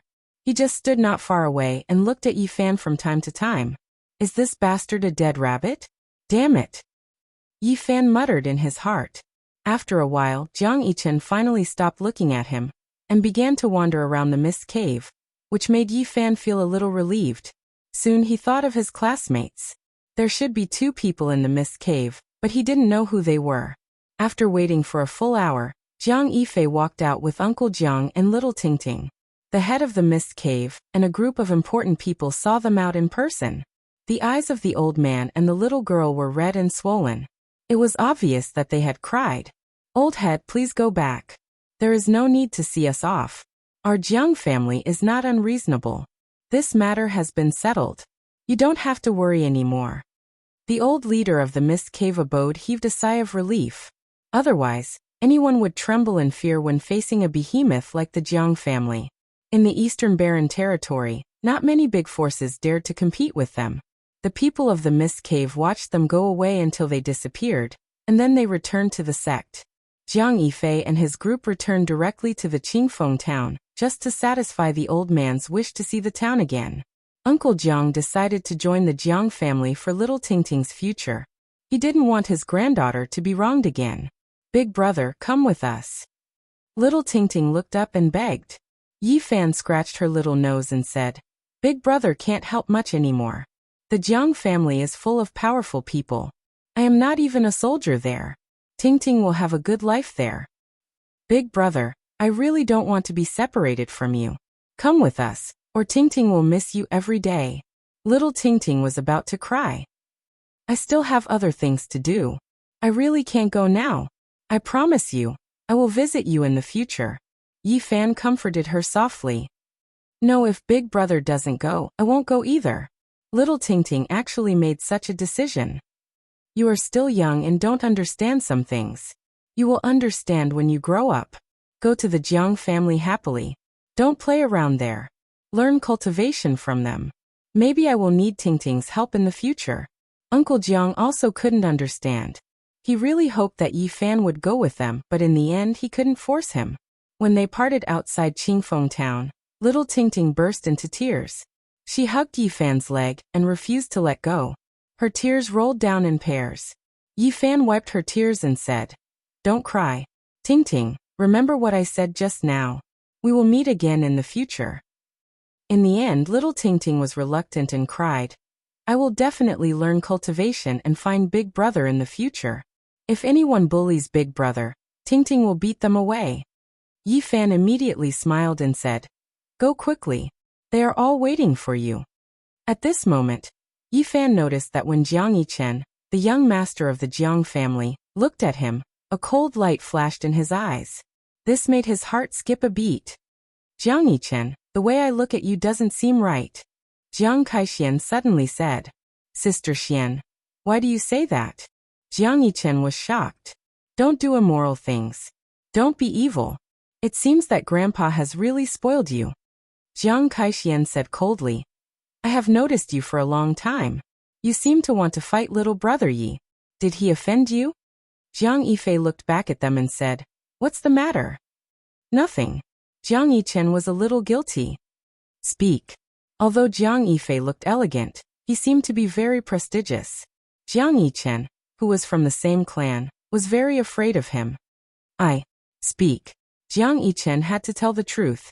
He said, "That boy has a precious treasure, and it is not an ordinary one. You all know that my mount's most peculiar aspect isn't its fighting prowess, but rather that it has a psychic jade horn that can sense divine objects. Today, it continuously flickered with 5-colored radiance, exceptionally bright and resplendent. His mount was a cyan beast that looked like a lion or tiger. The cyan beast's fur was very long and very clean. There was a jade horn on its head, which was crystal clear and emitted 5-colored light. It could sense the existence of rare treasures. I may be in trouble." Yi Fan saw the 3 people in the distance looking over. "What's wrong with the child?" Uncle Jiang asked. Little Tingting also wiped away her tears and said, "Big brother is in trouble. I will ask Sister Kaixian to help you." Yi Fan smiled bitterly. At this moment, Jiang Yichen was walking over with a sneer. Jiang Yifei and Jiang Kaixian also followed. "I am really curious. What kind of precious treasure do you have?" Yi Fan was suddenly shocked. He never thought that Jiang Yichen would say such a thing. Did he really find out something? Jiang Yifei said with a smile, "Little brother Yi, don't worry. We mean no harm. The Jiang family has many precious treasures. We will not covet your treasures." Jiang Kaixian reminded him, "Little brother Yi, you must be careful in the future." After listening to her explanation, Yi Fan understood the magic of the 5-colored beast. It could actually sense spirit treasures. This made him break out in a cold sweat. If the green copper piece and the scripture were exposed, the consequences would be unimaginable. "Fortunately, I did not agree to join the Jiang family," he said to himself. "Well, let's part ways here. Don't worry, I have already warned Jiang Yichen. He will not have any evil ideas again." Jiang Kaixian smiled. In the end, the group of people rode the beast and rose into the sky. Little Tingting was crying very sadly. She kept waving her little hands until she disappeared into the sky. Yi Fan had a strong sense of crisis. He did not return to the town. Instead, he ran directly into the deep mountains. He felt that he had to leave this place as soon as possible. Chapter 86. Qingfeng Town was surrounded by mountains, towering ancient trees and primitive forests. There were many strange beasts in the deep mountains, so ordinary people didn't dare to go deep.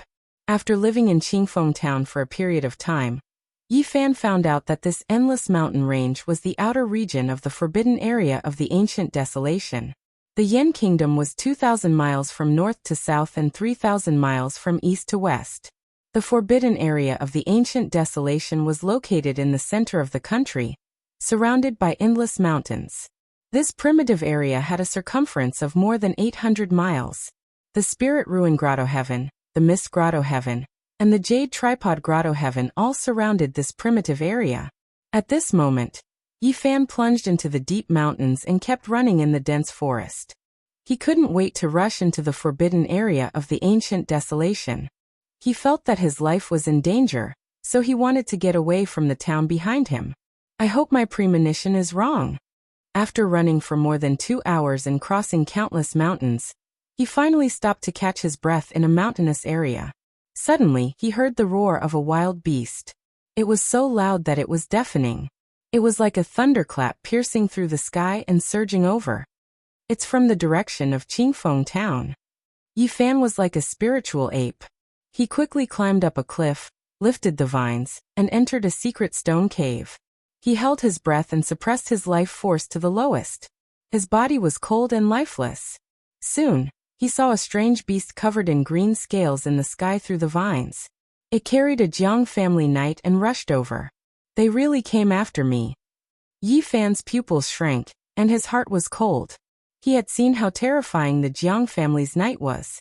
If he was discovered, he would definitely die. After a while, the powerful knight rode the strange beast and rushed back. It kept circling around the mountain range, and this area. "He has locked this area. Did he discover me?" Yi Fan's body was cold, and he felt that death was very close. At the same time, he was extremely angry. The other party must have come for the treasures on him. If he was discovered, he would definitely die. However, he didn't dare to be too excited. He didn't dare to move, and his life force fell to the freezing point. He hid in the stone cave like a piece of dead wood. After a full 4 hours, the green beast in the sky gradually disappeared into the horizon. However, Yi Fan did not dare to move. Only when the sky turned completely dark did he nimbly climb out of the cave and quickly rush towards another mountain range. Jiang family. Yi Fan gritted his teeth. That night, Yi Fan did not light a fire.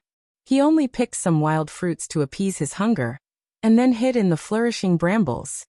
In the night, the roars of unknown beasts rose and fell one after another. It was exceptionally restless. The moon and stars were dim, and Yin-Chi pervaded the air. The trees in the wilderness swayed, as if evil spirits were baring their fangs and brandishing their claws. Suddenly, the roars of the wild beasts in the area disappeared, and the forest became quiet. Yi Fan's heart instantly tightened. His body was almost completely still, and he didn't dare to move. It was unknown when a strange beast had appeared in the sky. It was carrying a person as it circled in the sky, causing the beasts below to feel a sense of danger. It was not until late at night that the night disappeared from the area. Yi Fan felt cold sweat all over his body. This was not a solution, and he was afraid that he would be found sooner or later. I'll definitely die if I fight him head-on. How can I get rid of him? Yi Fan realized that he had no other choice but to escape first. In the next 2 days, Yi Fan constantly traversed and hid in the mountain range. There were a few times when he was almost discovered by the other party. It could be said that he was constantly brushing shoulders with death. On the 3rd day he encountered his greatest crisis. The other party seemed to have sensed that he might be hiding in this area, and attacked ruthlessly. He took out a psychic weapon and split apart several stone cliffs, shattering a large part of the forest and destroying a large area of thistles and thorns, leaving the mountainous area bare. Yi Fan hid in the swamp not far away, not daring to move. His entire body was wrapped in mud and rotten leaves. He held his breath and quietly waited for the night to leave. However, the other party did not even let the swamp go. That psychic weapon was like a blue bolt of lightning, streaking across the swamp. Huge ravines appeared, completely splitting the swamp. Puff! Suddenly the psychic weapon, like a blue bolt of lightning, streaked across 1 meter away and split the mud. Although it did not cut Yi Fan's body, a bit of blue light grazed his abdomen. Yi Fan felt a sharp pain, but he did not dare to move. If it were not for his super strong physique, the terrible blue light just now was enough to cut him in half at the waist. It was not until half an hour later that everything finally calmed down. Yi Fan gritted his teeth and struggled out of the mud. His abdomen was gurgling with blood, staining the mud bright red. Jiang Yichen, I will kill you sooner or later. Even the remote antiquity families can't protect you. Yi Fan felt dizzy. He had lost too much blood, and his abdomen was almost completely cut open. If it were not for the mud blocking the outside, he would have died of blood exhaustion after staying motionless for such a long time. He hurriedly found a mountain spring to clean the wound, and then took off his muddy coat. He tore the clean clothes inside into strips and wrapped them around his wound. However, the wound on his abdomen was so serious that his intestines could almost be seen, and the bleeding could not be stopped. After losing too much blood, Yi Fan felt weak all over. His hands were covered in blood. He tore off all of his clean clothes and used them to block the terrifying wound. However, the bleeding was still difficult to stop. His lower body was stained red, and his skin looked a little pale. Yi Fan blocked his wound with his hands, and blood kept flowing between his fingers. He bit his lips, trying to keep himself awake and not pass out. He silently ran Taoist scripture, mobilized the vitality of his whole body, and tried to stabilize the injury. The way of heaven takes away the surplus and makes up for the deficiency. Just at the moment when he was about to pass out, such a voice suddenly came from the deepest part of his mind. Hundreds of ancient characters flowed in his heart like a trickle, gradually waking him up from his trance. Yi Fan gradually calmed down and regained his consciousness. At the same time, Taoist scripture was running silently, and the vital energy kept flowing to the wound. In the end, strands of blue light gushed out from the horrifying wound. The terrifying killing intent that had penetrated his body was forced out. His life essence circulated, and the bleeding finally stopped. Yi Fan was very weak, but he gritted his teeth and stood up. He staggered toward the forest. He had to find a secret place to hide. His injury was very serious, and he couldn't run anymore. Originally, Yi Fan wanted to escape into the forbidden area of the desolate antiquity. Only in this way could he make the knight hesitate and not dare to go deeper. However, he didn't have the strength. After thinking carefully for a moment, he staggered back the way he came. Finally, he stopped in a stone forest that had been destroyed by the knight, and hid in a stone peak. This area had already been searched. Yi Fan tried to figure out the knight's thoughts, and he felt that this place would be a blind spot for a short period of time. Yi Fan didn't eat or drink, and hid in this stone peak for 2 days and 2 nights. Only then did his injury get under control, but it was still difficult for him to do any strenuous exercise. During these 2 days, the knight kept circling above the deep mountains, and many forests were completely destroyed by him. On this night, Yi Fan crawled out of the stone crack, picked a lot of wild fruits, and changed to another place to hide. The new area had just been ravaged by the knight. The trees were broken, and the rocks were cracked. The ground was a mess. "I'll follow you slowly. Wherever you search, I'll hide." In this dangerous situation, his life could be at risk at any time. Yi Fan could only think carefully and choose to hide in the knight's blind spot. Just like this, 5 or 6 days passed before he gradually recovered. It could be said that this was a kind of torture. After a few days, due to the lack of food and the pain of the illness, he lost a lot of weight. "If it weren't for my physique being far superior to ordinary cultivators, I'm afraid that blue light would have already killed me." Yi Fan looked at the horizon and said to himself, "I must escape this disaster. I can't die here." Jiang family. Yi Fan clenched his teeth. Right now, he didn't have enough strength. Right now, the only way to get rid of the knight was to risk his life and hide in the forbidden area of the desolate antiquity. After Yi Fan's body recovered, he began to take a detour to get closer to the forbidden area of the desolate antiquity. "I have eaten the holy fruit. Maybe I can resist the curse there. Entering the forbidden area of life might be a kind of opportunity for me." Chapter 87. A long time ago, Yi Fan once had the thought of returning to the forbidden grounds of the primordial desolate realm, in order to obtain a great opportunity. Neither human beings nor powerful creatures of other races dared to go deep into the forbidden area of life. There were flourishing plants and endless elixirs. After the baptism of long years, many elixirs had almost become divine medicines. The forbidden area was a priceless divine land. Yi Fan had taken the holy fruit and the holy spring. He felt that he could probably survive in that forbidden area for a while. He wanted to return to the forbidden area of life after reaching a certain level. "My strength is still very low now. It's really not suitable for me to go there at this moment, but I have been forced to this point." He had no choice but to go forward at the risk of death. Roar. In the depths of the mountains, the roar of the wild beast shook the sky like thunder, and the leaves in the forest swirled in the air. Yi Fan's expression changed. He was still far from the forbidden area of the remote antiquity, but there were already extremely horrible exotic beasts in the outer area. It seemed that it would be very difficult to go through. However, if he didn't go forward, how could he get rid of the knight's pursuit? This put Yi Fan in a dilemma. "Jiang Yichen, just you wait. Even if you are a disciple of the Jiang family, I will kill you in the future." Yi Fan had never hated a person so much. The other party coveted his treasures, was cruel and ruthless, and wanted to kill him. Suddenly Yi Fan felt danger. The knight seemed to be approaching again, so he hurriedly hid. A green figure appeared in the sky. The powerful knight of the Jiang family appeared once again. However, the strange beast he was riding on suddenly seemed to have been frightened. It rushed down desperately and landed on the ground, trembling. Not far away, Yi Fan saw all this clearly. He couldn't help but be surprised. How could such a powerful exotic beast be so scared? The knight was also very shocked. He turned into a wisp of light and hid in a pile of rocks. At this moment, the entire forest suddenly darkened. A violent gust of wind blew past, snapping many plants and casting a huge shadow on the ground. In the sky, a giant bird that blotted out the sun flew across the sky. Its entire body was shining with a golden light, as if it was cast from gold. Its body was so huge that it left people dumbfounded. It was like a golden cloud that rushed past, blocking out the sun and the sky. Golden winged Peng. Yi Fan was deeply shocked.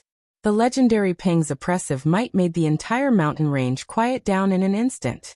All of the beast roars disappeared, and only after it had gone far away did the forest return to normal. The knight from the Jiang family sat on the strange beast again, and soared into the sky. Even someone as powerful as him could only dodge.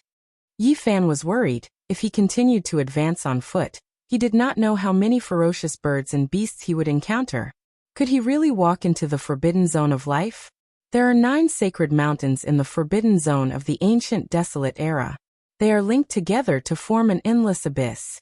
According to legend, each sacred mountain has a kind of sacred fruit and divine spring, and they are all different. Yi Fan used such words to motivate himself. I've only eaten a type of holy fruit and drunk a type of divine spring, and I've already undergone a complete transformation. If I were to ascend the other 8 sacred mountains. Although he was constantly encouraging himself, he still felt apprehensive in his heart. He felt that if he continued to advance, he would most likely be doomed. Only a day had passed, and Yi Fan's thoughts were shattered. He found 3 powerful knights in a row. They had already sealed off the path ahead, and they were circling above the primitive mountain range. They really want to kill me. They actually sent so many powerful knights. Roar. In the distance, a deafening roar of a beast could be heard. The 3 powerful knights in the sky instantly fled.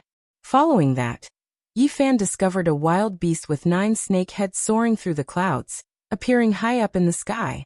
It was as big as a small mountain, and it gave off an extremely terrifying pressure. It was surrounded by a lot of black fog, and its huge body was faintly discernible. It looked like a qilin, but it had 9 huge snake heads, and it looked especially ferocious. With a loud roar, it directly scared away the 3 powerful knights of the Jiang family. The vague pressure it emitted made people's hearts palpitate. Yi Fan's heart immediately sank. He had not even gotten close to the forbidden zone of the ancient desolate era, and all kinds of terrifying strange beasts had already appeared one after another. He did not know what he would encounter if he continued to advance. If he could not fly, it was simply impossible to pass through this primitive mountain range on foot. No wonder the Jiang family's knights only sealed off the path in certain areas. Yi Fan sneaked carefully for another day, and found that the relatively safe areas were all sealed off by the 3 powerful knights. It was impossible to pass through. I am guessing their thoughts, and they are also thinking about my escape route. They are sure that I will get close to the forbidden zone of the ancient desolate era, to get rid of them. Yi Fan hid in a dense forest. After careful consideration, he felt that he could not go any further, or he would die. If I can't fly, I can't get close to the forbidden zone of life. Yi Fan went far away without looking back. He returned along the original road. He wanted to escape from this primitive mountain forest and hide in the vast crowd while the knights did not react. When Yi Fan escaped to the edge of the mountain range, he suddenly found a powerful knight riding a beast with shiny black scales hovering over the mountain forest. The 5th powerful knight. Yi Fan looked at the sky in a daze and said to himself, "Are they all sent by Jiang Yichen? They brought a total of more than a dozen knights, and now they sent 5 of them at once. Did Jiang Yifei and Jiang Kaixin not notice? It is impossible that they did not notice. Could it be that they acquiesced? Or should I say, the 2 of them also sent people?" Yi Fan felt a chill in his heart. Jiang Yifei, dressed in snow-white clothes, was elegant and elegant. He was as handsome as jade and could be described as otherworldly. Jiang Kaixin was graceful and beautiful. Although she seemed a little arrogant, she was very sympathetic to little Tingting, which left a good impression on Yi Fan. But now Yi Fan couldn't tell. He didn't know what role the 2 of them played in this matter. He did not know if it was as bad as he guessed. Human nature was very complicated and difficult to explain. I hope it has nothing to do with them.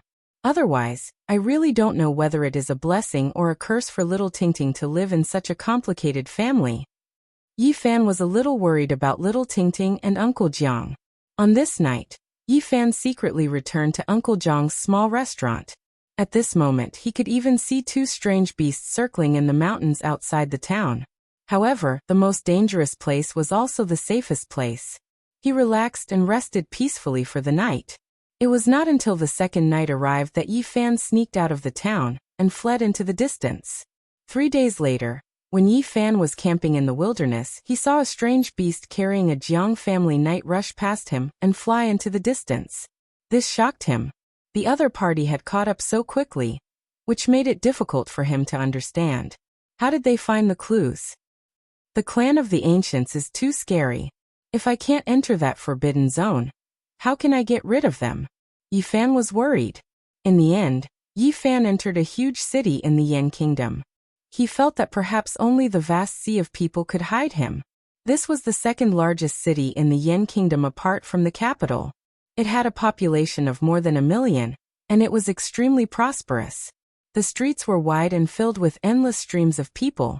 There were many shops on both sides of the street, and the sound of people hawking their wares could be heard. Yi Fan had been on the run for the past few days, and was extremely exhausted. He only let out a sigh of relief when he entered the city. The Jiang family couldn't possibly appear on the streets riding strange beasts, could they? It was already noon, and Yi Fan's stomach was rumbling with hunger. However, when he reached into his chest pocket, he let out a bitter laugh. There was not even a single coin. This great life and death escape really left him in a sorry state, fatigued to this extent. I need to find a way to fill my stomach first. I can't let my body suffer. I still need to accumulate energy to escape. Yi Fan was not in the mood to tour the bustling city at all. He was looking for a place to eat. Suddenly, Yi Fan's expression froze. He saw a familiar figure. It was Li Xiaoman. She did not look old, and had already regained her youth. She was 170 centimeters tall and slender. Her pure white dress fluttered in the wind, and she had an otherworldly temperament. Be it in the past or present, Li Xiaoman was extremely beautiful. She had a clear and elegant appearance. Perhaps it was because of her cultivation, but her skin shone with a sparkling luster. It was snow-white and delicate like fine jade. Li Xiaoman's white dress and black hair fluttered naturally, making her skin look even more sparkling. Her eyes were very big and her eyelashes were very long, making her look very spirited. Her neck was as elegant as a white swan, and her waist was small. Her legs were long and slender, and her figure was elegant and graceful. She was very perfect. Compared to the past, she was less ostentatious and more spirited. She was like a goddess of the moon who had descended to the mortal world. And she had an extra temperament. Yi Fan had never thought that he would see her here. Naturally, he couldn't help but think of many things in the past. There were sweet scenes, but also heartless and bitter memories. He turned around, not wanting to meet her in this kind of situation. Li Xiaoman obviously did not see Yi Fan. She was like a crane among chickens, elegant and spirited. Her otherworldly beauty attracted many people to look back. Naturally, she would not notice the haggard and exhausted youth in the distance.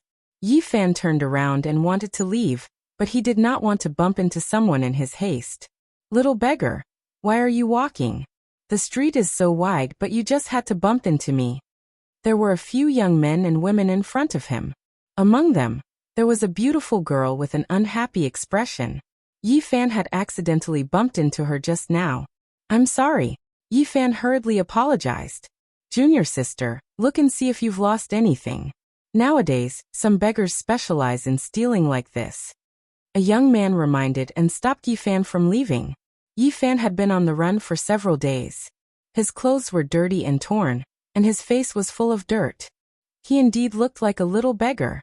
"Senior brother, senior sister." At this moment, Li Xiaoman walked over. Although there were many people on the street, everyone saw that she was so beautiful and couldn't help but open a path for her. She quickly came close. "Let him go. I didn't lose anything." The girl who was bumped into just now frowned. Yi Fan wanted to turn around and leave, but Li Xiaoman was already in front of him and happened to see him. "It's you." Yi Fan stopped in his tracks. He did not expect to meet her in the end. "Junior sister, you know this little beggar?" The young men and women at the side all revealed surprised expressions.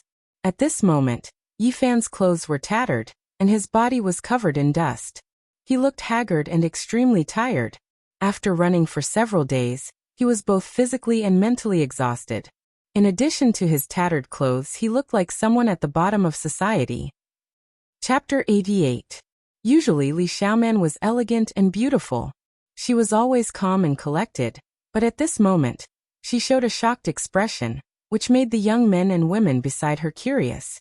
One of them couldn't help but ask again, "Junior sister, do you know this little beggar?" Li Xiaoman quickly regained her composure and nodded. "I do." "Sister Li, how do you know him?" One of the girls was puzzled. Yi Fan's clothes were ragged and his body was haggard. No matter how you looked at him, he was at the bottom of society. He was from a completely different world from them. "I came from the same place as him. We used to be neighbors." Li Xiaoman looked indifferent. When Yi Fan heard the word neighbor, he smiled faintly and only said hello. He didn't say anything else. "So it's an old acquaintance. Your little neighbor is really impatient. The street is so wide but he still accidentally bumped into me. Brother Yang thought he was going to steal something. But this young man is really pitiful. He has been reduced to a beggar at such a young age. Beggars nowadays steal while begging.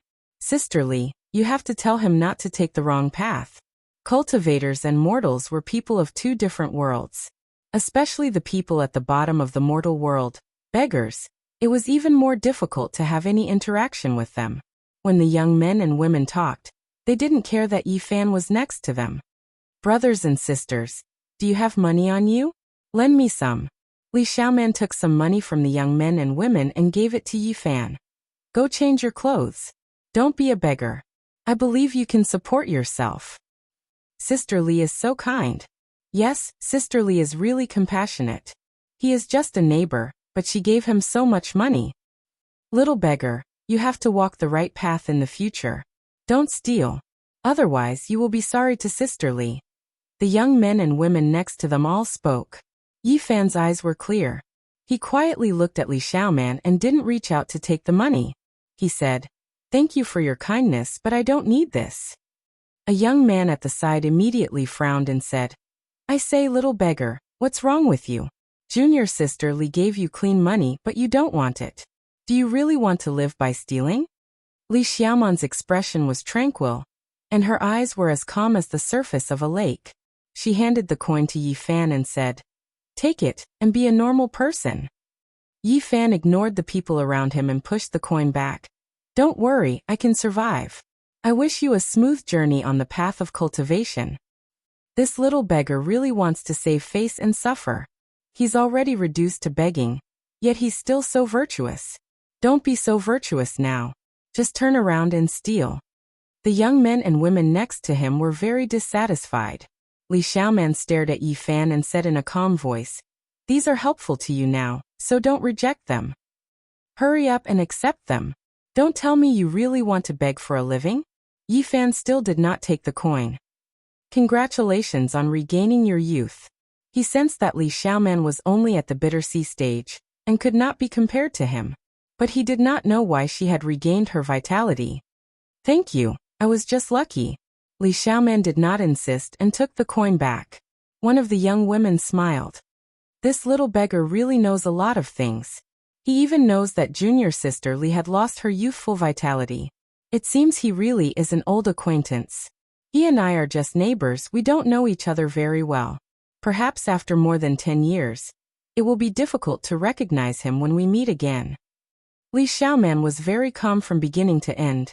She said indifferently, as if she was talking about something that had nothing to do with her. Although Yi Fan's face was covered with dirt, his smile was still very bright, revealing a mouthful of snow-white teeth. Yes, memories will always fade.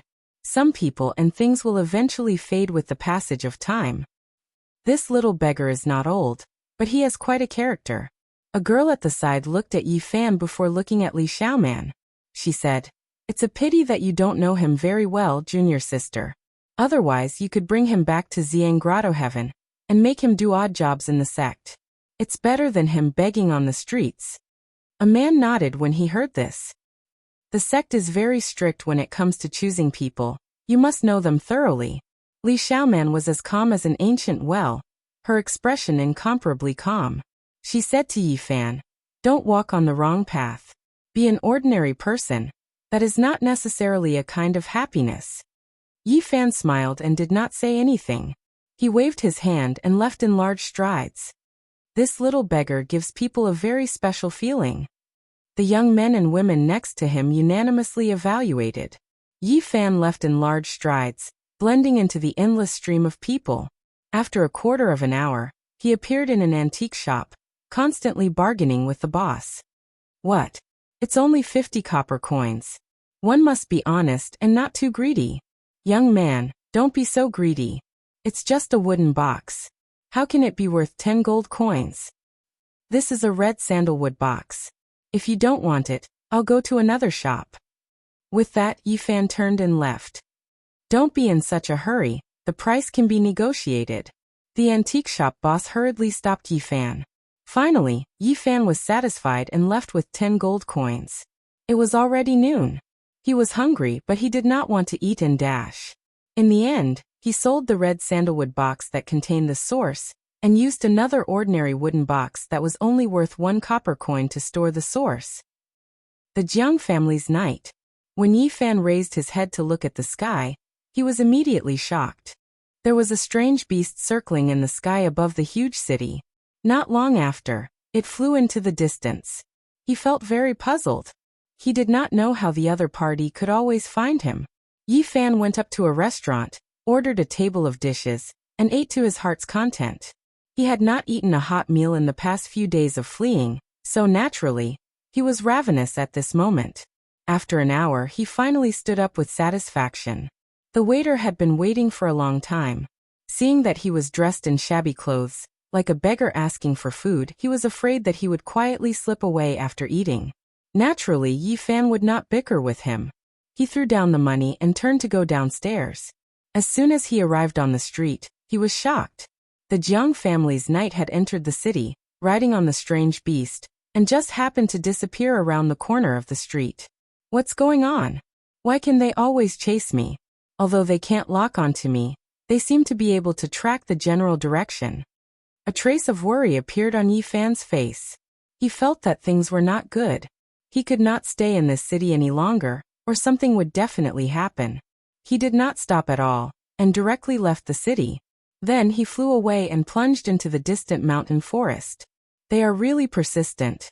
How can I completely shake them off? Yi Fan traversed the mountains and passed through the endless mountain range. He only stopped when the sky turned dark. Just at this moment, Yi Fan felt that the spiritual energy in the depths of the mountain range was dense. It seemed to be many times denser than in other regions. When he traveled another few dozen kilometers, he revealed a shocked expression. He saw a large limestone with 4 ancient words carved on it. Purple Yang Cave Heaven. How did I end up here? Yi Fan discovered that he had actually arrived at the Purple Yang Cave Heaven. This was the sect that Li Xiaoman was in. This blessed land was not very far from the city he had just been in. It was necessary to mention here that this book would definitely have a love story, and there would definitely be descriptions of different female characters. Chapter 89. Purple Sun Grotto Heaven. He finally understood that it was not a coincidence that he met Li Xiaoman and the others. Their sect was nearby. Yi Fan turned around and wanted to leave. He did not want to be associated with Li Xiaoman's sect. Today they met, but Li Xiaoman was calm. Her calmness was almost cold. Although she gave him money, she gave him the feeling of being high and mighty, as if she was giving him charity. You wanted me to be a normal person and not stray from the right path. Am I really that unbearable? He laughed at himself. He was not sad, nor did he have any hatred. Everything was gone without a trace. Yi Fan felt that if they met again he would just laugh it off. There was no need to remember anything. Sometimes a gentle brush was a better choice. Yi Fan had already walked dozens of meters when he suddenly stopped. He had been thinking about how to escape the pursuit of the Jiang family's knights. At this moment he suddenly thought of using Purple Sun Grotto Heaven to resolve the crisis. Now he was not strong enough. It was impossible for him to fight them head-on. He could only think carefully. He muttered to himself, "There must be a reason why I can't escape from them. No matter how strong they are, they can't have such sharp spiritual senses to keep tracking the clues." Yi Fan felt that Purple Sun Grotto Heaven was one of the 6 grotto heavens in the country of Yen. The surrounding mountains and rivers must have been engraved with Tao patterns, condensing a mysterious power to form a world of its own. If he entered deep, he might be able to cut off contact with the outside world. Not bad. I can make use of this place. After thinking carefully, Yi Fan walked into the depths of the mountain range. What dense spiritual qi! As expected of a grotto heaven. At this moment, the sky was already dark. However, one could still see purple gas lingering between the mountains. Purple Sun Grotto Heaven lived up to its name. Purple mist surged in the area where it was located. Occasionally, there would be blazing sunlight streaking across the sky. Even in the outside world, one could feel that it was extraordinary. The mountains were green, the valleys were green, the springs were clear, and the vegetation was lush. Many of the plants seemed to be sentient. Their leaves shone with light. Yi Fan approached Purple Sun Grotto Heaven and observed it carefully to see if he could sneak in. However, he found it difficult to do so. Not only were there people patrolling the mountain gate, but there were also wild beasts guarding it. The 2 strange beasts were bumpy. They looked like giant crocodiles but had a pair of wings. They were like 2 small mountains lying there. Their basin-sized eyes flashed with light. There are a few youths kneeling there. What's going on? Yi Fan was surprised to find a few 16 or 17 years old kneeling in front. A patrolling cultivator passed by and said, "You guys should leave. Your aptitudes are too ordinary. No matter how hard you try, it won't work. Immortal Master, give us one more chance."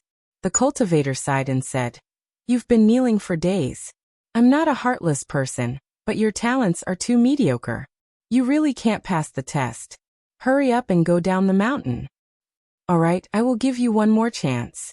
In half a month, there will be a reselection of disciples. Whether or not you can grasp the opportunity to stay is up to you." "Alright, I'll give you one more chance. Half a month from now, we'll be selecting new disciples again. Whether or not you can grasp the opportunity to stay is up to you." "Thank you, Immortal Master." The youths knelt down together. "Thank you, Immortal Master." The youths knelt together. "Who is it?" The cultivator turned his head. "Immortal Master, I am here to be your disciple," shouted Yi Fan. "It will start in half a month. You are too early. My house is too far away. I walked here for half a year. I was afraid of being delayed. Please take pity on me, Immortal Master." Yi Fan observed him for a while, and felt that this cultivator was not very hard-hearted. He would most likely make an exception. This is against the rules. With a sincere expression, Yi Fan explained how he collected money and even begged. He traveled thousands of kilometers and walked for more than half a year before finally finding this place with great difficulty. This so-called Immortal Master was not very old, only around 27 or 28 years old. He was indeed very soft-hearted. After seeing Yi Fan's tattered clothes and dirty face, he finally sighed and nodded. He said, "You can go in with them." Yi Fan hurriedly thanked him and entered Xiang Grotto Heaven with the youths. All the immortal mountains were shrouded in purple mist and looked hazy. Palaces sat on the mountain peaks. They looked very ethereal and had the charm of an immortal realm. This Xiang Grotto Heaven is even denser than the Spirit Ruins Grotto Heaven. Yi Fan muttered to himself and nodded. This place was indeed extraordinary. Walking into the depths of the immortal mountains, there was lush vegetation and many spirit herbs. A clear aura rushed over. This was a very beautiful and peaceful grotto heaven. Yi Fan and the youth settled down near a bamboo forest. There were some wooden houses here that were specially reserved for odd job workers. Cultivating disciples rarely came here. After arriving here, Yi Fan gradually calmed down. If he could still be found like this, then he could only fight to the death. There was no other way. Most likely there is something on me that they can sense and track. Yi Fan first eliminated the green copper block. This was a mysterious treasure of the sect. Many cultivators in the past could not recognize it when they held it in their hands, let alone now that it was silent in his golden sea of bitterness. Was it the Tao scripture? That was not very possible. As long as he did not use any mysterious techniques, his golden sea of bitterness would be silent like divine iron. It was difficult for outsiders to sense it. Could it be that this source revealed my whereabouts?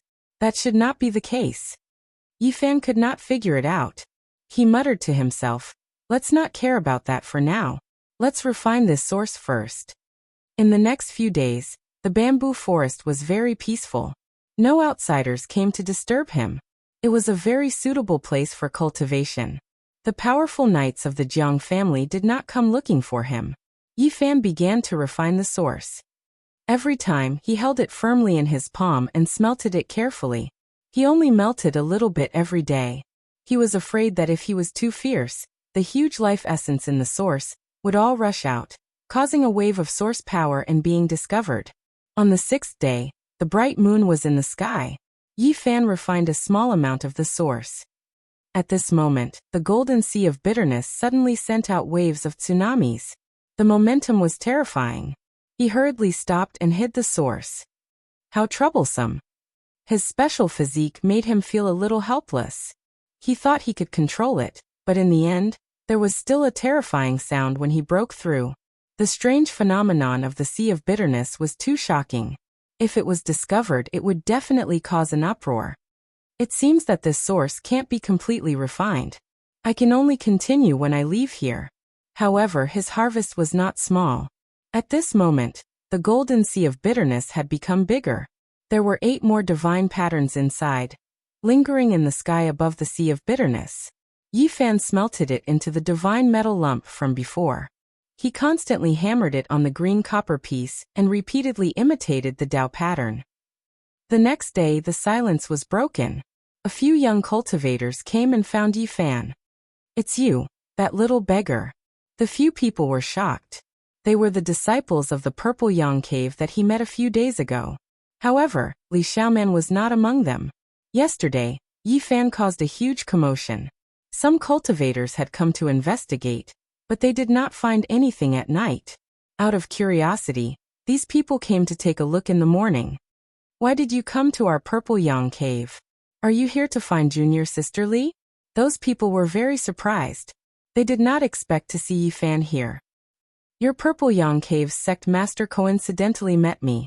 He said that I have extraordinary talent, and insisted on taking me in as a disciple. Yifan casually made up a story.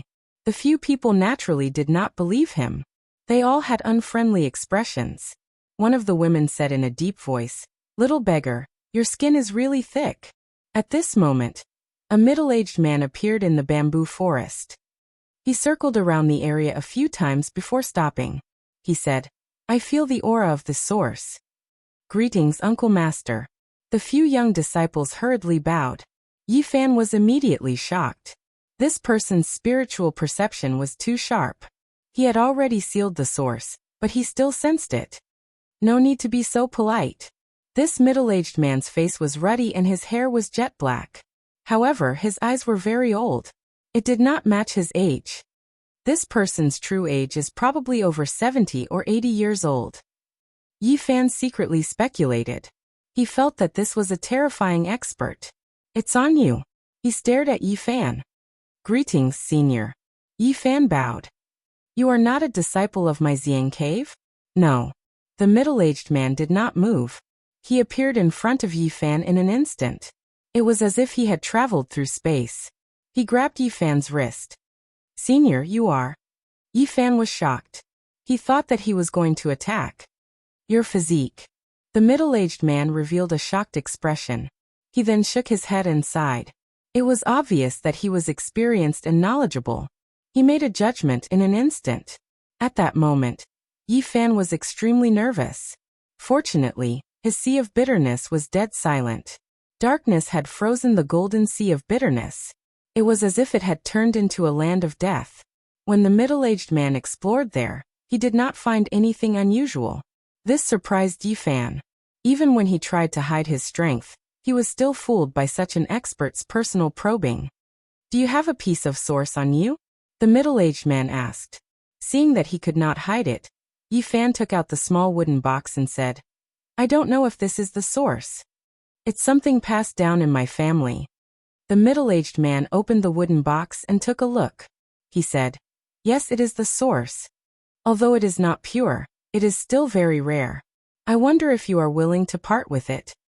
This you can't cultivate, so this source is useless to you. Don't worry, I will not let you suffer a loss. If you are willing to exchange it, you will have wealth that you will not be able to spend in 10 lifetimes. But I don't want to exchange it. Yi Fan looked troubled. Although he had temporarily gotten rid of the Jiang family's knights after entering the spirit ruin cave, he did not expect to expose the source. This made him feel helpless, but there was nothing he could do. You really don't want to exchange it? The middle-aged man asked calmly. He did not use his power to pressure Yi Fan. Forget it. If that is the case, I will not force you. It is only a piece of source. It is not essential to me. Having said that, he turned around and left. After taking only a few steps, he completely disappeared from everyone's sight. Yi Fan's heart skipped a beat. This was definitely an expert. Little beggar, I didn't expect you to have a source. Even an impure piece of source is more precious than a spirit medicine. The young men and women all revealed strange expressions. They did not expect Yi Fan to have a spirit item, so some of them could not help but covet it. Little beggar, you really don't know how to grasp an opportunity. Do you know who that person was? He is the second strongest expert of the Xiang cave. He has only cultivated for a little more than 100 years, but he is even stronger than the ancestors. If you had given the source to him, you would be able to form a good relationship with such a person, and the benefits would be endless. The young men and women all stated their conditions, wanting to obtain this source, but Yi Fan could not agree. After they left, Yi Fan muttered to himself, although I have temporarily escaped from the Jiang family's knights, I have exposed the source. I wonder if there will be trouble. An hour later, Li Xiaoman appeared in the bamboo forest, accompanied by the young men and women who had just left. Li Xiaoman did not ask why Yi Fan was here. She calmly said, Yi Fan, you cannot cultivate, so it is useless to have this source. Why don't you exchange it for 10 lifetimes of fortune? Yi Fan directly shook his head and refused. I am not exchanging. Chapter 90. This was a quiet place. Normally, no disciples would come here to train. There were a few small wooden houses in the middle of the bamboo forest, all for the servants to live in. A gentle breeze blew, swaying the entire bamboo forest. The green bamboo leaves made a rustling sound, and the fresh air blew against one's face. Li Xiaoman's white robe fluttered in the wind, making her look elegant and out of this world. Her hair was black and thick, her skin was like jade, and her eyes were like water. She stared at Yi Fan and said, You are a mortal. The origin is useless in your hands. Even though I am just a mortal, I know the value of this thing. You are all cultivators, and you all value it so much. How could you say that it is useless to me? Yi Fan weighed the origin in his hand and smiled. It contains a large amount of life essence. I think for a mortal, it shouldn't be a problem to extend their lifespan. You, a mortal using the origin to extend their lifespan, what a waste. The young men and women next to him all showed a look of displeasure. If you want to increase your lifespan and strengthen your body, there are actually many ways. You can use this origin to trade for some 100 herbs liquid. That's right, if you are willing to give up this origin, we will definitely satisfy you. The young men and women all said this. This origin was too tempting for them, and they all wanted to trade for it. I'm sorry, I don't want to trade. I'm not interested in what you are talking about. Yi Fan, no matter what, would not trade the origin, so he directly refused. The young men and women all changed their expressions. To them, the origin was extremely important. For it to be in the hands of a mortal was like a pearl covered in dust. It was truly a waste, so they all wanted to take it for themselves. Li Xiaoman stood there quietly, her white robe fluttering in the wind. You don't know what it means for a mortal to have an origin. It is not wealth, it will only bring you disaster. You are only a mortal, you cannot keep it. Are you trying to steal it from me? Yi Fan put away the origin, and looked at the people in front of him. Other than Li Xiaoman, who looked indifferent, the others all looked unfriendly, staring at Yi Fan without blinking. Earlier, the Purple Yang Paradise's second-ranked expert did not use his aura to suppress us. Could it be that you want to snatch it forcefully? Li Xiaoman's voice did not waver in the slightest. she said. It's no secret that you have an origin. Once the news gets out, even if you're safe for now, it's hard to say whether you'll be safe in the future. Are you saying that I can only choose to exchange? Li Xiaoman nodded and said, if you exchange it with a cultivator, you'll be able to benefit from it for the rest of your life. You won't have to run around anymore, and you can be a wealthy man with peace of mind, living a life of luxury and splendor. You guys aren't very strong. I'm afraid the life essence contained in this origin isn't something you can refine. Seeing that Yi Fan seemed to have loosened his stance, the people around him spoke up one after another. Even though we can't refine it directly, we can hand it over to the elders in the sect. Just now, that senior's cultivation is profound and is the second-ranked expert of our Purple Young Paradise. He once helped junior sister Li recover her youth. Today, if junior sister Li can hand over this origin to him, you will definitely be appreciated. We can also get close to that senior and listen to his teachings. Yi Fan smiled and did not say anything. He looked at Li Xiaoman. That's right. I do want to give this origin to that senior. Li Xiaoman's expression was calm. She gently combed the hair in front of her forehead and looked quietly at Yi Fan. She said, I won't owe you anything. I will make you satisfied. Yi Fan shook his head and smiled calmly. He said, just like you in the past. Li Xiaoman did not refute. She took a few steps forward and stared at Yi Fan. She said, I know you are very confident and have the ability. You are not satisfied with being immortal, but the truth is like this. Your constitution cannot cultivate, and you can only be an ordinary person. I hope you can be at ease and be an ordinary person. Don't think too much. Be clear-headed, and let go of those unrealistic fantasies. This origin is really useless to you. Accepting reality and being an ordinary person is not necessarily a type of happiness. It seems that we don't really understand each other. Yi Fan did not say anything else. People always strive to improve. Li Xiaoman paused slightly. She said, the immortal and the ordinary are two different worlds. The immortal and the ordinary are two different worlds? Yi Fan smiled and said indifferently, who knows what will happen in the future? Maybe I will also appear on your path. At that time, don't be careless and let an ordinary person like me surpass you. On the side, the young disciples of Purple Young Paradise revealed strange expressions. They felt that the conversation between these two people was a bit special. They were not as simple as neighbors. Especially Yi Fan, he did not seem like an 11 or 12-year-old child at all. No matter what, I will not give up this origin. Please go back. Yi Fan extended his hand and made a gesture to send them off. The expressions of the Purple Young Paradise disciples did not look good. Before Li Xiaoman turned to leave, she looked at Yi Fan and said, accept reality quickly and be an ordinary person. Suddenly, there was chaos outside Purple Young Paradise. There were shouts and cries. Then a scarlet light streaked across the sky. There were cultivators fighting in the distance. Let's go and take a look. A few young disciples rushed out from the bamboo forest. Yi Fan's heart skipped a beat. Someone was crashing the mountain gate.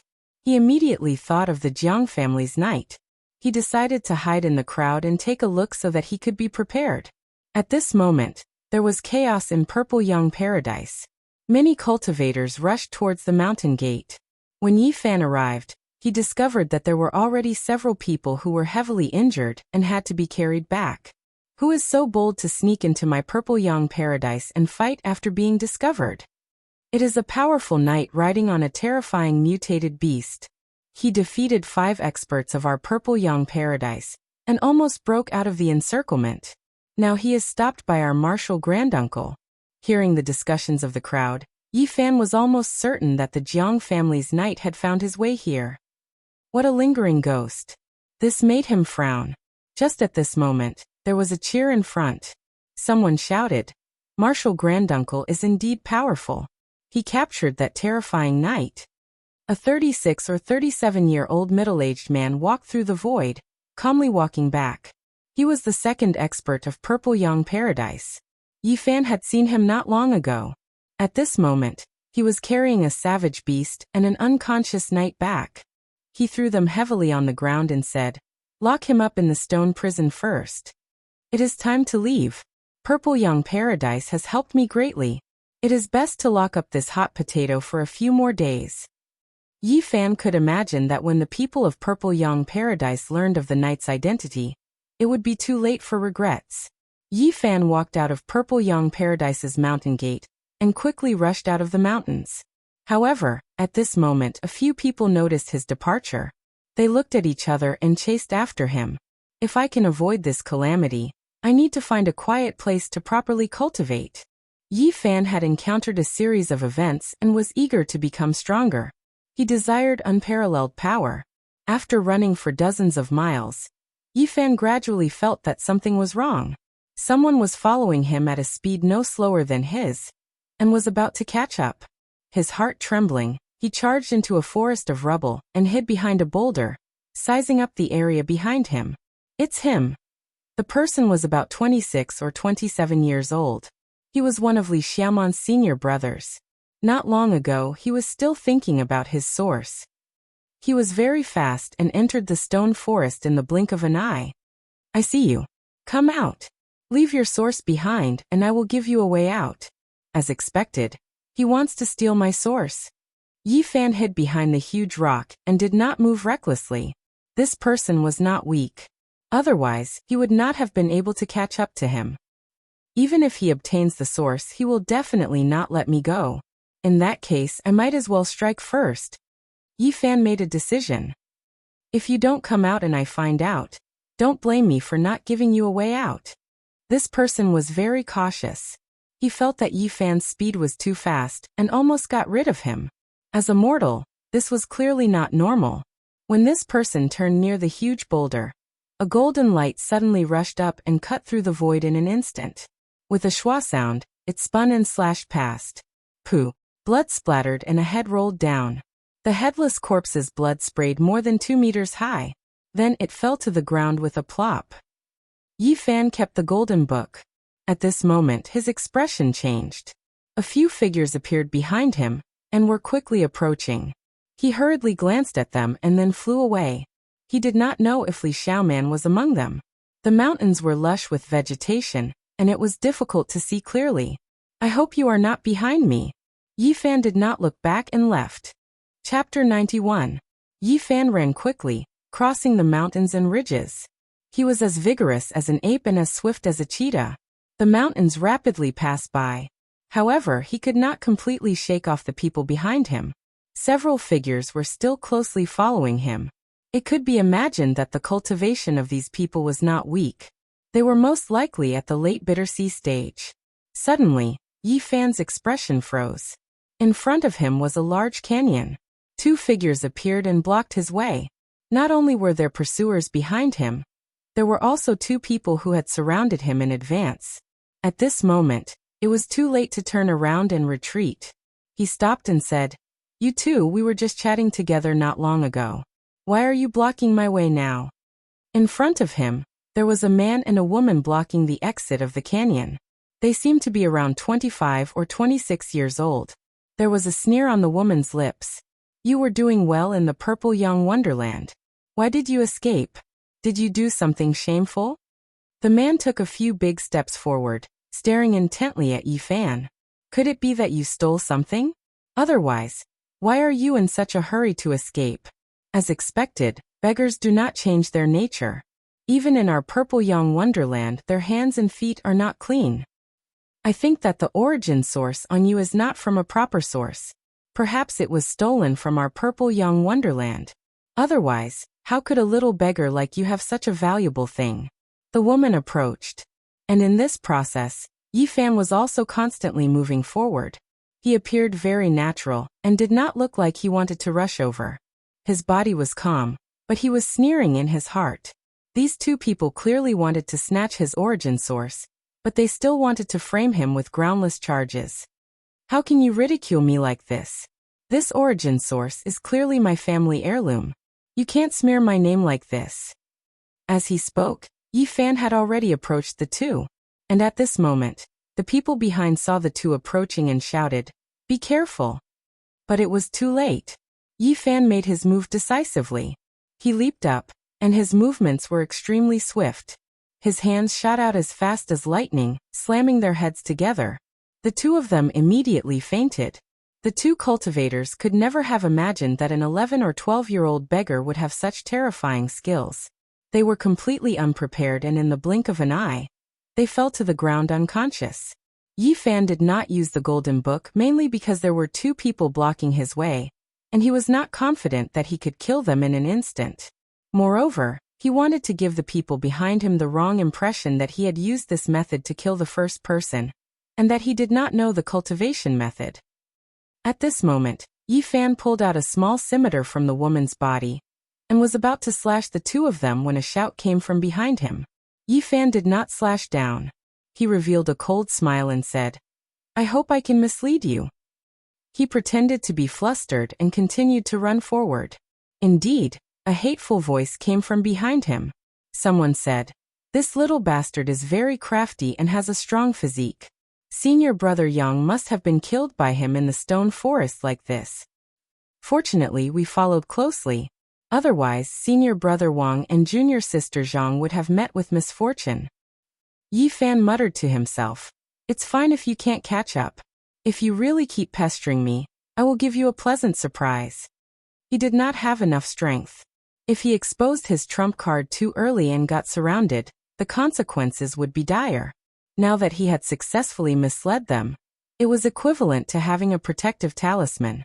After running for another 5 kilometers, 3 figures finally surrounded him. The woman in the middle sneered and said, "After all, he is not a disciple of Xing Cave Heaven." Although he ran very fast, he took many detours and was intercepted by us in the end. The other 2 male disciples had extremely gloomy expressions. One of them said with a cold voice, "Poor senior brother Yang, he was killed by a little beggar. He fell for this little bastard's trick. How hateful. If we did not arrive in time, I'm afraid senior brother Wang and junior sister Zhang would have met with misfortune as well. They were actually successfully ambushed by this little beggar." The other male disciple also had a cold expression. Yi Fan pretended to be afraid, and revealed the expression of an 11 or 12-year-old youth. He stammered, "You guys, you can't blame me for this. They wanted to kill me, to steal my origin. I had no choice to knock them out when they were unprepared." The woman in the middle had a cold expression as she said in a cold voice, "Senior brother Yang was killed by you. I thought I knocked him out. I didn't expect him to not faint. After falling to the ground, he grabbed my leg. I was afraid, so I pulled out my saber and accidentally slashed his neck." Yi Fan revealed the fear that a child should have. Accidentally. The woman's expression was gloomy. Her pretty face was covered in frost as she said in a cold voice, "Accidentally killed senior brother Yang. Is this a joke or sarcasm? There is nothing more to say. Take away the origin, and kill him to avenge senior brother Yang. Directly killing him is too easy." The eyes of the 2 male disciples flickered with cold light as they revealed dense killing intent. At this moment, Yi Fan kept moving his feet. He looked like he was trembling with fear, but he was actually adjusting his direction. He was standing in the same line as the 2 male disciples. Chi. At this moment, a blazing golden light flew out from Yi Fan's body. It was like a golden bolt of lightning, causing the sun in the sky to lose its splendor. The golden book was dazzling, crossing the sky in the blink of an eye. Ft. 2 soft sounds were heard. The 2 men died with their eyes wide open. They were cut in half at the waist, and blood spurted high into the air. The upper half of their bodies fell to the ground with blood gushing out. The lower half of their bodies froze for a second before collapsing into a pool of blood. The woman was shocked, but she reacted quickly. She took out a purple net and threw it at Yi Fan. Clang clang. The golden book was like a golden sun with a golden flame burning on it. It rushed towards the purple net, and the two created a series of clanging noises. The purple net cracked inch by inch and fell to the ground. The golden book rushed over, and with a swoosh sound, the woman's head rolled to the ground. Yi Fan wiped the cold sweat off his forehead. If he hadn't hidden his trump card and successfully misled them, he would have been the one lying in a pool of blood. You want to kill me to steal my source. Your deaths won't make me feel any guilt. After dealing with things here, Yi Fan flew away, not daring to waste a single moment. He had only run for 100 meters when he heard shouts coming from behind. There were still a few people who were catching up. Yi Fan hurriedly glanced back, and his expression instantly froze. Because he saw Li Xiaoman. He didn't know what kind of feeling he was having. After all, they had a relationship in the past. Even though it had ended a long time ago, this scene was still out of his expectations. They could be cold to each other. They could be strangers, but this was the scene. Are they chasing me or following her senior brothers and sisters to stop me? I hope it's the latter. Yi Fan muttered to himself. Even though he had already let go of that relationship and wouldn't be able to cause any ripples in him. If it was the former, it would be too bloody. Yi Fan ran between the mountain ridges, as if he was running on flat ground. He was extremely fast. Suddenly, a series of bell chimes came from behind, echoing through the mountains. This is from Xiang Cave Heaven. When Yi Fan looked back, he realized that the few figures stopped after hearing the bell chimes and quickly ran back. The bell chimes can be heard for dozens of miles. They retreated after hearing the bell chimes. Could it be that Xiang Cave Heaven is summoning all the disciples to return to the mountain? Yi Fan's thoughts turned very quickly. In an instant, he thought of a possibility. Something unusual must have happened in Xiang Cave Heaven. The most likely possibility was that they knew the identity of the Jiang family knight. Not good. He flew far away. When he passed by a river, he took out the origin and threw it into the river bottom. The second expert of Xiang Cave Heaven can sense the aura of the origin. The other experts must be able to sense it as well. I can't bring it with me. I'll come back to get it in the future. Yi Fan was afraid that the experts of Xiang Cave Heaven would also chase after him and help the Jiang family knight. If that happened, it would be very troublesome. I can't run out of the mountains. I have to think in a reverse direction and catch them off guard. Yi Fan quickly ran back and came before a huge waterfall. He rushed in and stuck to the stone wall, allowing the water to continuously batter his body. Although his current cultivation level wasn't very high, he could still hold his breath for a long time. When he really couldn't hold on any longer, he could stick his head out to take a breath of fresh air. Just like that, Yi Fan hid for a full 3 days. During this period, people flew past him, but they didn't notice the waterfall below. After that, Yi Fan changed a few places to hide. He hid in the deep mountains for a full half a month without being discovered. That night, Yi Fan quietly left the mountain range where Xiang Cave Heaven was, and walked out of the mountainous region. Several days later, he appeared 500 kilometers away, completely far away from that place. Thinking back to his experience in Xiang Cave Heaven, the thing that left the deepest impression on Yi Fan was Li Xiaoman's indifferent expression. She had advised him not to be unrealistic and to accept reality and be an ordinary mortal, giving people the feeling that she was superior. I should be able to shake off the Jiang family knight. I need to find a place to cultivate in peace as soon as possible.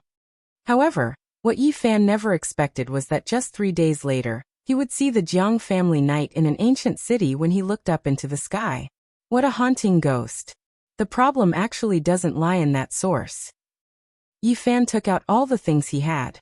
The white jade pendant was given to him by Wu Qingfeng, so it should not be a problem. There was also a broken piece of jade that was like a rotten stone, which was given to him by the unscrupulous Taoist Duanda, so it should not be a problem either. Then he took out a Bodhi seed the size of a walnut and said to himself, "Is it because of this? It would be a pity to lose this Bodhi seed, because it could help people to understand the Tao." Yi Fan had never regarded it as a treasure. He had always regarded it as the seed of the sacred tree. Now that he thought about it carefully, he found that the problem might be here. Maybe the treasure that Jiang Yichen sensed is this Bodhi seed. Soon after, Yi Fan went to a restaurant and ordered some food to eat. It's really a small world. Suddenly, an old voice sounded in Yi Fan's ears. A skinny old man with white hair covered his face came to him like a ghost. Elder Han. Yi Fan was so surprised that he almost overturned the table. It was really unexpected to meet Elder Han at such a critical moment. It seems that we are fated. I was looking for you. Elder Han from the Spirit Ruin Grotto Heaven sat across the table. Elder Han, why are you looking for me? Elder Han was like a withered firewood. His flesh was shriveled, and only a layer of old skin wrapped around his bones. With his white hair covering his face, he looked very scary. He said gloomily, "I have prepared endless elixirs for you, but I can't find you. I don't want to meet you here." "Prepared a lot of elixirs for me? You are the main elixir, and the other elixirs are complementary," Elder Han said unhurriedly. "Damn it, you old man." Yi Fan directly hit the table. It was useless to endure until now. Chapter 92. Elder Han did not get angry and was extremely calm. He poured himself a cup of tea and lifted the white hair on his face to take a sip. At this moment, Yi Fan felt a chill run down his spine. Elder Han's fingers were like iron rods, each of them dry and withered, only a layer of old skin wrapped around the finger bones. After the white hair covering his face was lifted, his lower jaw was revealed, giving people goosebumps. It was like a ball of waste paper that had been kneaded out of shape, extremely wrinkled and dull. The most hair-raising thing was that the gums and teeth that were exposed within his shriveled lips were all jet black, without the slightest trace of blood or vitality. Even his tongue was shriveled. "Let's go." Elder Han took a sip of tea and gently put down the teacup. There was no vitality in his voice. Yi Fan really wanted to take out the golden book, but he didn't dare to act rashly. He knew very well that the difference in strength between cultivators of different realms was too great. "Elder Han, aren't you afraid of incurring the wrath of the heavens by doing this? Refining a living person as medicine? Even your fellow disciples won't tolerate you." Yi Fan said as he tried to come up with a countermeasure. If he were to fall into the other party's hands, it would be a fate worse than death. "I'm prepared. No one will know about this." Elder Han was like a piece of dead wood, quietly sitting on the opposite side of the table. The calmer he was, the more frightening he appeared. Yi Fan took out the jade pendant that Elder Wu Qingfeng gave him and said, "If you kill me, Elder Wu Qingfeng will know." Elder Han lightly pointed his finger, and a gloomy aura pressed down. The jade pendant shattered with a pung sound, and the bone-chilling coldness lingered for a long time. "This place is over 1,000 miles away from the spirit ruins utopia. Wu Qingfeng won't sense anything even if I shatter the jade pendant," Elder Han said indifferently. At this point he smiled sinisterly and said, "Speaking of which, you're quite vigilant. That day in the ruins, I patted you lightly and secretly left a mark. Originally, I wanted to go back and capture you. Who would have thought that you would be one step ahead of me and escape from my sensing range? I only found you today. You old fart. We should be on our way." Elder Han stood up. The people in the building made way for him, as if they were avoiding a ghost. Yi Fan was as agile as a cheetah, and wanted to escape through the window. "Why do you need to do these useless things?" Elder Han stretched out his withered hand and pulled him back. Then he used a great force to pull him down the stairs. Different realms were like a chasm that could not be crossed at all. Yi Fan's heart instantly sank. The other party had imprisoned him, and he could not use any strength at all. Outside the city, Elder Han muttered to himself, "I'll go visit an old friend first. He promised to help me collect some kind of spirit herb. It's about time. Now that I've found the main ingredient, I can start refining it." Yi Fan looked at the sky calmly. He was looking for the Jiang family's knight. He would rather be killed by the Jiang family than be refined to death. After half a day, when the sun was about to set, Elder Han and Yi Fan appeared in a mountain range. They were about to reach their destination. Why hasn't the Jiang family's knight appeared yet? Yi Fan was a little anxious. An old friend has come to visit. Elder Han transmitted his voice to a valley in front of him. The sound waves surged and echoed in the mountains. At this moment, a figure appeared in the sky and rushed over quickly. The Jiang family's knight had been searching in the surrounding area. Attracted by the sound, he finally appeared. That knight was very powerful. He emitted a terrifying killing intent and battle intent. He was covered in a full body armor. When he swooped down on the wild beast, a strong gust of wind broke the surrounding grass and trees. "Who is it?"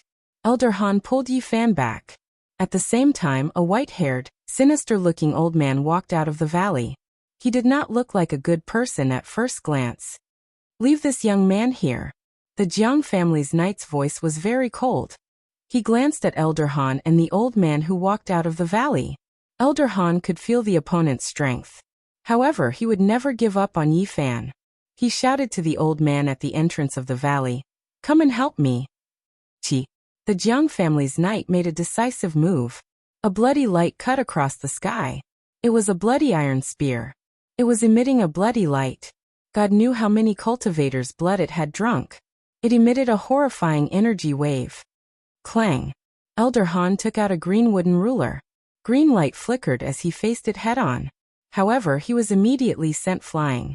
His entire body trembled, and he pulled Yi Fan as he quickly retreated, rushing towards the entrance of the valley. At this moment, the old man at the entrance of the valley also made a move. He took out a bronze mirror and shone it forward. A bright light rushed out from the mirror and shot towards the Jiang family's knight. Chi, chi, chi. At the same time, Elder Han took out 12 green wooden swords. They drew a mysterious trajectory and sealed the surroundings, trapping the knight. Child's play. The knight showed no fear. He urged the strange beast he was riding on to soar into the sky. He dodged the bronze mirror's light, and the bloody iron spear swept away the 12 green wooden swords. This person is too powerful. Don't hold back. Think of a way to eliminate him. Elder Han shouted anxiously. At the same time, he sealed Yi Fan and threw him into the valley. Bang! Yi Fan fell to the ground. He didn't dare to waste a second. He quickly used the mysterious method recorded in the Tao scripture to attack the restriction. Fortunately, Elder Han acted in a hurry and didn't know Yi Fan's background. His sealing method was really simple. The Tao scripture's mysterious method was soon activated and completely broke the restriction. You guys fight to the death. It's best if both sides suffer. Yi Fan came to the deepest part of the valley. He climbed the cliff and left this place. He quickly rushed out of the mountain range. When he saw a surging river, he didn't have any hesitation and directly dived in. After sinking into the river, he didn't know how many miles he rushed out. Only when the sky was filled with stars did Yi Fan come ashore. There were no signs of human habitation in the wilderness. He rested for a moment, and then strode far away. An hour later, the front was brightly lit. He wasn't too far away from a town. Ahaha. Suddenly, a creepy laughter came from behind. Yi Fan was shocked. He didn't look back and directly flew forward. However, the creepy laughter was near and far. It was like a night owl crying and lingered around him. Old man, you are really lucky. Yi Fan stopped. He realized that he couldn't escape at all. In the darkness, Elder Han's skinny figure appeared like a ghost. His left arm was chopped off. His hair was disheveled and his body was covered in blood. He looked like a malicious spirit in the night. Yi Fan felt a chill from head to toe. This old thing wasn't killed by the Jiang family's knight. Now he was in a desperate situation. My poor old friend was chopped into meat paste. I tried my best to escape. Elder Han's voice was extremely cold. He sounded like a malicious spirit clenching his teeth. He didn't kill you. What a pity. Yi Fan mocked. Elder Han's eyes shot out 2 rays of cold lightning. He floated forward silently. His skinny body was emitting an aura of death. Yi Fan wanted to wait until he was close enough to take out the golden book and attack with all his might. However, he didn't have the chance. A green light lit up the night sky and enveloped him like a ghost fire, sealing him. In the darkness, Elder Han's skinny body approached Yi Fan. His white hair fluttered in the wind, revealing his skinny face. He looked very ferocious and scary. His 2 eye sockets were glowing with eerie light. I like fresh life. Your body is full of vitality. I think your blood must be sweet. Elder Han grabbed Yi Fan's arm and flew into the sky with him. Yi Fan's heart turned cold.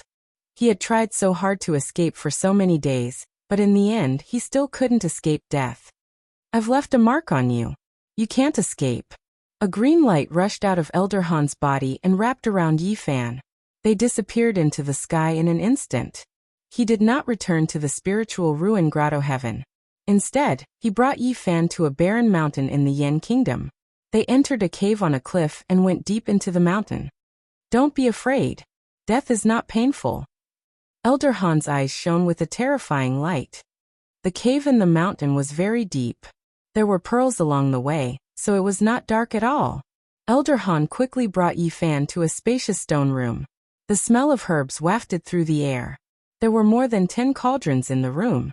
They were all more than a meter tall, and had complicated carvings on them. They looked very simple. I've finally gathered all the spiritual herbs. Ha ha ha. Elder Han laughed. His voice was very unpleasant to the ears. It sounded like a ghost crying, making one's scalp go numb. Apart from the cauldrons, there were more than 10 medicine cabinets in the stone room. Elder Han opened them one by one. Immediately, waves of medicinal fragrance filled the air. Look at what I've prepared for you.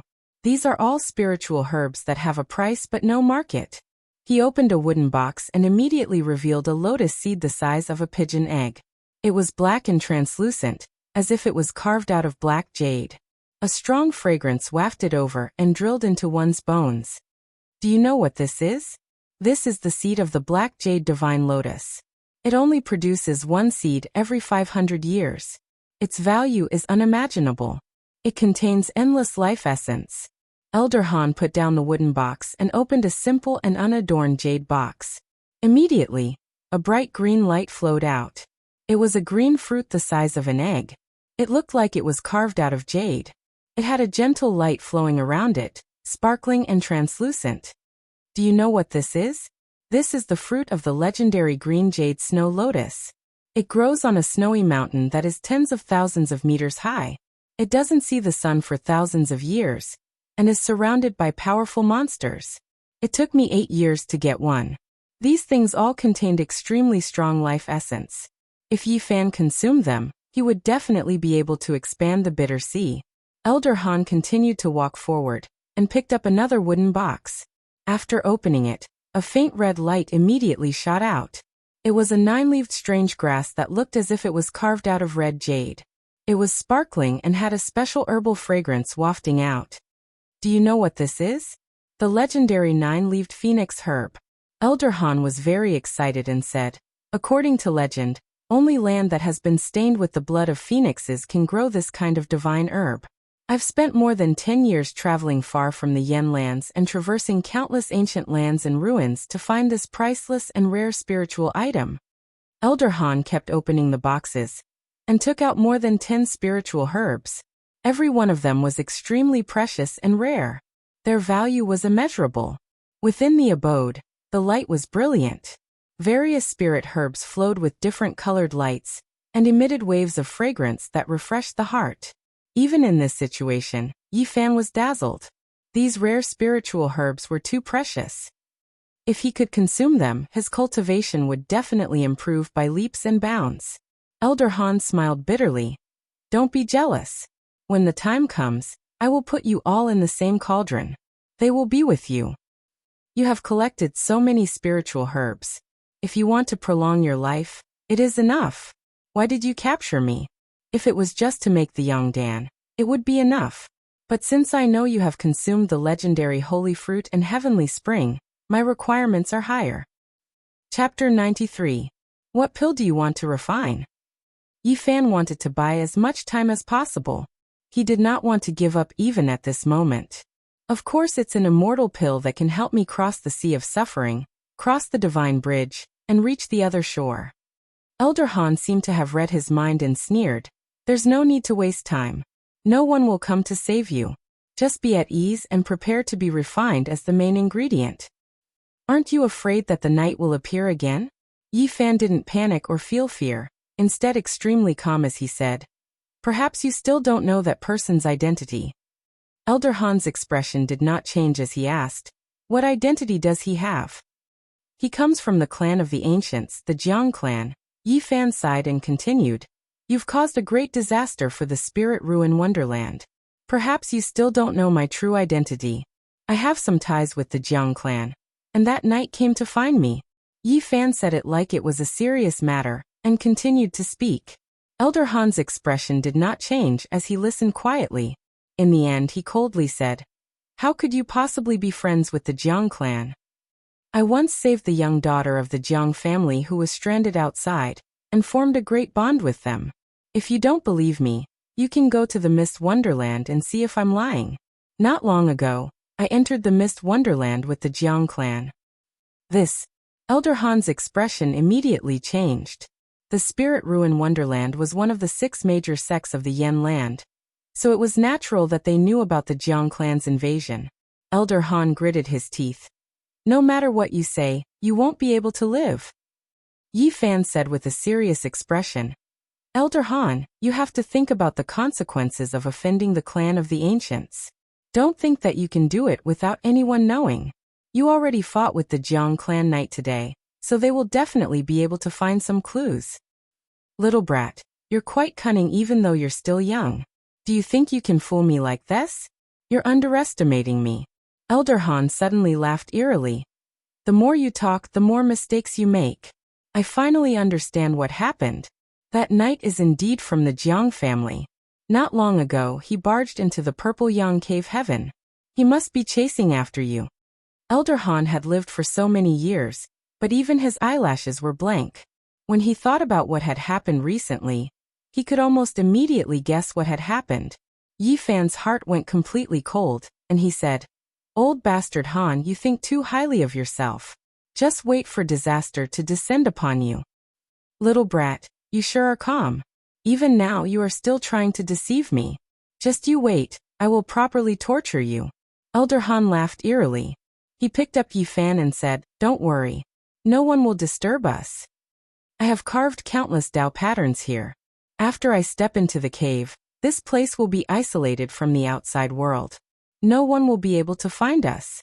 The knights of Jiang family were chasing after Yi Fan, which confused Elder Han a lot. At the same time, he was worried about Yi Fan. After all, he had robbed the so-called meat. Elder Han searched Yi Fan from head to toe. There are only useless things on your body. He first picked up the broken jade and looked at it over and over again. Finally, he threw it on the ground. Yi Fan cursed the unscrupulous Taoist in his heart. That damn fatty had sworn that this jade pendant could save his life at a crucial moment. In the end, it had been useless. Duanda. Duanda. Damn you. You are so wicked.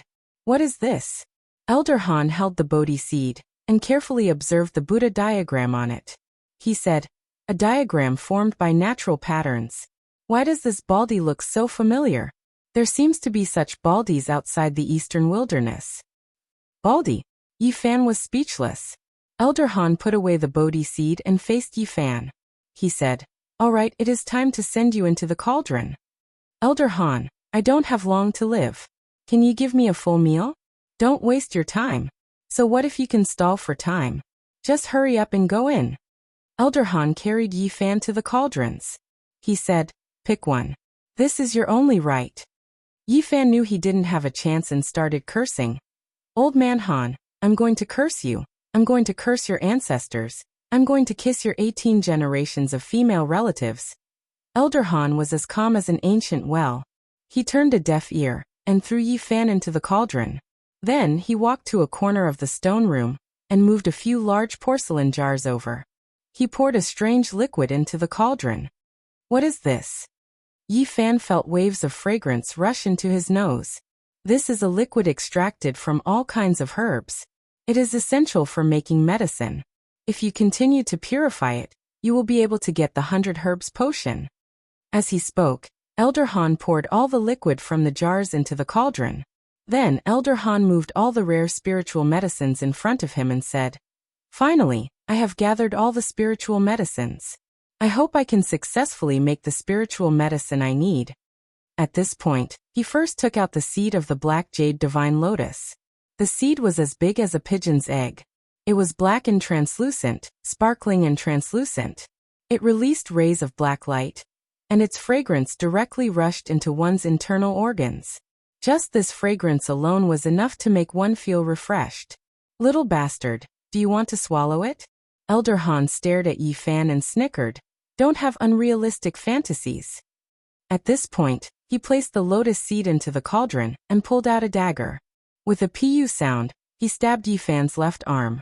The moment the dagger was pulled out, blood flowed out. You. Alchemy, alchemy. You are the main ingredient, and the essence is in your flesh. Of course, I have to let your blood flow out and sacrifice it to the cauldron. Elder Han displayed his cruel side at this moment.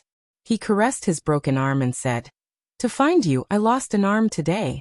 Of course, I have to refine you well. I can only succeed, I cannot fail." Blood splattered everywhere. Elder Han's dagger pierced through Yi Fan's right arm. Fresh blood gushed out and dyed the cauldron red. Elder Han revealed his ferocious nature and was no longer lifeless. 2 rays of light shot out of his eyes and pierced through Yi Fan's legs as well. Yi Fan felt excruciating pain in his limbs and his face paled. "Don't dream of a miracle." After Elder Han said this, he directly stabbed the dagger into Yi Fan's chest and said coldly, "I won't hurt your heart, so you won't die immediately. Soak in this 100 grass serum, and you should be able to live for a long time. I want you to stay awake and slowly refine the medicine I need." Elder Han, like a ghost, stuck out his dry tongue and licked the blood on the dagger. He appeared extremely ferocious and said, "Such a sweet taste. I can't wait for the moment when the Dan is formed. You old bastard." Yi Fan clenched his teeth in anger. He felt pain all over his body and his life was slowly slipping away. At this time, Elder Han opened a simple and unadorned jade box and took out the green jade snow lotus's fruit. He placed it into the medicine cauldron, and the green godly essence made the liquid inside shine brilliantly. "Little brat, you should be content. To be able to fuse with so many spiritual herbs is the fortune you've cultivated for 10 lifetimes. Fortune, my ass, I greet all the females in your family." Yi Fan cursed. He wanted nothing more than to skin Elder Han alive. His blood kept flowing and he felt his life was draining away. At this time, Elder Han picked up a 9-leaved grass that looked like a red jade. His hand was shining with red light. Legend has it that only pure lands that have been tainted with the blood of the phoenix can grow this rare spiritual medicine. After putting the 9-leaf divine phoenix grass into the cauldron, he suddenly frowned and muttered to himself, "No, it's too risky to put all these spirit herbs in. If it fails, then it'll be like drawing water with a bamboo basket." He hesitated and said, "Why don't I first brew the main ingredient, and if it succeeds, then add the other spirit herbs?" He only put in 3 kinds of rare spiritual medicines and stopped. The medicine cabinet was shining brightly and fragrant. Spiritual medicines of different colors were all surrounded by red light. None of them were weaker than the 3 spiritual medicines he just put into the cauldron. "First, I will refine these 3 spiritual medicines together with the main ingredient and see what happens." Elder Han made up his mind and put away all the other spiritual medicines. "Little bastard, do you have any last words?" Elder Han mocked. He took the cauldron lid and was about to close it. Yi Fan was extremely weak and said, "Old man, can you hit your head on this cauldron and die?" Bang! Elder Han put the lid on the cauldron and started to refine the medicine. A normal fire couldn't make a spiritual Dan. He drew out the fire fiend from underground. The milky white light flickered and jumped up and down under the cauldron. The reason why he opened a secret cave here was because of the fire fiend underground. It was the strongest flame he could control at his level. "Little bastard, to find you, I lost my left arm. I will refine you for 7 days and 7 nights. I will torture you and turn you into a Dan." Elder Han caressed his broken arm and said coldly. Chapter 94. Silver flames flickered and endlessly surged out from the ground, emitting a gentle glow. There was a fluctuation of spirit energy, and the holy brilliance continuously entered the medicine cauldron. The entire stone room was surrounded by a pure white light, like a faint mist. It looked hazy, like an immortal's cave, filled with dense spirit energy. This kind of fire fiend was not ordinary. In addition to having a suitable temperature, the most important thing was that it could provide a special spirit energy to melt the herbs, condense the essence of life, and sacrifice it into a spirit pill. The silver flames danced, and the bronze medicine cauldron was shrouded in milky white spirit energy. It looked like it was alive, and the patterns on it seemed to have come alive. Elder Han quietly sat to the side with his eyes closed, guarding the medicine cauldron. His withered body did not have any signs of life. At this moment, inside the sealed medicine cauldron, Yi Fan only felt one thing, and that was pain. His limbs were pierced and his chest was also pierced. Blood flowed out, and all 5 wounds were very serious. He felt extremely weak. However, just like Elder Han said, his life was not in danger for a short period of time. His body was soaked in the dark green medicinal liquid, and after the wounds were moisturized, the bleeding had already stopped. At this time, the inside of the cauldron became hotter and hotter. Many bubbles appeared in the medicinal liquid, and the temperature continued to rise. The medicinal liquid reached Yi Fan's chin. He wanted to struggle, but his body was sealed by Elder Han, and he could not move at all. This way of dying is too depressing, I really don't want to. Gulp gulp. Yi Fan began to drink the medicinal liquid in large gulps. Right now he could only move his mouth. If he could move his hands, he would definitely grab the 9-leaf phoenix grass not far away and swallow it. Because he had lost too much blood, Yi Fan's consciousness was a bit blurry. He bit his lips and said, "I can't die." He had lost a lot of blood. If it was someone else, they would have died a long time ago. Although his wounds were no longer bleeding under the nourishment of the medicinal liquid, he still could not hold on and fell into a semi-conscious state. "I can't lose consciousness completely, or else I'll die." Yi Fan was groggy. He was half awake and half confused, but he was trying his best to hold on. In this trance-like state, many familiar people and scenes appeared in his mind one by one. His gray-haired parents were calling him to come home. His cousin who got married after giving birth told him to attend the wedding. His 18-year-old cousin who was admitted to her ideal school smiled and stretched out her hand to ask for a gift. His good friends were blaming him for disappearing for such a long time. His family and friends from his hometown all appeared in Yi Fan's mind. Many people were shouting and reaching out to him, trying to pull him over. He kept running forward, but he couldn't get close to those people. Then the people and things in this world appeared in his mind one by one.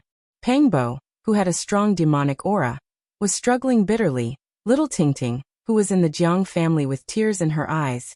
Elder Han, who had a ferocious and cold smile. Even Li Xiaoman's figure flashed by.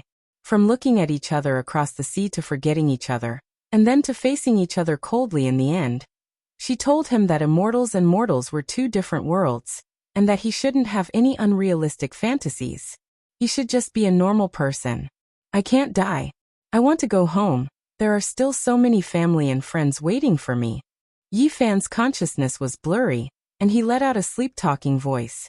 Elder Han, who was beside the medicine cauldron, opened his eyes and said, "Slowly savor the taste of death."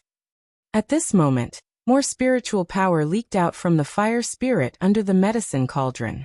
The holy silver flame danced, and actually enveloped the bronze medicine cauldron gradually. Inside the medicine cauldron, countless bubbles appeared in the green liquid and surrounded Yi Fan. Moreover, there was a silver brilliance flowing around. That was the unique spiritual power of the fire spirit.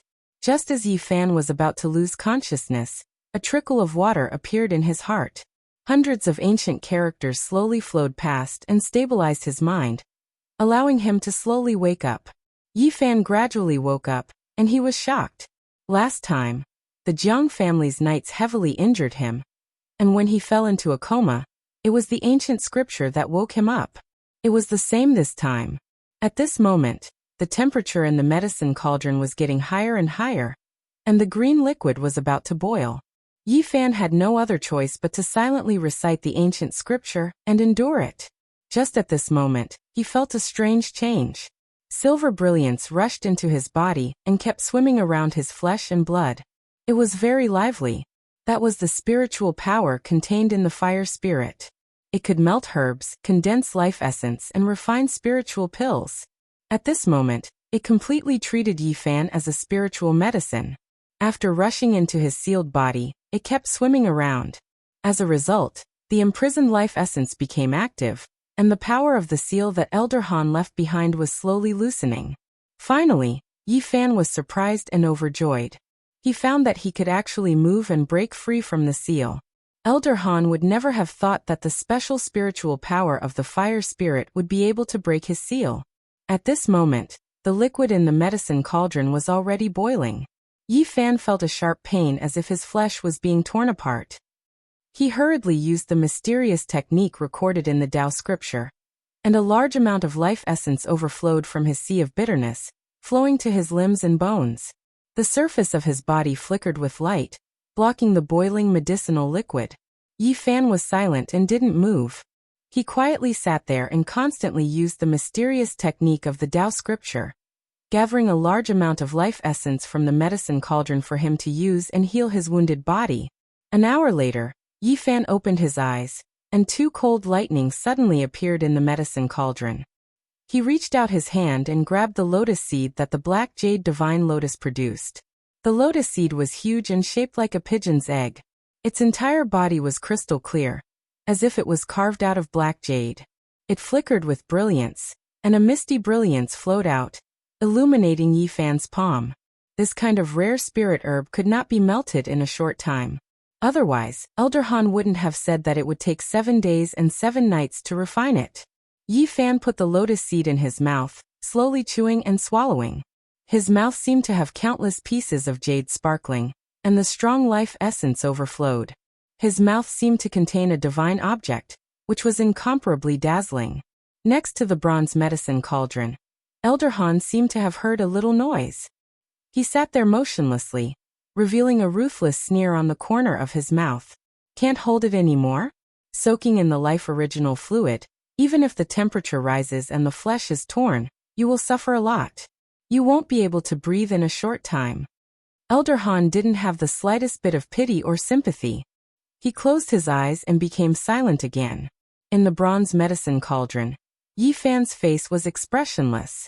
His mouth was full of energy, and a black light flashed up. The lotus seed was crushed and swallowed. Then, he closed his eyes and started to operate the mysterious technique recorded in the scripture of Tao. His body suddenly sparkled with a crystal luster. After 2 hours, Yi Fan's bitter sea suddenly emitted a golden light. His blood and qi were all restored, and his essence qi was surging. At the same time, the golden bitter sea surged up violently, as if a tsunami was about to happen. A terrible vision appeared. Yi Fan used his great willpower to suppress and stop the bitter sea from expanding. At the same time, he purposely made some noises to attract Elder Han's attention. When the cauldron's lid was opened, he would take out the golden book and launch a thunderous strike. What's that noise? Why does it sound like the surging waves? Elder Han opened his eyes and revealed a strange look. He said to himself, "The supreme-grade spirit pellets will have a vision when they are out of the cauldron. Could it be that not only will my pellet succeed, but it will also be a supreme-grade pellet?" Yi Fan clenched his teeth. He desperately wanted Elder Han to open the cauldron's lid, but after hearing such words, he could only withdraw some of his power. The faint sound of waves came out of the bronze cauldron. It really is the sound of waves. Elder Han revealed a hint of excitement. When someone before me was refining pellets, this kind of vision appeared before. Legend has it that when the sound is the loudest, it will be deafening. It is as if you are facing a surging sea. Could it be that I am about to make a supreme pellet? Damn you! Yi Fan wanted to curse out loud. Elder Han had no intention of opening the cauldron's lid, so he couldn't use his ultimate attack. Rumble. At this time, Yi Fan made the sound even louder. Waves of waves surged, and his body shone with a golden light. The bitter sea was slowly opening. The ancients did not deceive me. Next to the bronze cauldron, Elder Han exclaimed, "I have been refining pellets all my life, but I have never encountered such a vision. This must be a supreme pellet." Yi Fan could no longer hold on. He could not suppress the violent essence energy inside the bitter sea. At this moment, the golden bitter sea surged and the terrifying tsunami completely erupted. In an instant, the divine light blazed, and the waves reached the sky. It was deafening. It was as if there were thousands of soldiers and horses galloping, and it was as if countless meteorites were crashing into the earth. In the midst of the terrifying tsunami, there was also the rumbling of thunder. Lightning tore through the sky and intertwined above the golden bitter sea. At this moment, Yi Fan was extremely nervous. The golden book flashed, ready to be released at any time to kill the enemy. However, Elder Han was already excited beyond belief. He said, "The ancients did not deceive me, the legend is actually true." He stood up and paced around the bronze medicine cauldron, practically dancing with joy. There is the sound of tsunami and thunder. It is exactly the same as what is recorded in the ancient books. Legend has it that this is the sign of a supreme pellet before it is refined. Yi Fan didn't know whether to be angry or to laugh. He carefully prepared to kill in one blow, but Elder Han refused to open the cauldron's lid, and even found such a convincing reason. Damn you! Yi Fan cursed under his breath.